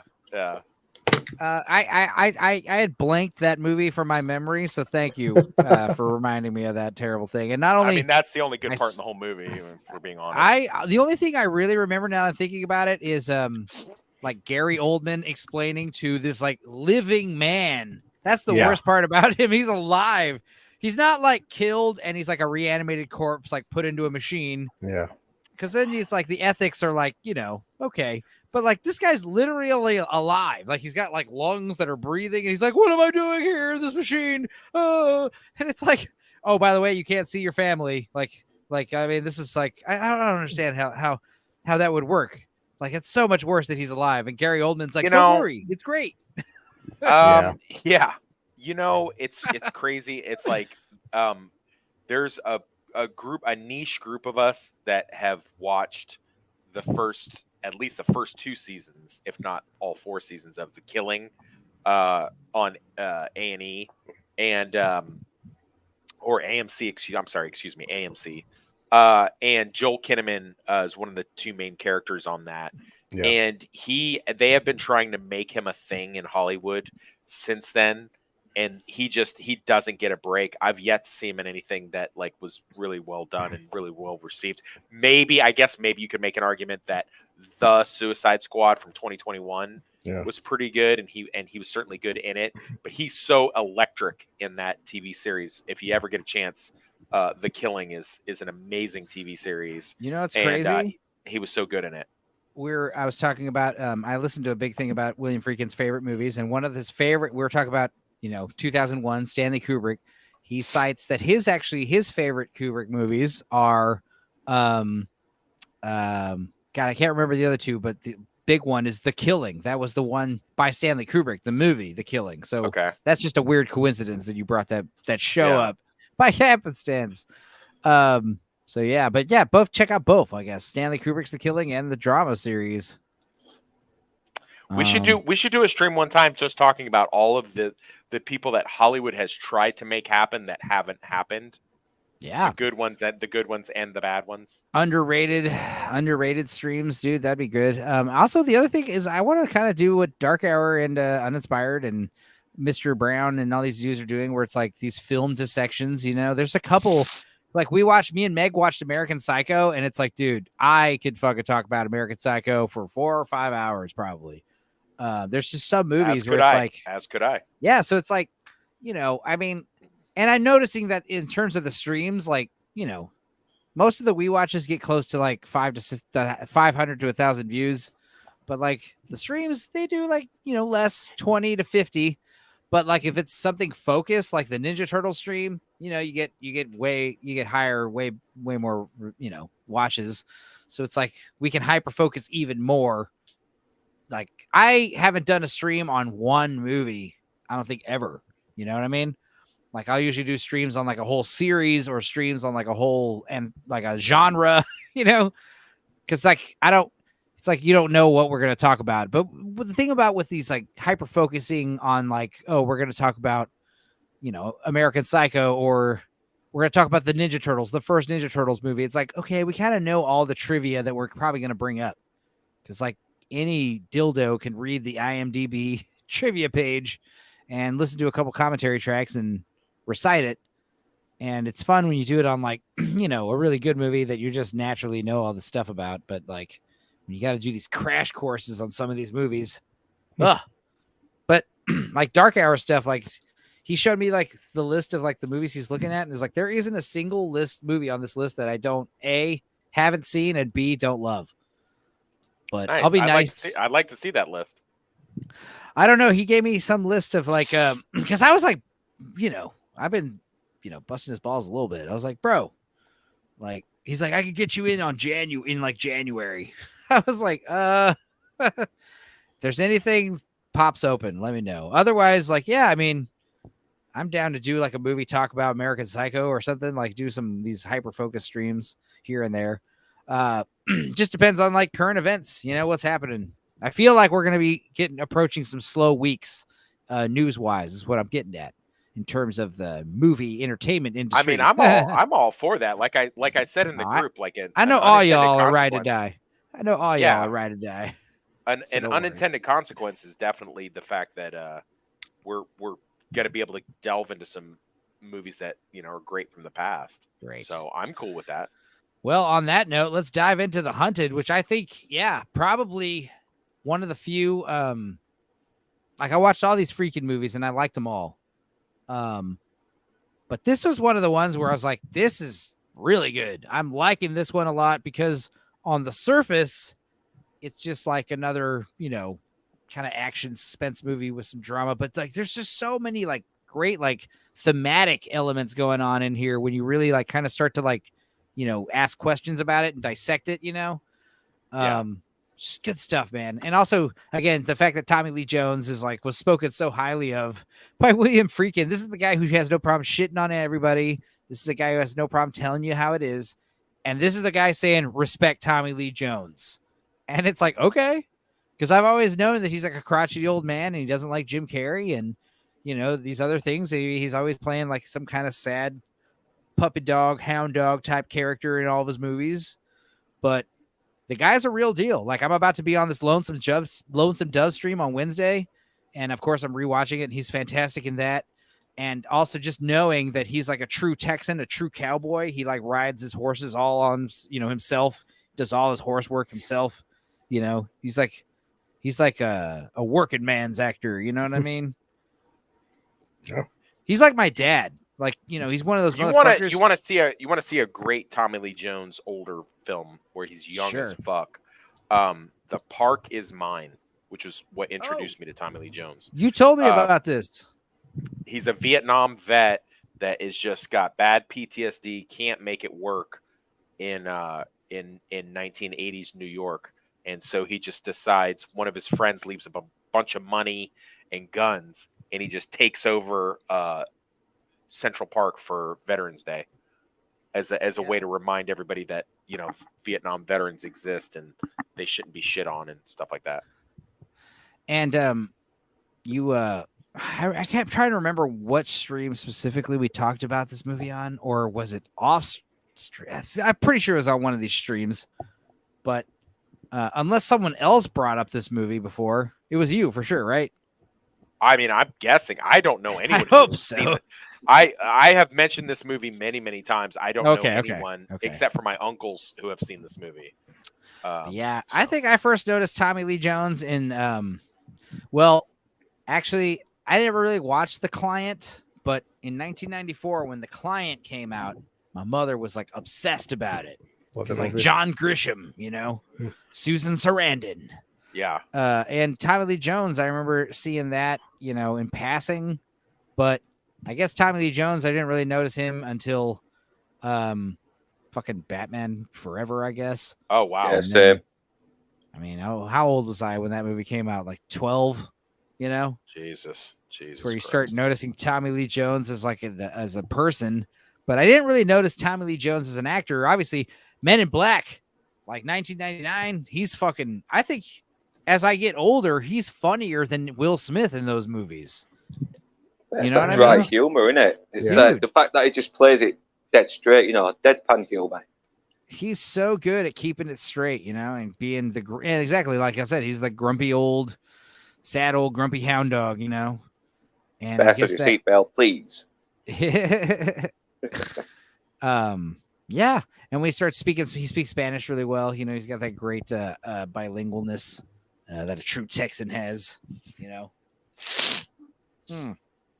But yeah, as far as The Hunted, like this is one of those movies that I'm not going to lie. I didn't watch it until after I saw the We Watch with Meg of The Hunted 1995 and William Friedkin died. And I was like, I always, bring up The Hunted 1995, and I always get recommended a 2003 version with Tommy Lee Jones that I never saw. Yeah, I saw this movie in the theater. I really, really liked it. I thought it was very niche, though. I was like, okay, because I was like, because at the time I'd been in the Army at that point for like 3 years, and I was like, okay, so this I'm supposed to believe that this guy just goes into areas with no gun and he's just like cutting people. Like, okay, well, all right, great. But then later, a few years later, I get in trouble and get booted from the MP Corps, and I get sent to the Airborne. And then I go overseas and I find out, I meet all these special forces guys, and I'm like, okay, so they do have guys that with, because I'll tell you this, and I think I said this in a previous stream. There's this real weird thing in military communities where guys like collect knives and shit like that, which I always thought was weird as fuck. And I'm like, like you would go into a guy's, chew, which is like your trailer overseas or bunker, whatever. And you'd go over there and he'd have like 50 knives in his plate. I'm like, why do you have this? Like I had a e-tool, like a leather, and I had like a Leatherman, like, so in case I had to cut through wires or do something, you know what I mean? But like, I never had any like knives on me. Like all these guys have like, like 5 or 6 different on their kit, on their armor and stuff like that. They'd have these knives on them. And I'd be like, why do you have this? Like, what is that? I was like, you do know we have guns, right? Like we have like I have 3 guns on me. Like I don't need a knife. And they're like, well, what happens if you run it? I'm like, dude, if I run out of ammo, I'm not getting in a knife fight. Like that's like, that's not going to happen. Like that's so ridiculous. But this movie definitely got me some respect for guys that will go into an area and need to be super quiet and will just murk people out with these and also the survivalist thing where they can just like live in the woods or the wilderness and they can do stuff like that. I find that really fascinating now. Yeah. So and again, I agree with you. It's one of the best movies that he's done. Yeah. It's funny, like anything. I was googling stuff while everybody's talking, and boy, audience score, and like you even see something like a year ago. Oh my god! You didn't see The Hunted, huh? Have you not seen The Hunted? Yeah. What are your thoughts on it? Oh, I'm just saying, like, no, I was looking up information. No, I loved it. It just, Okay. I just, it's one of the things where we talk about. I loved it, and I'm just checking. I wanted to see. I just can't Felt help like but you look were at, deflecting for a second well, there. I can't help but look at audience scores, and people like it's people are tearing the movie a fucking part. Critics and fans alike are just tearing it to shreds, and I'm like, and Wes is one of Wes's favorite. What's his favorite Freakin' film? And I liked it. I thought it was really good, and wow, people didn't like it. Like, Jesus. Well, I mean, you still have to say, like, I mean, obviously, like, my top Freakin' movies. I mean, I guess we could do that at the end of the stream, but like, even like I said, I liked every single one of them, and like the bottom tier ones tend to be the ones from the early career in the 80s. But like all this stuff right now, it's, even though it's at the bottom of the good list, it's still fucking good for me. I mean, like for me, the top is like, I don't know. I hate to be like all shitty, but I just like The Exorcist best. And then obviously Sorcerer, I think, is like my new favorite. Second place. Sorcerer kicked ass. I loved it. I remember when it came out, the marketing for The Hunted was Tommy Lee Jones just like they said, like those, like, was it 3 or 4 months of training they had to go through the hand-to-hand combat to learn the knife fight scenes. Like these guys put like a lot of work into that shit. This is one of those ones where I wish we had Dark Hour again, where he could like explain to us like all the intricacies. Yeah, that's the best stuff about especially it. Especially at the end, it was a great fight scene. That. Yeah, I mean, yeah, and I guess to say, I mean, I think Hunted is probably like maybe my third favorite of all of them because of like, on the surface, it just seems like a dumb action flick with like, some military stuff, but it's like, I don't know, dude. There's like a lot going on. There's a lot going on in this movie, like subtext wise, killing your adoptive son that you raised, to be a weapon, also the idea that like Tommy Lee Jones has never killed before, even though he trains people to kill. Yeah. Extra proficiently. Thought that was cool. And, all this good stuff about how like, I don't know, Tommy Lee playing like I said, playing like the sad, soft-spoken guy, but I think it worked best in this movie. I don't know. I definitely I'm sure you've caught the fact that they had Johnny Cash doing the opening and the closing line. Yeah, that was like the Blue Collar. Yes, that made it even better as well. Yeah, I love Johnny Cash. You had saw this before all of us, and you were like, first thing you said, like, Johnny Cash chatting audio commentary. I was like, or audio cameo, sorry, not commentary. But yeah, Well- what I was gonna say, what did Bastard think of this movie? Because I know he. I love it. I love anytime fucking two hard bastards use the environment to their advantage to get one up on each other. It's a win for me. Cool. Yeah, agreed. I always love movies that do the whole the teacher against the student type thing. I really dig that. I like that kind of situation. That's why I want to watch Invincible, like that cartoon superhero show. Like, I like this idea, I always love the idea, like, that's a good show. That is a really good show. Teacher's really gone good. crazy, like Master's gone nuts. Like, now we got to take down Master, because it's one thing where it's like something you see in Kung Fu tropes is like the disobedient student betrays the master and kills the master, and you feel bad about that. But like in this movie, it's like, no, the disobedient student, you want him to lose, So since we've all seen the movie, let me pose the question. Did Benicio del Toro, did he just go nuts, or were they really sending people after him? Because I really like what you said earlier when you were talking about, well, you've mentioned it a couple times about Billy Friedkin, is that he has these characters and he doesn't explain it to you. He lets you decide. He has these morally ambiguous characters to live and die in LA and rules of engagement, and he just throws these scenarios at you and he goes, you know what? You figure it out. What do you think? Is this guy the good guy? Is he the bad guy? Is he whatever? And he does the same in this movie. So I guess what I'm asking the panel here is like, what's your opinion? Do we have an unreliable narrator here? Did Hallam really just like lose his shit and he's too far gone? And like the one character says, he goes, that's the thing. You can't tell the sharks from the guppies anymore. Was it that? No, or did he really have people coming after him? No, the first one for me. Yeah, I never got the vibe that he was legitimately, like, his paranoia was like, legitimate at any point. I just assumed he was just like going crazy, especially with his first time as he kills those hunters in the beginning of the movie, because it's like he's kind of just killing them because they're like cowards, Okay, so you don't think the hunters were actual sweepers coming after him? No, I didn't. I mean, maybe were they? Yeah, that's a good point. Shit, I wasn't even thinking about it like that. Well, I mean, it's in the movie. No, I know, but it's like I assume they're just legit hunters, and these guys are like, what the hell? I mean, it didn't seem like they were after Benicio, I mean, it looked like they were after Benicio to me. Maybe. I'll have to watch it again. But watch it again and watch the way that they move. They do not listen, I'm not a big hunter myself, except for people. But I know the difference between when you hunt for animals and when you're sweeping an area looking for a target. Guess, like, they look like they're for sweeping. That. Why has the guy got a fucking shoulder rig with a weapon on him? What is he? What, you don't need that when you're hunting. In fact, that's usually strictly forbidden when you go hunting. At least it is in Kansas and Missouri. You can't go rocking a fucking sidearm out there. So it looked to me like they were sweeping looking for him.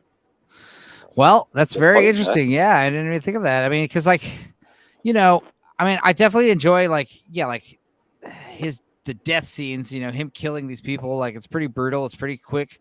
Also, the idea of like him, creating his own weapons. Like, he gets taught to like flint his own weapon, his own knife. It's like a specific type of knife, like a hook end or whatever, so you can just like, when he's teaching, Tommy Lee Jones is teaching them how to like stab the lung, go for the gut, go for the fucking leg, then get back at the lung. What is it? I remember watching that. I was thinking to myself, fucking hell, they really teach soldiers to do all this shit, and they have to actually do it and all. It's crazy. It's like the Terminator, It's like, I have detailed files on human anatomy, One thing I just noticed as well is, I don't know, I might be wrong on this, but is this more faithful to First Blood than the novel First Blood than the actual movie is? Excellent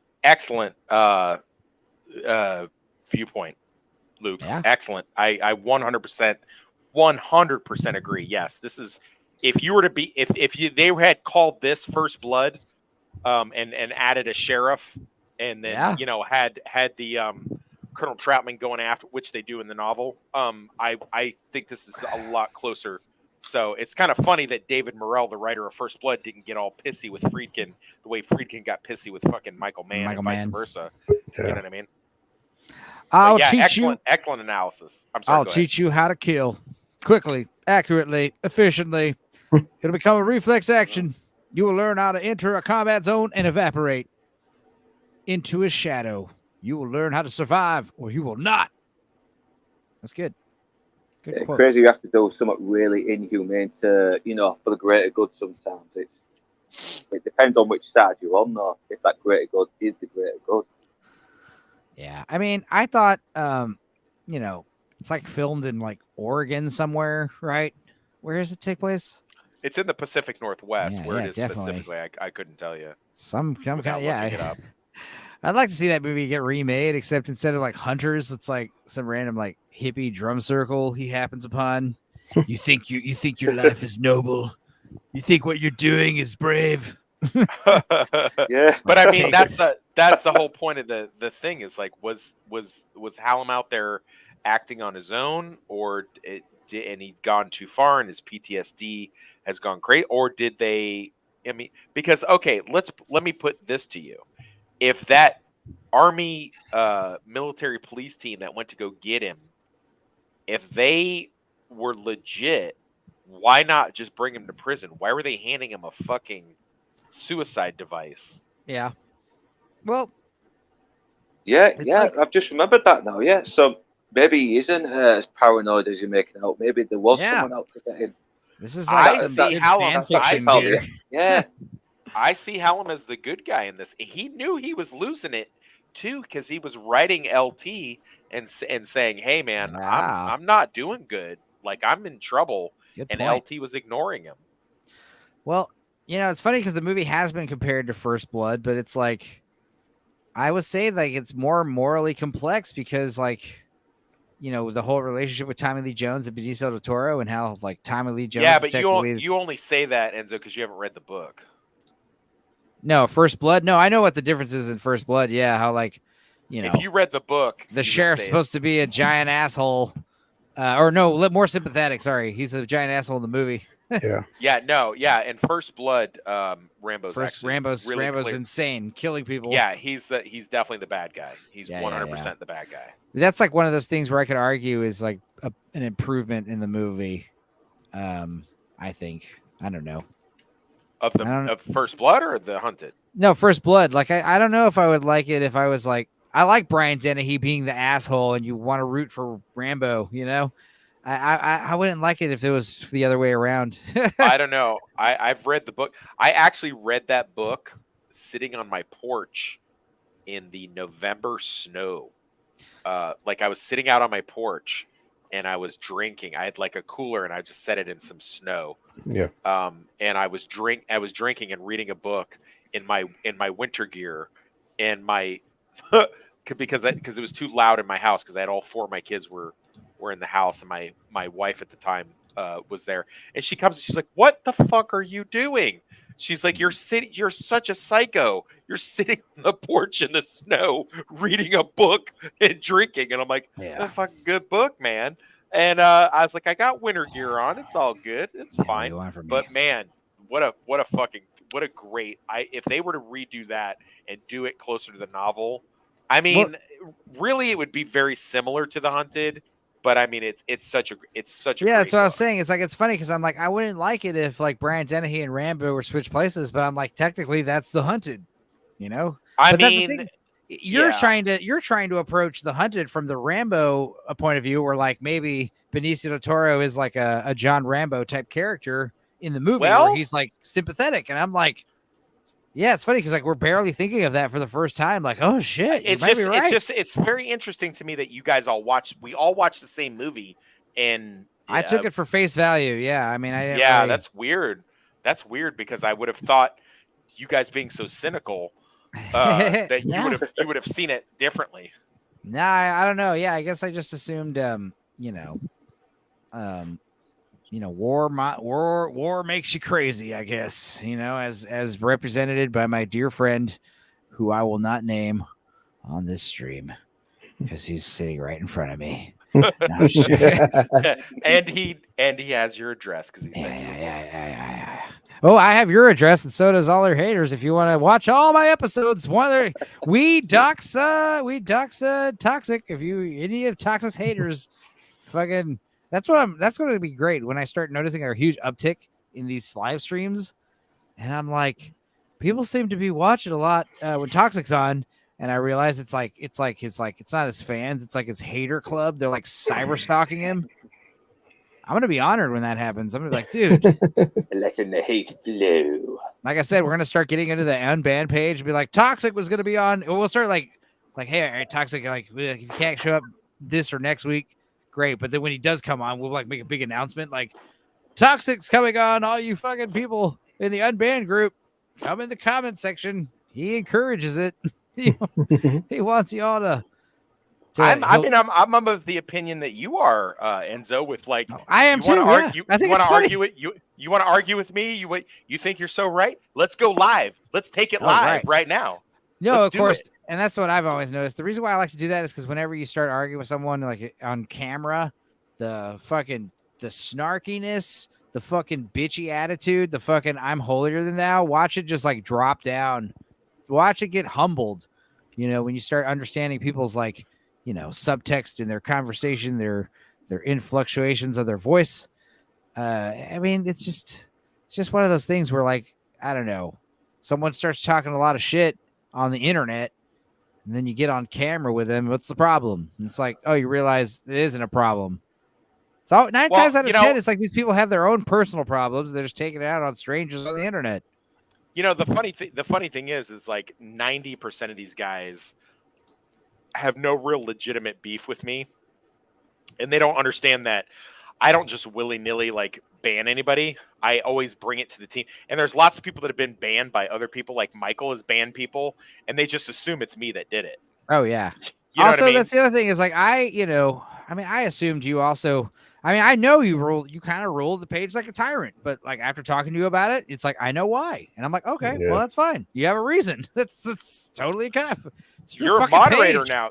You're a moderator now. And so know, you've been a moderator for like a week now. Yeah. Megan is like, you know, obviously not interested in moderating any movie pages, you know, she's a diversity hire. But like any kind of responsibilities she has, like, she's like, you should handle that. And I was like, all right, that's fine. Because I was basically like giving her ideas for questions of the day, but you know, it's like, well, my only issue with you is because you have that like dual personality where you just on the one hand you'll be like, hey, we got to stick to this. Don't say this. I'll run any questions ahead of you. I'll do that but then you have that flip side to your present where you just go, fuck it. Let's just say the R word. Let's just say the Stotzy word. I did think a good question. I did think a good question that you said no, and I don't know if how serious. I mean, I assumed you were being serious, but like I was like best porn star cameo in a non-porno movie. No, that's not a good question. Well, like that's adult film star. No, that's not a good. No. Yeah, no, I guess everyone's gonna just say Ron Jeremy in Detroit Rock City, and no, that that's one not lady what they will do, Enzo. That's not what they would do. We have like a page. We have 7,000 people. A good 500 of them are almost for sure weirdo incels that live in their parents' basement. You know they're gonna pull a Pornhub link and try to paste it onto the freaking. Is it really that bad? I don't know that. Yes, yeah, we've had people post naked pictures and like I don't crazy know any shit of that. on there. I don't know any. We had to shut down. Chris, our blue collar. Do you remember when we had to shut down the what was it? The group chat thing that was going on behind our back? The group chats are totally different because the group chats are like, remember? And then we were like, oh my God, what is going on right now? Like somebody was like, yeah, they're over there talking about having the intercourse with, you know, which underage chick do you think would be the hottest in bed? And I'm like, oh my God. Like, I had to go in there and like sweep and clear that whole thing. Like down to the nap. Yeah, group chats are always like no holds barred. And that's why they've always joked about like, you know, Facebook can ban you for what you post, but the day they're like, they can start banning you for what you message people. It's like, well, I'm done. Bye guys. It's not just like what I'm sending. It's like, I'm sending like, how many chats I'm in that are just not safe for work. Yeah. Oh, it's definitely pretty close. It's getting there. It's getting pretty close with luckily even just something simple as Call of Duty. Call of Duty now.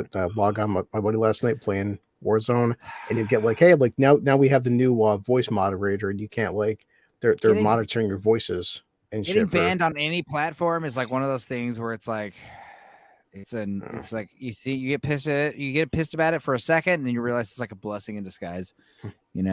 Jesus. But anyway, The Hunted. I liked it a lot. I recommend it. Guy chasing Benicio del Toro in the woods on a crazy rampage because he may or may not be hunted by mercenaries. But yeah, would love. You know what? Guess what? You have just made me come up with a question of the day that either I will do or I will have somebody do. Maybe you can do it on Friday. Where we go, or maybe Chris, if you want to do it, it's completely. That's easy. Was Hallam crazy, or were they really after him? Oh, a hyper-focused. Well, yeah, that's the thing is like because you're just gonna get like 100,000 answers that are just yes or no. Well, it's kind of like that question about Total Recall, isn't it? Like was he in a dream or was he not? Like it's really subjective. It's like I think he's dreaming. I think he's dreaming. He's definitely dreaming. Oh, he's definitely dreaming for sure. But yeah, or Inception was at the end. Was that really his kids, or was he in a dream, or Shutter Island? It's really open to interpretation. Yeah. Or I guess you could ask like, what's your favorite open interpretation ending, and explain your thoughts on it. Because you could bring Blade Runner and sure. Yeah. But and excuse me for my ignorance here because I didn't see it, and there's no reason because I do have HBO Max. No worries. Did they not answer that with Blade Runner 2049 or whatever it is, 2029 or whatever? 2049. I mean, it's Did pretty. Did they not obvious. Answer that? Yeah. See at the end. Yeah, 2049. It's very obvious that he's not a replicant. Yeah, you're right. Right, because he's still alive. Yeah, kind of ruined that. They kind of ruined that. Yeah, you kind of forgot about that sequel, didn't I? Even though I love that sequel. But he was able to have a kid with her. Yeah. Right. Yep. I guess that did answer the age-old question. I'm not gonna lie. I've never been a big Blade Runner fan. I don't like that. I don't like Harrison Ford. I don't like him. I think he's a fucking asshole. I'd actually like real life. Yeah, he is. He has shown to be recently. He has shown to be that recently. I would like to beat the living shit out of him, which is weird because I'm a kid I was born in the 70s, raised in the 80s with, Indiana Jones and Han Solo. But I would literally, like, if you could put me in a room with Harrison Ford, I would knock the living shit out of his old ass. I don't like him. I think he's a dick. I don't like the stuff that he said, shitting on his, Hollyweird is bad in general. But I hate anyone who like shits on the thing that made them so famous. The only saving grace in the fact that is like that chick Katherine Heigl, when she shit on her most famous role, it tanked her whole career. That's the only time I've ever, and now I guess they're doing it with Rachel Zegler is the same thing. I mean, because women actresses just basically always do that because they're never happy because women are never happy in general. But but when you have a guy that it's like somebody coming out going, like if Arnold Schwarzenegger was like, the Terminator, what a total toxic masculine role. I don't like that. That's terrible. Like, Tom Cruise looking back, we realized that it wasn't right that I was pursuing this woman. That was very, that was not very good problematic that I said in that. hindsight that I Very told him, fuck you, problematic. asshole. I didn't like I think James Cameron's been kind of shitting on his legacy. I mean, look at Terminator fucking Dark Fate. Well, every time he does it, Black Rock gives him another little check. Yeah, and you know what? As much as he's a fucking creepo weirdo, I'm gonna say that Quentin Tarantino has the right idea because people kept getting his ass. They were like, "What is this weird thing about you're only gonna direct 10 movies and you're gonna stop?" He goes, "Because after a while you lose focus and you don't you don't know what you're doing anymore. So it's just you're no longer a good director. You're just he's like look at Roman Polanski, look at fucking God, what's his name? I disagree. Alien. I think some of Roman Polanski's best movies, like I loved Carnage. You know what I mean? Like it was one of his more recent movies. It was great. But look at like anybody could direct that same movie. It's based on a play. What's his name that did Alien and Gladiator? Ridley Scott. Ridley Scott has been falling off since Gladiator. We've talked about this before, but like I thought Gladiator marked the beginning of the end for him. Fucking terrible. Like he's really gone off the rails. And like Quentin Tarantino's like, listen, you only got so many good movies in you. And then after that, especially when you borrow all your ideas from other movies, Quentin. I'm sure he only has 10 good movies, but William Friedkin, my God, the man's a testament. He's got 41 directing credits. Now, granted, a lot of them are only 5 good documentaries. Movies. But I only disagree. 5 good movies. I disagree. 5 good movies. I think we've been liking all. In fact, I want to do the Boys in the Band live stream. I want to talk about I want to rewatch that movie and watch the gay Netflix remake, and just like have like a real. Maybe we'll save it for. I want to be in the gay Netflix remake. I want to do. Maybe that. we'll save it for. We'll save it for like what's LGBT month next year? Hell yeah. June, July.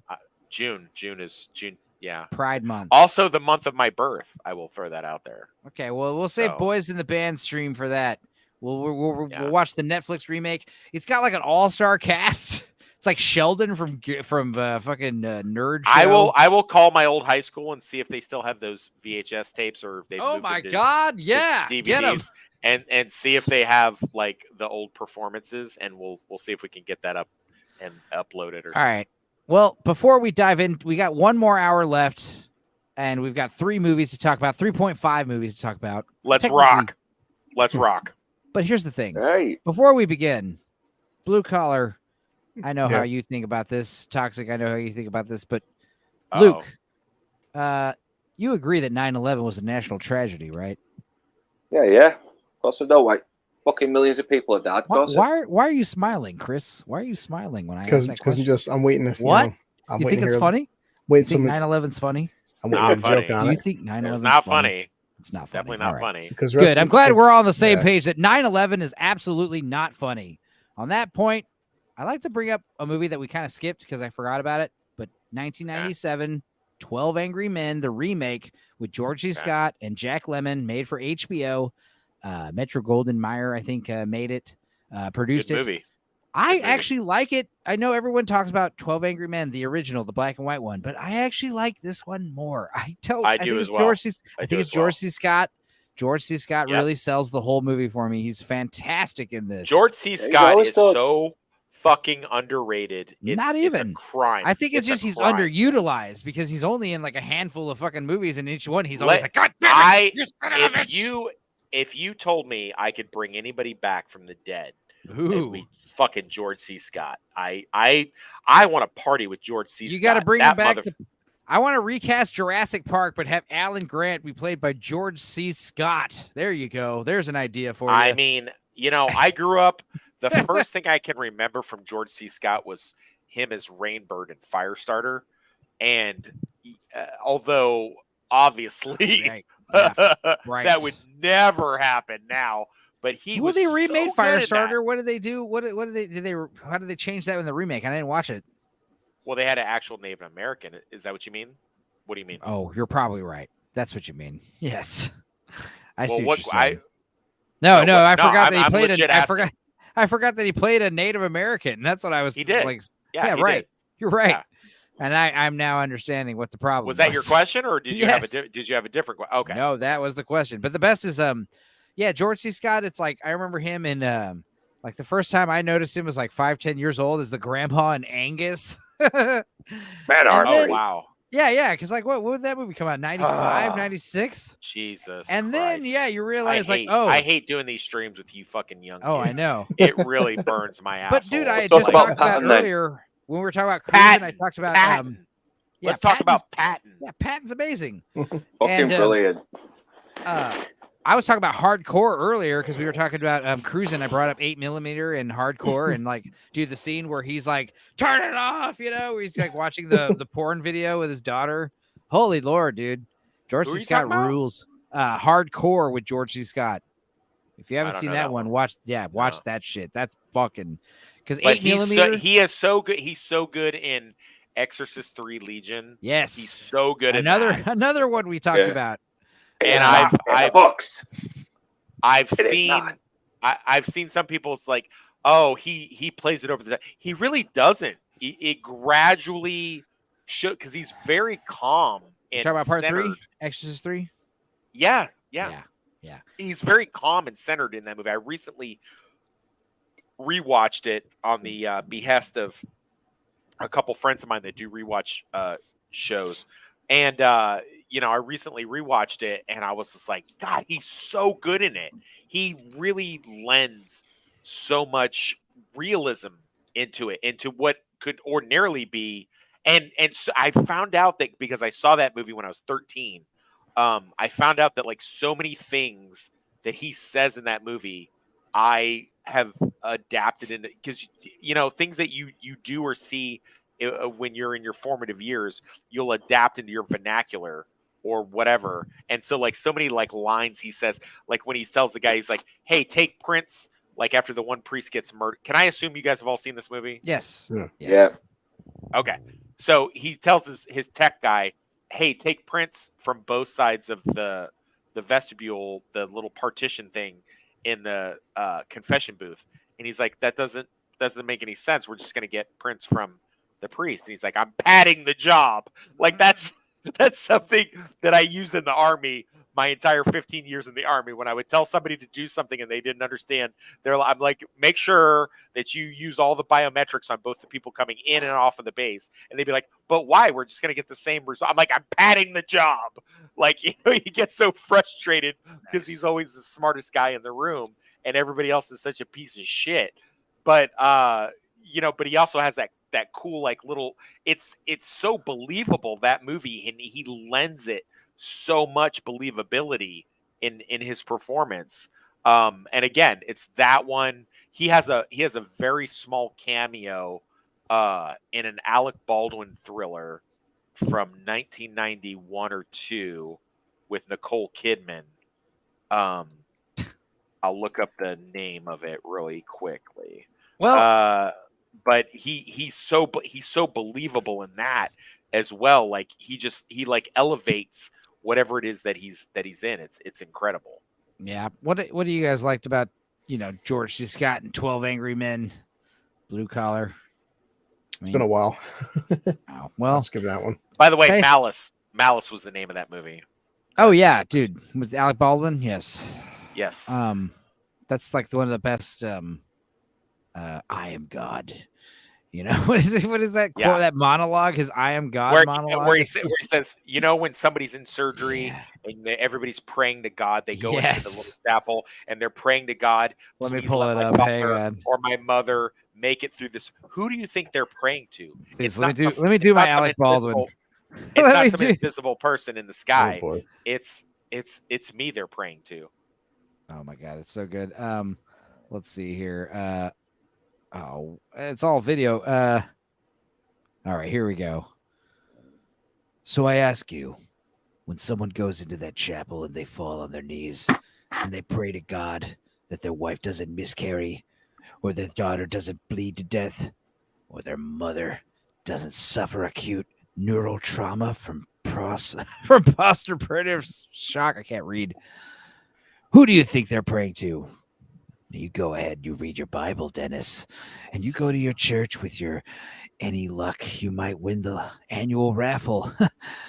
But if you're looking for God, he was in the operating room number 2 on November 17th, and he doesn't like to be second guessed. You ask me if I have a God complex. Let me tell you something. I am God. Epic. Good stuff. That's a great monologue. I'm sorry I can't read. I'm a big dummy. But anyway, 12 Angry Men, highly recommend it. Obviously, you've seen the black and white version. You've seen the HBO version. It doesn't matter. Just watch it. Anyway, let's get into the final two. The other spiritual sequel. We've got, I guess, Rules of Engagement and The Hunted are kind of spiritual sequels with Tommy Lee Jones and William Friedkin. But these two are spiritual sequels in the fact that they're Tracy Letts plays based on Tracy Letts. So we've got Bug and Killer Joe. And I don't mind talking about both of these movies at once, honestly, because they're so awesome. I love both of them.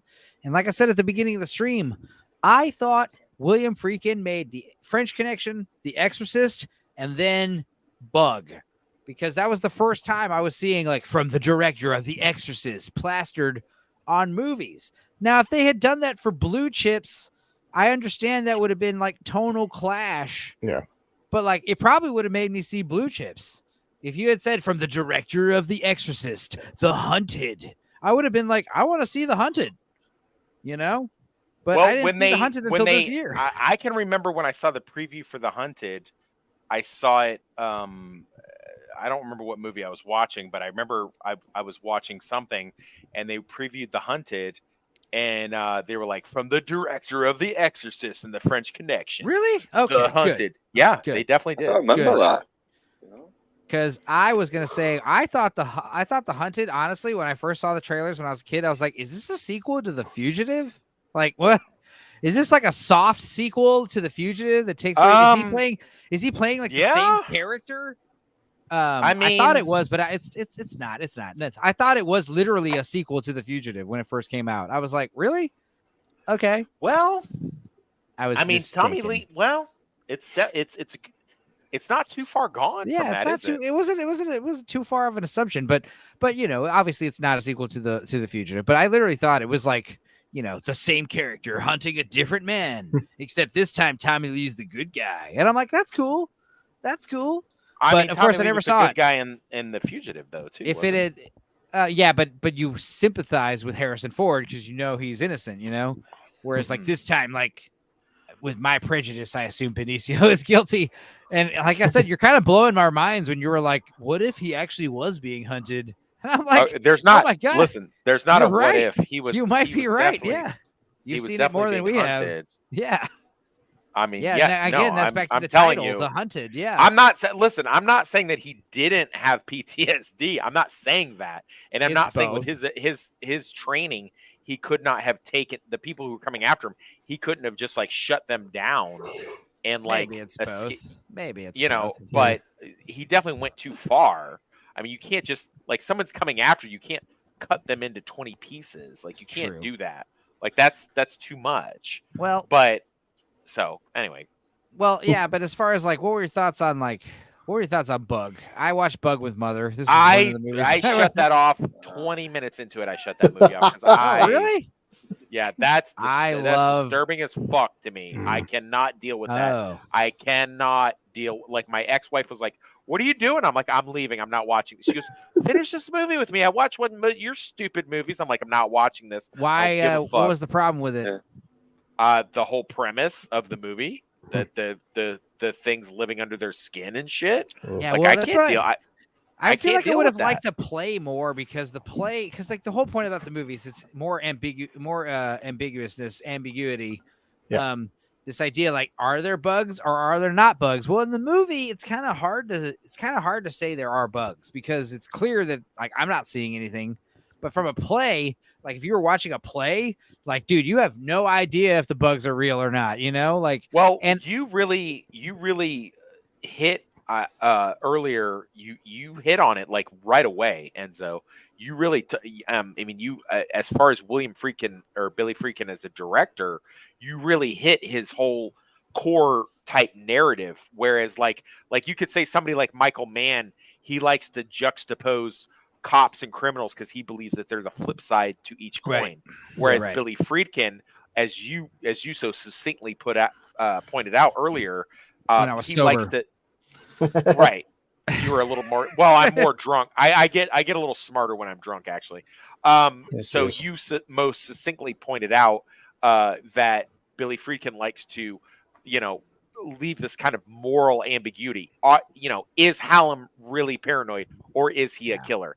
Is Colonel Childers really justified in what he did, or did he fucking go too far? Is Al Pacino's character in Cruising, is he really a serial killer in disguise, or is he actually homo? You know what I mean? Closeted, yeah. Yeah, or and in this movie, are there really fucking bugs living under their skin, or does this war veteran played by Michael Shannon, is he fucking just just lost his shit? Are they just high on meth? Are they just high on meth? Right. Well, it's also like, yeah, definitely Homeboy is crazy. Kind of like what we're saying with The Hunted, like he's definitely crazy. But yes, is it also that the bugs are real, or that he's just so crazy and charismatic that he convinces poor methed out Ashley Judd that the bugs are real? Right. And that's one of those movies where, like, I watched Blue Chips with Mother. Mom likes fucked up movies, okay? But we loved Blue Chips. We liked Rules of Engagements. She didn't really like Bug. She likes fucked up horror movies. She loves them, but Bug was a little can't too deal much. with a lot of body. Yeah, body horror doesn't. Okay, well, if you didn't finish it, I'll tell you, man, the whole movie gets like so off the rails because it gets worse. All of a sudden, like it happens kind of gradually, and then it happens really quickly. Where it's like, she's like on his side to where like eventually, I don't know how long you got into it, but eventually, like she gets into a fight with her girlfriend, her lady friend, because the one that introduced him to her, by the way, right. She like kicks her out of the house, like, you don't take him away from me. It eventually ends on that, and then next thing you know, like the whole apartment is like fucking aluminum foil on every surface of everything, right? And all of a sudden it has escalated quickly, and this is where it starts getting into crazy mode. But like one of the best parts out of any movie I've ever seen is this guy who might be like a federal agent. He says he's a doctor. He walks into this place. He's looking for the guy. It's the Dr. standard. Sweet. Yeah, standard shakedown. Like, hey, where's the guy? But what's so amazing is he picks up a fucking crack pipe or meth pipe and starts like hitting the fucking playing baseball. Right. And then he's just like goes back to the interrogation. It's like, oh, that scene right there. It's like Pooh Bear with the Salton Sea with the guy with no nose. Like that kind of stuff is like that'll be ingrained in my memory forever because I've never seen anything like that in any movie ever. The federal agent smoking crack while he's doing work. Awesome. But Michael Shannon, that was like the first time I really noticed him as an actor. Like he excels in playing like scary, crazy, fucking, off the rails motherfuckers, unpredictable. Yeah. I don't know. Love him. He was great in the Iceman as the Hitman. Yeah. Dude, I remember seeing those Iceman confession tapes on HBO before that was thought of being a movie.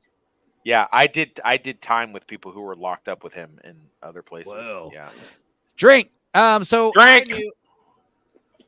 God damn it. The thing about the Iceman was like I watched the first documentary and that was great. Yeah. And Michael, dude, Toxic, please just say this stuff. I just like to be. I was like, I don't want to just run my mouth. Michael Shannon reprised his role when he played in the stage version. Very cool. Very cool.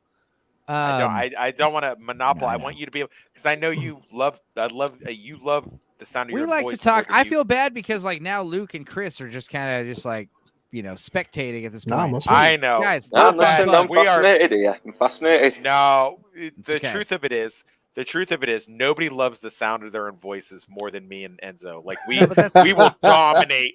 It's shocking. It's literally shocking that we work together as much as we do because honestly, we will talk over like any. That's why the open bar and Critical Drinker will never have us on the streams because we will overtalk anybody. There ain't gonna be no like. Oh, I didn't want to say anything because.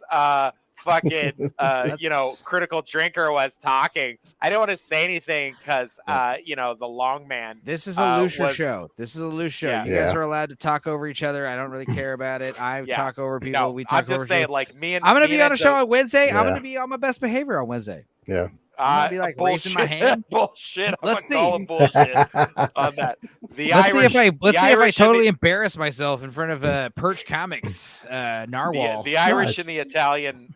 We love the sound of our own voice. No, it's one thing for me. Like everything you guys are saying, like Bug and West St. Rules of Engagement. I disagree. I just agree. So it's like I can't really add much more because I watched Bug It was just good freaky. I took it as Michael Shannon was batshit crazy. All right, but you liked it, but how much did you like it? Like, I liked it more. Just it was kind of it was definitely gross. It's like gross in the sense that because I love that shit. But that was the point though. No, so but it does show like how. I mean, because Wes would know this too with PTSD and stuff, and people go through military. And Michael Shannon's obviously a war veteran, and just whatever he saw over there fucked him up in the head. Because I have no qualms thinking that this film that was actually shit in her skin. No, they think there's shit going on to the point where, well, spoilers for Wes. At the end, they set themselves on fucking fire because the bugs are inside of them. So they douse themselves with gasoline. They don't want the bugs to breed. You know, she's got the queen, or he's got the queen, and she's got the. Yeah, like they think that like them having sex is making the bugs breed everywhere. I don't know of any two things. One, I've said this before. Like one of the other moderators in our group he put a meme on my Facebook. He said, you can't get PTSD if you're a sociopath. So that's true. So, spoiler alert. Maybe that's why I'm so well adjusted. That's why Wes is fine. Yeah. So there's that. And then number two, of the people that I do know that actually legit have PTSD, they've never come across that. But number three, I am also a criminal, and I have very many criminal friends who are into meth, and they have experienced this, including my most recent ex, who, she definitely thought bugs were in her skin, and she would cut on herself to try to get them out. So, I mean, Nice. Yeah, I had a roommate who was getting sober off of meth, and then it just turned out that she was just like, smoking meth in my house. But it was funny because like she would just like spend like hours locked in her closet. Now she has a whole room, and I'd be like, where is she? And then I realized like she's in her closet, like just like sitting on the floor like a fucking exorcist demon. Jesus. And then she's just like, yeah, I just like to be in these cozy corners. And I'm just kind of like thinking about stuff. And I'm like, okay. And it's like very obvious that you're high. And she's like all the stereotypes of meth, like collecting stickers and markers and various like just big backpacks full of fucking colorful markers that she never used for anything. Fucking binders filled with stickers. And, granted, she's sober now. Good for her. But this was like, living with me was like, I was kind of like, all right, well, you want to smoke meth on that side of the house, whatever, as long as you're just like chilling over there, let her ruin her own life. And then it was like in no time where she was like, I need to get clean. And I was like, yeah. Remember how you were telling me like you're just chilling in the closet for no reason? Like you're obviously on meth. Because that was the thing is like, I remember she was like, I've been smoking meth this whole time. And I just kind of, I remember like almost laughing, like, yeah. Like, that's the other thing about meth is like you think that, you're meth, people high on meth will like steal blatantly and like just think they're so like cool. Like nobody notices that you just put that thing in your pants. Nobody notices you're high on meth right now. Like you're totally like straight laced, fooling everybody. Yeah. People high on meth are just like, yeah, just I'm owning it, killing it. And you're like, dude, you're fucked up. What's wrong with you? Yeah. Clearly on drugs. They always look fucked up as well, don't they? They all got like scabs, everything. Yeah, because like the manicness, you're like picking, you're just fidgeting, scratching, itching. What else happens with meth? Apparently meth. Have you guys heard of meth piss? No. Yeah. Yeah. My most recent ex is very, very meth. Like she was meth the fuck out. Did she drink her own piss to get high secondhand? No, but she would do a lot of this shit. Like she would like I sent her this thing because she's locked up now because she killed a guy, and I sent her this thing of like all of the things that like this is how you're on meth and you need to get off of it. Like having sex for 7 hours and never having an orgasm and porn like stars. fucking. Thinking that your dog is keeping secrets from you and talking to the FBI, and like you can convince a meth head of almost anything. You can, if like there's a scene. I remember seeing this in federal prison. I remember seeing this. We were watching a Breaking Bad marathon, and there's this one scene where the cops are watching Walter White and the guy that was working with him, the young guy, Jesse, and with Jesse, And so in order to distract the cops that are surveilling them, he gives a shovel to a dope head and is like, hey, it's under there. And the guy's like, Yeah, I what? remember that. He goes, it's under there. And he just hands him a shovel, and this fucking dope head just starts fucking digging holes because he put the idea in his head. And it's like with meth, it like rewires your brain. Nice. And like people forget how to like function like a normal person. Like you can see them here in this town because we have a very liberal town where I live in, unfortunately. And like they will like walk differently and talk differently. Like everything they do, like their legs don't work properly. Like their legs are set up in a way like if you ever seen that movie The Arrival, where the legs like bend the wrong way so that he can run faster. Like they do that. Like they like lean towards their objective because they can't fucking they can't figure out how to. They forget how to react like a normal person would react because meth has completely overtaken their central nervous system. Cheers. You know, I just thought of this, but it's crazy how you talk about that, the Arrival, when they bend their knees backwards, because I know exactly what you're talking about. Yeah. The aliens, like when they've like that little black kid, you realize he's an alien the whole time, his knees bent backwards, and he starts running like an ostrich. But it's crazy because like when you think about it, if my knees were to bend backwards, then all of a sudden my calves become my ankles. You know what I mean? And like my ankle down to my foot is my whole like foot. So like that's the thing about a werewolf. Like a werewolf, like the foot stretches, so it looks like. Well, it's like that's what I tell people that I work for. Like when they're dealing with situations with like the homeless, like dope heads and stuff. I'm like, you can't think of them as human anymore. they're no longer like, and I'm not even trying to be funny. No, I know. I'm just like laughing. like they're gone. Like it's like dealing with a vampire. Like they not have your friend anymore. It isn't. You're right. Like, okay, like when I first started dating Caitlin. You're right. No, you're right. And they steal. The fact that they steal, like I said, they'll steal from their best friends. They'll steal from their mothers. They'll steal from their fucking mom. And you'll be like, they don't give a fuck. They'll be like, you took all the rings. And they'll be like, no, I didn't. You don't know nothing. It's like, so obviously did. Like they act, like I said, that's the thing about the invisibility. When my ex-girlfriend would have people over to her house, like just to hang out, she would be like, when they walked away from her like visual eyesight, she would say, you have to like say, if you go to the like if you go in another room, you have to keep clapping. Like, so the whole time, like you have to clap, like like the whole time you go into another room, you have to clap, because if you don't, I know you're stealing something. Like that, like that's how bad that is. So like the person that you knew is completely gone as soon as you're on meth. Like meth is like if you had to make an argument that there is actually a Satan and there's a hell and there's a demon, like if you had to make an argument for that, because like people are like, oh, there's no such thing as demons, there's no such thing as Satan, there's no such thing as, you know, the Antichrist. If you had to make an argument for it, you could just go meth exists. You know, it's another thing that's interesting about meth is like anytime you see like videos of people high on meth, their eyes like glow like demons. Have you noticed that? Yes. It's weird. Why is that? Why is that? I've tried to look it up too, and they don't know why. They're like, oh, it's just like the lights reflecting in your, you know, optic nerve. But it's like, because their eyeballs become dilated. Like, I see it a lot at the bar that I work at. I see it a lot because there's a lot of dope heads there.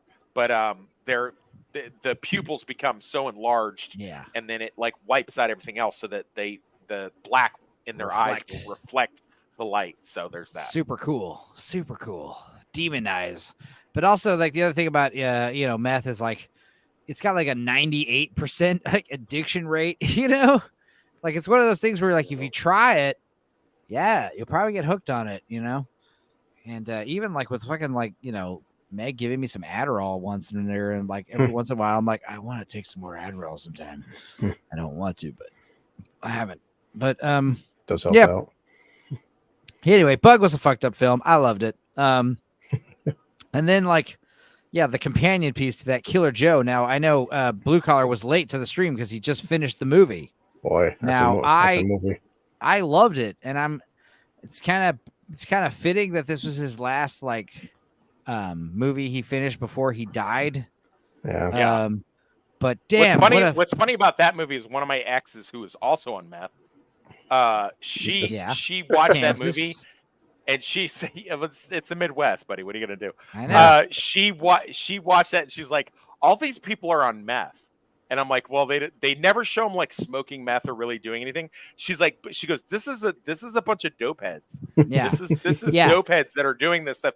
She goes, "Because they all react, they all talk and act and react the way that dope heads would act in those situations." Yeah. Also, these plans they come up with are so stupid, and it's like only a meth head would think this is a good idea. Right. Yeah. Right. Like this is one of those movies where like not every character, but like the main character definitely gets what's coming to him. And that's like, something about Killer Joe that I loved is like for instance, Emil Hirsch's character, he's such a douchebag. Yeah. And it's so fucked up because when is he not a douchebag? Yeah. Name me a movie he's not a douchebag in. Especially in the fucking Into the Wild movie, that's like his most douchebaggery because he's like trying to be all cool. That's crazy. That's crazy because that's such a good book. No, that's such a good book. Yeah, but it's like that book is amazing, and it's so crazy that they picked him. As soon as I saw, because I read it in the joint. He doesn't look like the real guy, and at all, right? I saw it. They're like, "Oh, Into the Wild, they made it into a movie," and I'm like, "Oh, fuck yeah!" And I saw it was Emil Hirsch, and I was like, "Fuck, I'm not watching this now." Yeah, he's great in Alpha Dog. He's great in this movie. He's not great in Into the Wild. You needed like a John Heater. You needed like Napoleon Dynamite to like break out of his shell. He should have been in that movie, like doing like a real good like dramatic performance. I think something like that, like a kind of like a nice guy, that's the kind of vibe he should have been. Because when Emil Hirsch's character dies in that movie, I'm just like, yeah, good. Fuck you. Like, that's what you get for being stupid, living in the woods. When he killed that moose, you're just like, God, what? You just don't feel sorry for this guy. You just like, I do feel sorry. Well, did you read the book? No, exactly. And that's the thing is like, I'm sure. See, you got listen, man. God, you got to stop doing these. The book's always better. Everyone knows this. That's not true. That's not true. I don't agree with that. But if you're gonna watch a movie that's based on a book, at some point you got to read the book. You don't have to. With Lonesome Dove, like that's why I'm very like, you're telling me, hey, you got to read that vampires thing. It's like, dude, I'm trying to like rewatch Lonesome Dove and like get the cliff notes of the book, because it's a lot to go over. But because plus like Lonesome Dove is like a fucking massive book also. But in terms of like, yeah, of course, like, but it's like, is there any massive differences like plot wise to the story? Are you talking about with Lonesome Dove? Yeah, or no, with Into the Wild. Yeah. I mean, it's just that Into the Wild, he's a lot more sympathetic. Yeah, and I think that can be fixed with simple casting. Yeah. I don't disagree. I do not disagree with you. Right. I'm just saying that, like, if you're gonna, it's just that basically, I'm a city kid. I come from West Palm Beach, Florida. Yes, I live in Kansas. Yes, I know, but I live in the city. So it's just like, but I could see somebody getting so frustrated. And they do this so well in the book and not so much in the movie. I could see somebody getting so frustrated with the everyday rat race life, being a like an internet trader and coming from parents who have money and this and that. And I could see the idea of getting a backpack, or a rucksack, whatever, and going out to the wilderness and going and fucking live. Man, I mean, that's really fucking appealing to me. Yeah. That is like really appealing. No, to of me. course. Like on it, like, and I can do it, but unfortunately this poor kid, he didn't realize what it was that he was getting it. Like he went like all the way. Like he didn't like, you know what I mean? Like he didn't go out into the woods of Oregon or some shit. He went out like to fucking, Alaska. Like, just, like that's like not reminds the place me of. Yeah, like it reminds me of like Europeans who go to Death Valley and die of thirst. And it's like, duh, it's called Death Valley, bro. And it's like, you're not understanding. It's like when I watched 1883, the prequel to Yellowstone, and I watched that, and they had these people that were like Dutch immigrants, and they wanted to go to I think they wanted to go to Oregon or some shit too, actually. And they couldn't make it because they had no fucking clue what it was that they were trying to do. Like they're showing up in, I don't know, Texas or some shit, and then they're trying to like get to Oregon. This is like to go on the Oregon Trail. Like they had no clue what it was that they were signing up for. Yeah. You know what I mean? Like you don't know what you're doing. Don't do it. It's just like anything else. Like you don't see me trying to like remodel a carburetor on a Pontiac 1976 GTO or some shit like that because I don't know what the fuck I'm doing because I don't know how to do that. You know what I mean? But like if you hand me an AR-15, yes, I can turn it to fully automatic for you. Or if you hand me a pair of hand restraints, I can show you how to get out of them. Like if you give me something where I know if you put me out in the woods, I will survive. But you know what I mean? Like go ahead. As far as like like surviving out in the woods, knowing what you're doing, like this is kind of like Killer Joe. It's like this dumb fucking kid had no idea what the hell he was doing. He had no clue. Like, he's basically the same character. He's the same character he plays in that movie. He's the same character he plays in Alpha Dog. He's like a drug dealer who has just no idea how to be a drug dealer. Oh, I know what to do next. It's like that great line that Hayden Christian Church tells him. It's like, Thomas Hayden Church. Sorry. Hayden Christian is fucking Star Wars. Thomas Hayden Church, he's the one who's like his stepdad or his actual father. Yeah. And he tells him like, he's like, oh yeah. He's like, I'll come up with something. He's like, yeah, we always do great when you think of an idea. That's always when things are always great. Why don't you do us a favor? Just go kill yourself. And it's like, dude, your fucking father, like non-ironically telling you that. But we haven't really talked about this in the last couple of movies, but 12 Angry Men. You should know what 12 Angry Men is about. Bug, it's about, meth heads who think there's fucking bugs everywhere. Killer Joe. This is a movie about a guy who owes some Texas guy near Dallas. He owes some Texas mobsters some money. I think it's like $6,000. Not a huge amount of money. He's got to pay it off. He's already been, pushing it back weeks, and now he's got like bikers beating him up and shit. And basically, he's got to raise his money, or he's gonna get killed. And he basically has this like last minute ditch effort to like, I'm gonna hire this guy named Killer Joe. He's a detective. He's a cop who works for Dallas, but he kills people on the side for money. And dude, Matthew McConaughey, like people talk about like love him or hate him as an actor. It's like this would be one of those movies where I'd be like, this motherfucker, if you don't think he can act, then he's holding back. Because this Killer Joe movie, he's so fantastic. This was during the what they refer to now as the McConaughey sense, or the the McConaughey sense. He's making a comeback, lad. Like he started doing these movies, this Dallas Buyers Club, and of course the amazing HBO series True Detective Season 1, where he made this huge comeback, and he was just like, Darker roles. I'm more than just a rom-com, which I already, to be fair, I already knew this. Like I saw, Rain of Fire. Dude, like how shredded and crazy he is. He was really good in that. That's like he hasn't gone anywhere near that crazy ever since. Like that was his craziest. You did not. Okay, so then you didn't watch True Detective Season 1.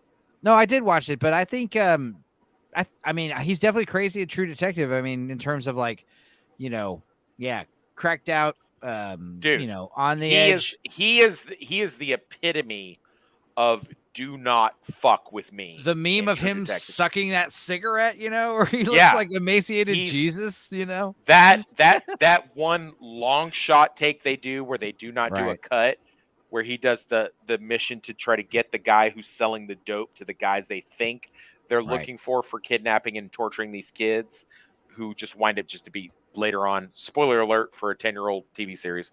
But they just wind up being adjacent to the people they're actually looking for or whatever. Dude, he's fucking amazing. He's just, he's incredible. Every scene he's in, he's fucking all the interrogation room scenes in that show. All the conversation scenes that he has. in that movie. That was also the first time we saw what's her name, and she got naked in that show. That was good. Alexandria Daddario. Daddario. Yeah. Yeah, that was when She's I a first beautiful, noticed her, beautiful if you woman. know what I mean. But also, yeah, I mean, I loved how that I never saw the other seasons. I tried to watch season 2 and I didn't like it, and then I didn't really try to attempt it again. But like season 1 was so awesome because it like ends with that, like it's almost like supernatural. Like what the fuck's going on?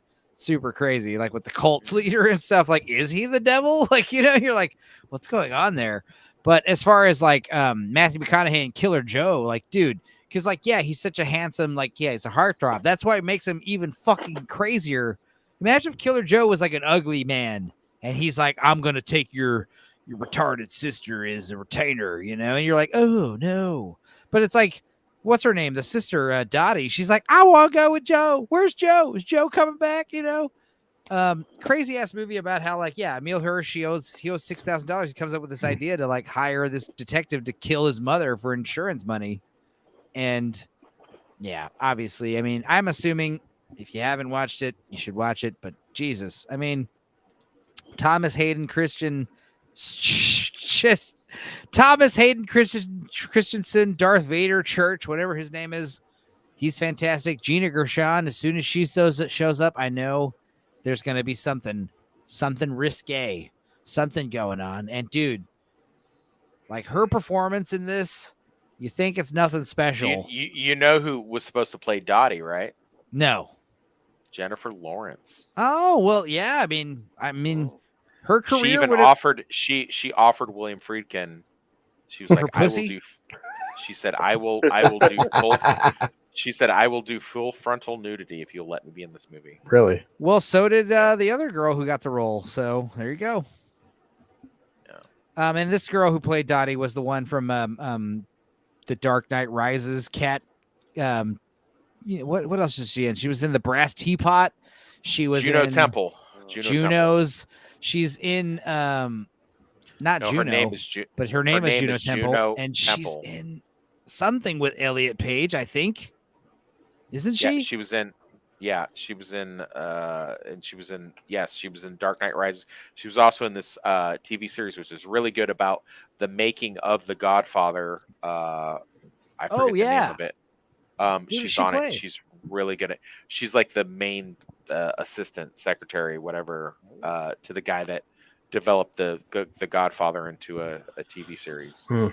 Yeah. Well, I mean, this movie, Killer Joe, NC-17 also, but like the chicken leg thing. I mean, this is one of these movies where it's like, I don't want to talk. I mean, I want to spoil it and talk about everything that happens. I mean, so we might as well. You can do a stream just on this fucking movie alone. I know. I mean, like Blue Collar, like I said, you showed up late. I mean, your immediate thoughts coming straight into the stream after watching that. Yeah, McConaughey is if you, like you said, I'm watching it thinking if you fucking question him as an actor, watch this. It's holy shit. I mean, to be fair, I've never questioned him as an actor. A lot of people do, though. Yeah, it's so weird that he was like one of those people that, you know how I like to take jabs at what Hollywood tries to like make a certain actor or actress happen. You know what I mean? Like they're like, oh, we're gonna make this person happen, and they never quite happen. And back in the day, that was Matthew McConaughey. But you know what? I would see him and I'd be like, that's not fair. You know what? You didn't see this or you didn't see that he did was really, really good. Yeah. They even made a Family Guy episode back in the early 2000s where, you know, Matthew McConaughey's just sitting there and Stewie's just like, you know, you were only in one good movie and they keep putting you in these movies. And he's like, yeah, man, I told them they shouldn't have put me in these movies, but they were just like, we got to have a good looking guy. And I was like, yeah, whatever. I'm just doing my thing, playing my bongos, man. And I'm just, I mean, he's like, you know, you are terrible and you have sex with goats. And he's like, hey, you can't prove that. Yeah. It was pretty good in No Time to Kill as well. He was actually pretty good in that. Yes. Yeah. What else? I mean, Blue Collar, Northern English. You guys saw. I mean, what Northern English? You saw this movie, right?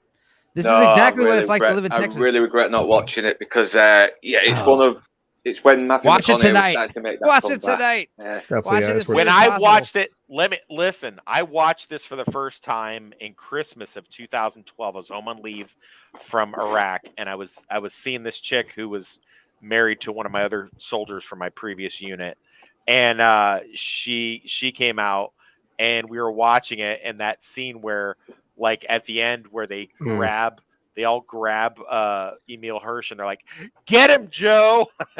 Like, she laughed hysterically at that. I guess it's not too much to spoil for for Luke, but like there's a scene with a chicken leg. But I'm thinking to myself that it's no different than a woman eating a popsicle. Like it's just in terms of like they don't show it, but like it's food. So it's like I get the. Nice. Yeah, I mean, it's just like what's so offensive? Like that's NC-17, but okay, I'm sure it was supposed to be his fucking cock, right? No, I mean, no, it wasn't because at the end that he throws the fucking chicken leg on the ground and then but he Emil Hirsch literally picks- like orgasms, you know, like, and I'm sure in the early draft it's like, yeah, he pulls out his erect dick. I mean, first of all, like she does. You were saying Jennifer Lawrence, she offered to get naked. It's like the actress that did play her also offered to get naked, you know. Yeah. So I mean, obviously that's on the table. Like she shows bush and titty. And it's pretty nice. I didn't realize she got naked. When I rewatched this movie, obviously I knew she did, but I don't realize. Did anybody else pick up the fact that like her and the brother were having sex? No, and that's awful. That's like a big. I listened to the director's commentary when I watched the DVD. Makes perfect sense. Like, she's like, no, this isn't like what we do before. Yeah, okay. She's like, I don't want to do that thing. Every little line she has is like seems like stupidity, but every line she has is profound. Like your eyes hurt. She's like your eyes she's like hurt. on the spectrum. Yeah, she's on the spectrum, but like he's been like banging her, and that's why they have such molesting her animosity at towards least. him. Yeah. No, he's crazy. banging her. He's banging her. That's crazy, and that's why he's so protective of her. I guess it makes sense. Fuck. Well, damn, that's pretty good to know. Also, like, yeah, You're like welcome. the stuff that's why you have me on these. That's why you have me on these streams and that's also the stuff that she says. Like, okay, so thoughts on the final part of the movie where she's like, "I'm having a baby," and like, what do you think happens after that camera goes black? She obviously pulls that trigger, right? I don't know. It's less. Yeah, again, it's ambiguous. More Billy Friedkin leaving it up for you to decide. Billy Friedkin, as much as I was like, okay, we've dragged this out enough. Nobody gives a fuck about Billy Friedkin. That's what I'm saying, dude. We talked about 30-something movies, I think, today. All right. But I'm just saying, I will agree with this. Like you, with your audience, and you'll see this if you ever read any of my writing, I don't give the audience 4. I give them 2 + 2 and let them figure out 4 for themselves. It's always Billy better. Friedkin is a big believer in that, and I respect Billy that. Friedkin gives them like 2 + 2 × 7 × 3 in parentheses to the square root, minus, he kind of, he adds a little, right. It's nice and let the audience ask questions. It's good to talk about. Like, final Killer Joe. Like, I mean, obviously I want to get into some specifics, but I want Luke to watch this also. So it's a good movie. I think instead what we're going to do for this last, what do we got? We got another 15 minutes before 5 hours. So here's what I think would be fun. Okay. So here's what we're going to do. We're going to have, what are you doing? Do a little play. Chris will play Chris Smith. There you go. And then Wes, do you want to be Ansel or do you want to be Killer Joe? Killer Joe. I can't be Dottie. I want to be Dottie. No, I want to do this one specific scene right here where Killer Joe meets Ansel and Chris and tells him the deal. Dottie's Enzo. I mean, I could do Katie. I mean, I feel like I want to do Killer Joe, but you are more like Killer Joe, obviously. But yeah, I'll do Killer Joe. That's fine. Okay, so let's just go ahead and do the scene. We all got. Oh ready? wait, let me move our little stupid faces. Yes, you're right. Sorry. Right. All right, there we go. All right, hang on. You got your back to the top. Is that me or is that you? No, I That's see it blocking. It's back to the top's blocking it. Okay, it's blocking the. Oh, my bad. Sorry. Okay, Cock it's okay. blocking. It's okay. All right, you ready? Yeah. Are you ready? Yes. Okay. My payment is $25,000 in cash, in advance, no exceptions. 25. Yes, sir. Chris, I thought I thought you said that's you. No, Wait, no, I'm sorry. that's You're all Mike. Ansel. Chris. I thought this was going to be convenient because Chris would have played Chris. Yeah. I'm sorry. My bad. I will play Ansel. That's what I'm we're waiting so for. Yeah, sorry.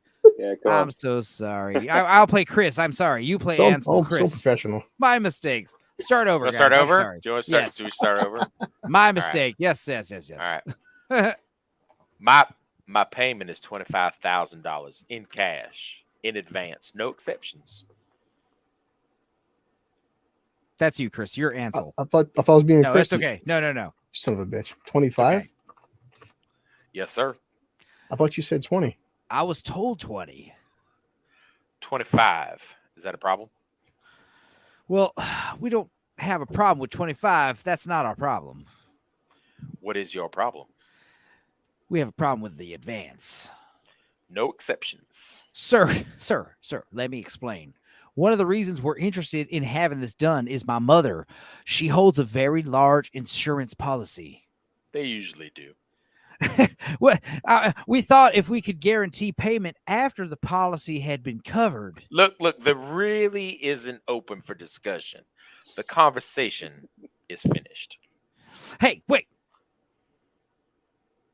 That's What you did again. you think this is? Let's make a deal. This is serious business. You're fucking with here, boy. I'm aware of that. No, I don't think you are. I don't take you seriously. Look, this is going to get done one way or another. Oh, it's good stuff. Good stuff. Good dialogue. Hey. What you want me to do, Chris? That's what I was waiting for. Yeah, I'm sorry. Hey, Luke, did you notice you didn't get? We wouldn't let you in because you can't fucking talk like a regular person. No, it's because he hasn't seen the movie. It's because he hasn't seen the movie. We invented the no, language. it's We invented the No, language. it's not. No, it's not. It's because you and all the other Brits, you guys can't fucking speak like That's regular not people. true. He was No, speaking it is perfectly true. fine until you showed up in here. Yeah, I can speak No. weird. I can speak bad. I could. I fucked I up. could fucked speak. up. Oh, you're going right the way for a smack bottom there. Lord of toxicity. I am not taking your shite You know, as far as I can throw it. Oh, good for fuck's sake. Man. to Luke's credit, I'm playing Final Fantasy 16. The entire cast is British, and it's just funny. I've been saying these terms since I was like a fucking 7, 8 years old, and the way the Brits say these terms, like Bahamut or like Ifrit and like Shiva, like what the fuck? I'm All going to right. tell you right now, the whole time I worked for a London-based company, I was so alone. I'd be like, look, are you mad at me or are you happy with me? Because I don't know what the fuck you're saying half the time. Okay, yes, get your kip and go in there to go to call and then turn around and then a birthday party. And I'd be like, I don't know what the fuck you just said to me.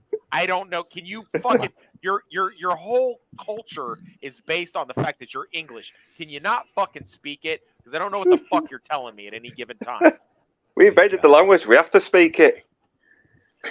Well, I can't tell. let's do another scene. Who wants to Yeah, play you Digger? Americans. You Americans. Who's Digger again?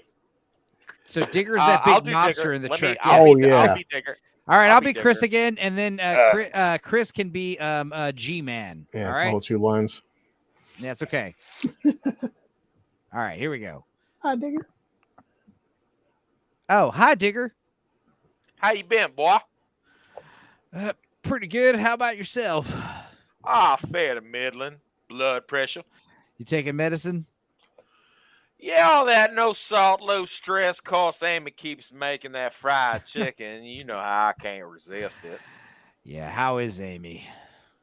Well, she's all busted up right at the moment. You remember Dumpling, that old blue tick we had? Yeah, sure. Dumpling. Yeah, well, we had to put him to sleep yesterday morning. Oh no. Yeah, well, you missed a hell of a party a couple weeks ago. Yeah, I'm sorry I missed your party, your birthday. Well, I'm glad you missed my birthday. I just wish you hadn't missed the party. How many people we have out there at the place there, G-Man? Yeah, a couple hundred. Oh, hell, wasn't that many. 150 anyway. Oh, shit. Sorry I missed it. Yeah, good old party, lots of barbecue. Hey, G-Man, he played the accordion. Hey, wasn't that guy out there? The one always sniffing around Chris's shit here. What the hell's her name? The one with great big old caboose on her. Arlene. Yeah, Arlene. You better look out for her, boy. She may be too much woman for you. Well, she better stay away from that barbecue or she'll be too much woman to fit through the door. Dad, you make me laugh. Hey, listen, I was going to have the boys here kick the shit out of you.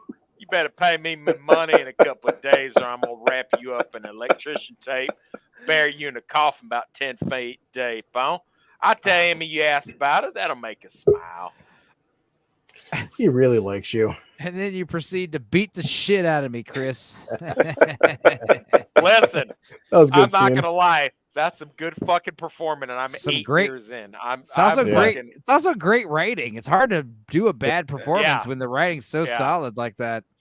I'm just gonna listen. Suck my dick. I did that was amazing. I No, did you that were- no, you're off the fantastic. cuff. Don't get me wrong. No, you were amazing. Also, as far as like we're approaching the last 10 minutes of my StreamYard limit, and honestly, like I feel like we were naturally gonna end around 5 hours anyway. Yeah. But if there's any like final insights we have on Mr. William Friedkin, now's the time. I mean, obviously he's got one final film that is yet to be produced, and it's called, ironically, The Kane Mutiny Court Martial. I don't know if it's a remake of The Kane Mutiny. It doesn't seem like it is. Is it? It might be. I would imagine that it probably is. Probably is. It's not a bad. I like the Mel Gibson, Anthony Hopkins Kane Mutiny. I think that's probably the best version that I have seen on film. I read the play in high school, obviously. I'm all for it. Again, I'm not going to really, I don't give a shit really how good it is, though. I'm not going to change my mind that The Hunted and Rules of Engagement are his two best films. I'm not going to say Exorcist is bad in any way, but I have no dog in that fight. I don't care that much. Those are about your The two Exorcist. favorite films. That's how you'd word it. Yeah, I don't care about The Exorcist. Exorcist course. 3 is far superior. So Yeah, I think I like Exorcist, Killer Joe. I definitely like The Hunted a lot. And I mean, some of the other ones that I think I didn't expect to like so much were, first of all, the boys in the band. Like, I did not think I would be like wanting to do a whole stream about that movie, but that'll be happening next Pride Month for sure. And in terms of like, his Tales from the Crypt episode, Blue Chips blew my mind. Jade, I thought was fucking fun as hell. Yeah. Good old fashioned. And 12 Angry Men, I've always loved. I didn't even realize he made it, Bug, I liked a lot. Knew he made it. Killer Joe, watched it a second time. It's a goddamn masterpiece. I'll give this to William Friedkin, and I don't think anybody can take away from this. I think it's pretty cool when you have a director that can do all these different, like look at all the his whole filmography, which you guys pretty much covered in this stream, and he's all over the place with the genres. That's pretty cool, and they're all there's nothing, I would not put anything as like subpar. Even Jade, which I don't really care for, is definitely not a subpar movie. Nothing is bad. He hasn't made a bad movie. No bad films for sure. That's pretty fucking impressive. So good on you, Bill Friedkin, for that one. Hurricane Billy. Hurricane Billy. Good for you. I appreciate all the cocaine you did for us, buddy. Good job. Yeah. What about you, Blue Collar? What are your favorites? I think The Exorcist, because, well, in terms of it's most talked about, obviously, but just in Killer Joe today, and but and also yesterday watching Sorcerer for the first time, and like we talked about before Wes came on here, the fact that the movie is 45 years old at this point, people are still fucking talking about it. Like there's been YouTube videos, whatever, like movie web articles about Sorcerer. I mean, goddamn, man. And like you said, Enzo, that was his favorite film and his most personal film. And how many directors can people talk about 45 fucking years later? A movie they made. That's impressive. What about you, bastard? I mean, you're one of the only motherfuckers that watched all these goddamn movies. Is there anything? You watched as many as you could in England with your DMCA nonsense going on overseas. But as far as the movies you watched, like, what are your final thoughts on this this month-long ordeal of trying to watch all of Friedkin's movies since his death was announced. Well, it's made me really, really fucking It's really made me realize just how underappreciated I've really underappreciated this guy. He's done more films than I thought he did, and Sorcerer. He's done like 4-5 times more films than I thought he did. You know, Did. It'd be like, oh, okay, I think he's done 4 or 5 movies. Oh, he's done like 7 or 8. No, he's done like 40 movies. What the fuck? Sorcerer's definitely Sorcerer, French Connection, To Live and Die in LA. Those and Blue Chips might be my favorite ones, and The Exorcist as well. Right. Yeah, I mean, I am excited to talk about The Exorcist and The Shining 2 weeks in a row on Cannoli Sasquatch's channel at the beginning of October. I think it's October 2nd and 8th, I think, or maybe 2nd and 9th. That makes more sense because those are 7 days apart. All right, buddy, you got 4 minutes. Yeah, I know, but I have a little bit over 5 hours, but we're gonna be fine. I'm wrapping it up, guys. I appreciate y'all coming out here. Normally, I would have had no problem going on. Now, here's a question: should I just keep going until it runs out, or is there a chance that this stream would get erased? I would err on the side of caution and like, you don't like, I'd hate to have done this for no fucking reason. Buddy, You're right. Okay, well, on that note, I mean, as far as like Billy Friedkin, R.I.P. Also, R.I.P. all the victims of 9/11. May George Bush, if he or whoever's in charge of this, figure out who's behind this dastardly deed that happened in New York. Chris needs answers. Yeah, I'll never forget the day that happened. I was actually seeing I was in the movie theater when it happened. The whole fucking mall shut down. You were in the movies. Oh, wow. How appropriate. What movie were you seeing? Remember the fucking Zoolander? No, it was like the last Three Musketeers movie, the bad one. Shit. How much time do we have? It's like 2 minutes. 3 minutes, 5 minutes. Okay, I'm gonna tell you a quick story. Here you go. Sorry. No, all right, do it. Here you go. So I joined in December 2000. I went to boot camp in April 2001. I graduated in September 3rd, 2001, and got to my first duty station. And so when you are a know-nothing private E1, you have no skills, and something happens like 9/11, you get sent out on guard duty. So I was out on guard duty, and at like 1 o'clock in the morning, an Arab gentleman in a fucking Econoline van with no windows, and one of those kind of like kidnapped children vans, shows up to the gate, and I stop him and I'm searching, and I ask him for his driver's license, and he hands me something in Arabic, and I was like, oh fuck. And so my training comes back to me, and they were like, hey, if you suspect a bomb, shut your radio off. So I shut my radio off immediately, and I'm trying to hand signal my sergeant who was in the guard shack and kind of playing on his phone, doing whatever he was doing, and he's not paying attention to me. So I search the whole van like I'm trained to, and all I can think of is Denzel Washington in The Siege, where the bus blows good up. Movie. Yeah, so, that's a good one. So like that's all I'm picturing. So I throw the search mirror that I was searching underneath the vehicle down on the ground, and I pull out my flashlight and my Beretta, and I rack one into the chamber, and I put my Beretta at the guy's head, and I'm like, if you fucking move, I'm going to kill you.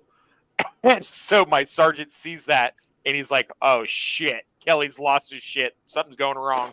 And so he comes running up to the thing, and then he sees the guy, and then he sees some maps that the guy has of the base sitting on his passenger side chair.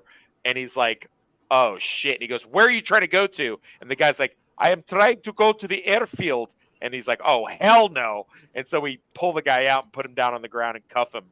And it turns out that he was the son of a foreign officer who was asking him to come out and fly their private jet back to Iran because of all the shenanigans that were going on. But he didn't understand what was happening. And back then you could just drive on an army base. So basically I almost shot this guy like 2 days after 9/11. It was like September 13th. And I almost shot this guy, and he was just some foreign officer's kid who didn't know any better. But, nowadays, of course, obviously that would be insane to do that. But like back then it was like, yeah, sure, I could just drive from California to Kansas and totally be fine. Not know how to speak English and be Middle Eastern. It's just like totally fine, no big deal. But back then it was insane, and I remember I almost threw up all over myself because I had never been in any kind of situation like that. All I kept thinking was, this guy's going to be like, this guy's going to be like, Doctari, and like pull the ripcord on some kind of bomb and blow me to hell. You know, I was like, the last thing I'm going to see is this guy like pulling some fucking ripcord out, and I'm just going to get blown across the Kansas wilderness in front of Fort Leavenworth. And they actually had to call somebody out to like help me clear my weapon because I had jacked around into the chamber, and my hands were shaking so badly I couldn't hold my pistol to clear it. And they were like, here, hand. And so I had to hand my pistol over where they cleared the round that was in the chamber because I was so close to killing the guy. And I didn't even get in trouble. They were they were like, you did a good job. Good job, Private Kelly. Well, all right. That was another good long-winded story from Toxic. I guess we don't have time. Here's the thing. If a bastard wants to sign us off with any thoughts, go for it. Go for it, lad. Watch Bill Friedkin's fucking back catalogue. You won't regret it. Yeah, I thought it was great. Yeah, and it's one of those. By the way, he said watch William Friedkin's back catalog. In case anyone didn't understand his Cockney accent. All right, Yorkshire, you bastard. We'll see if this stream ends in the middle of my monologue out of here. But in that case, it's been fun. Toxic left without saying anything. All right, he's not going to hear me say anything. All right, well, on that note, we watched all these movies. Bye.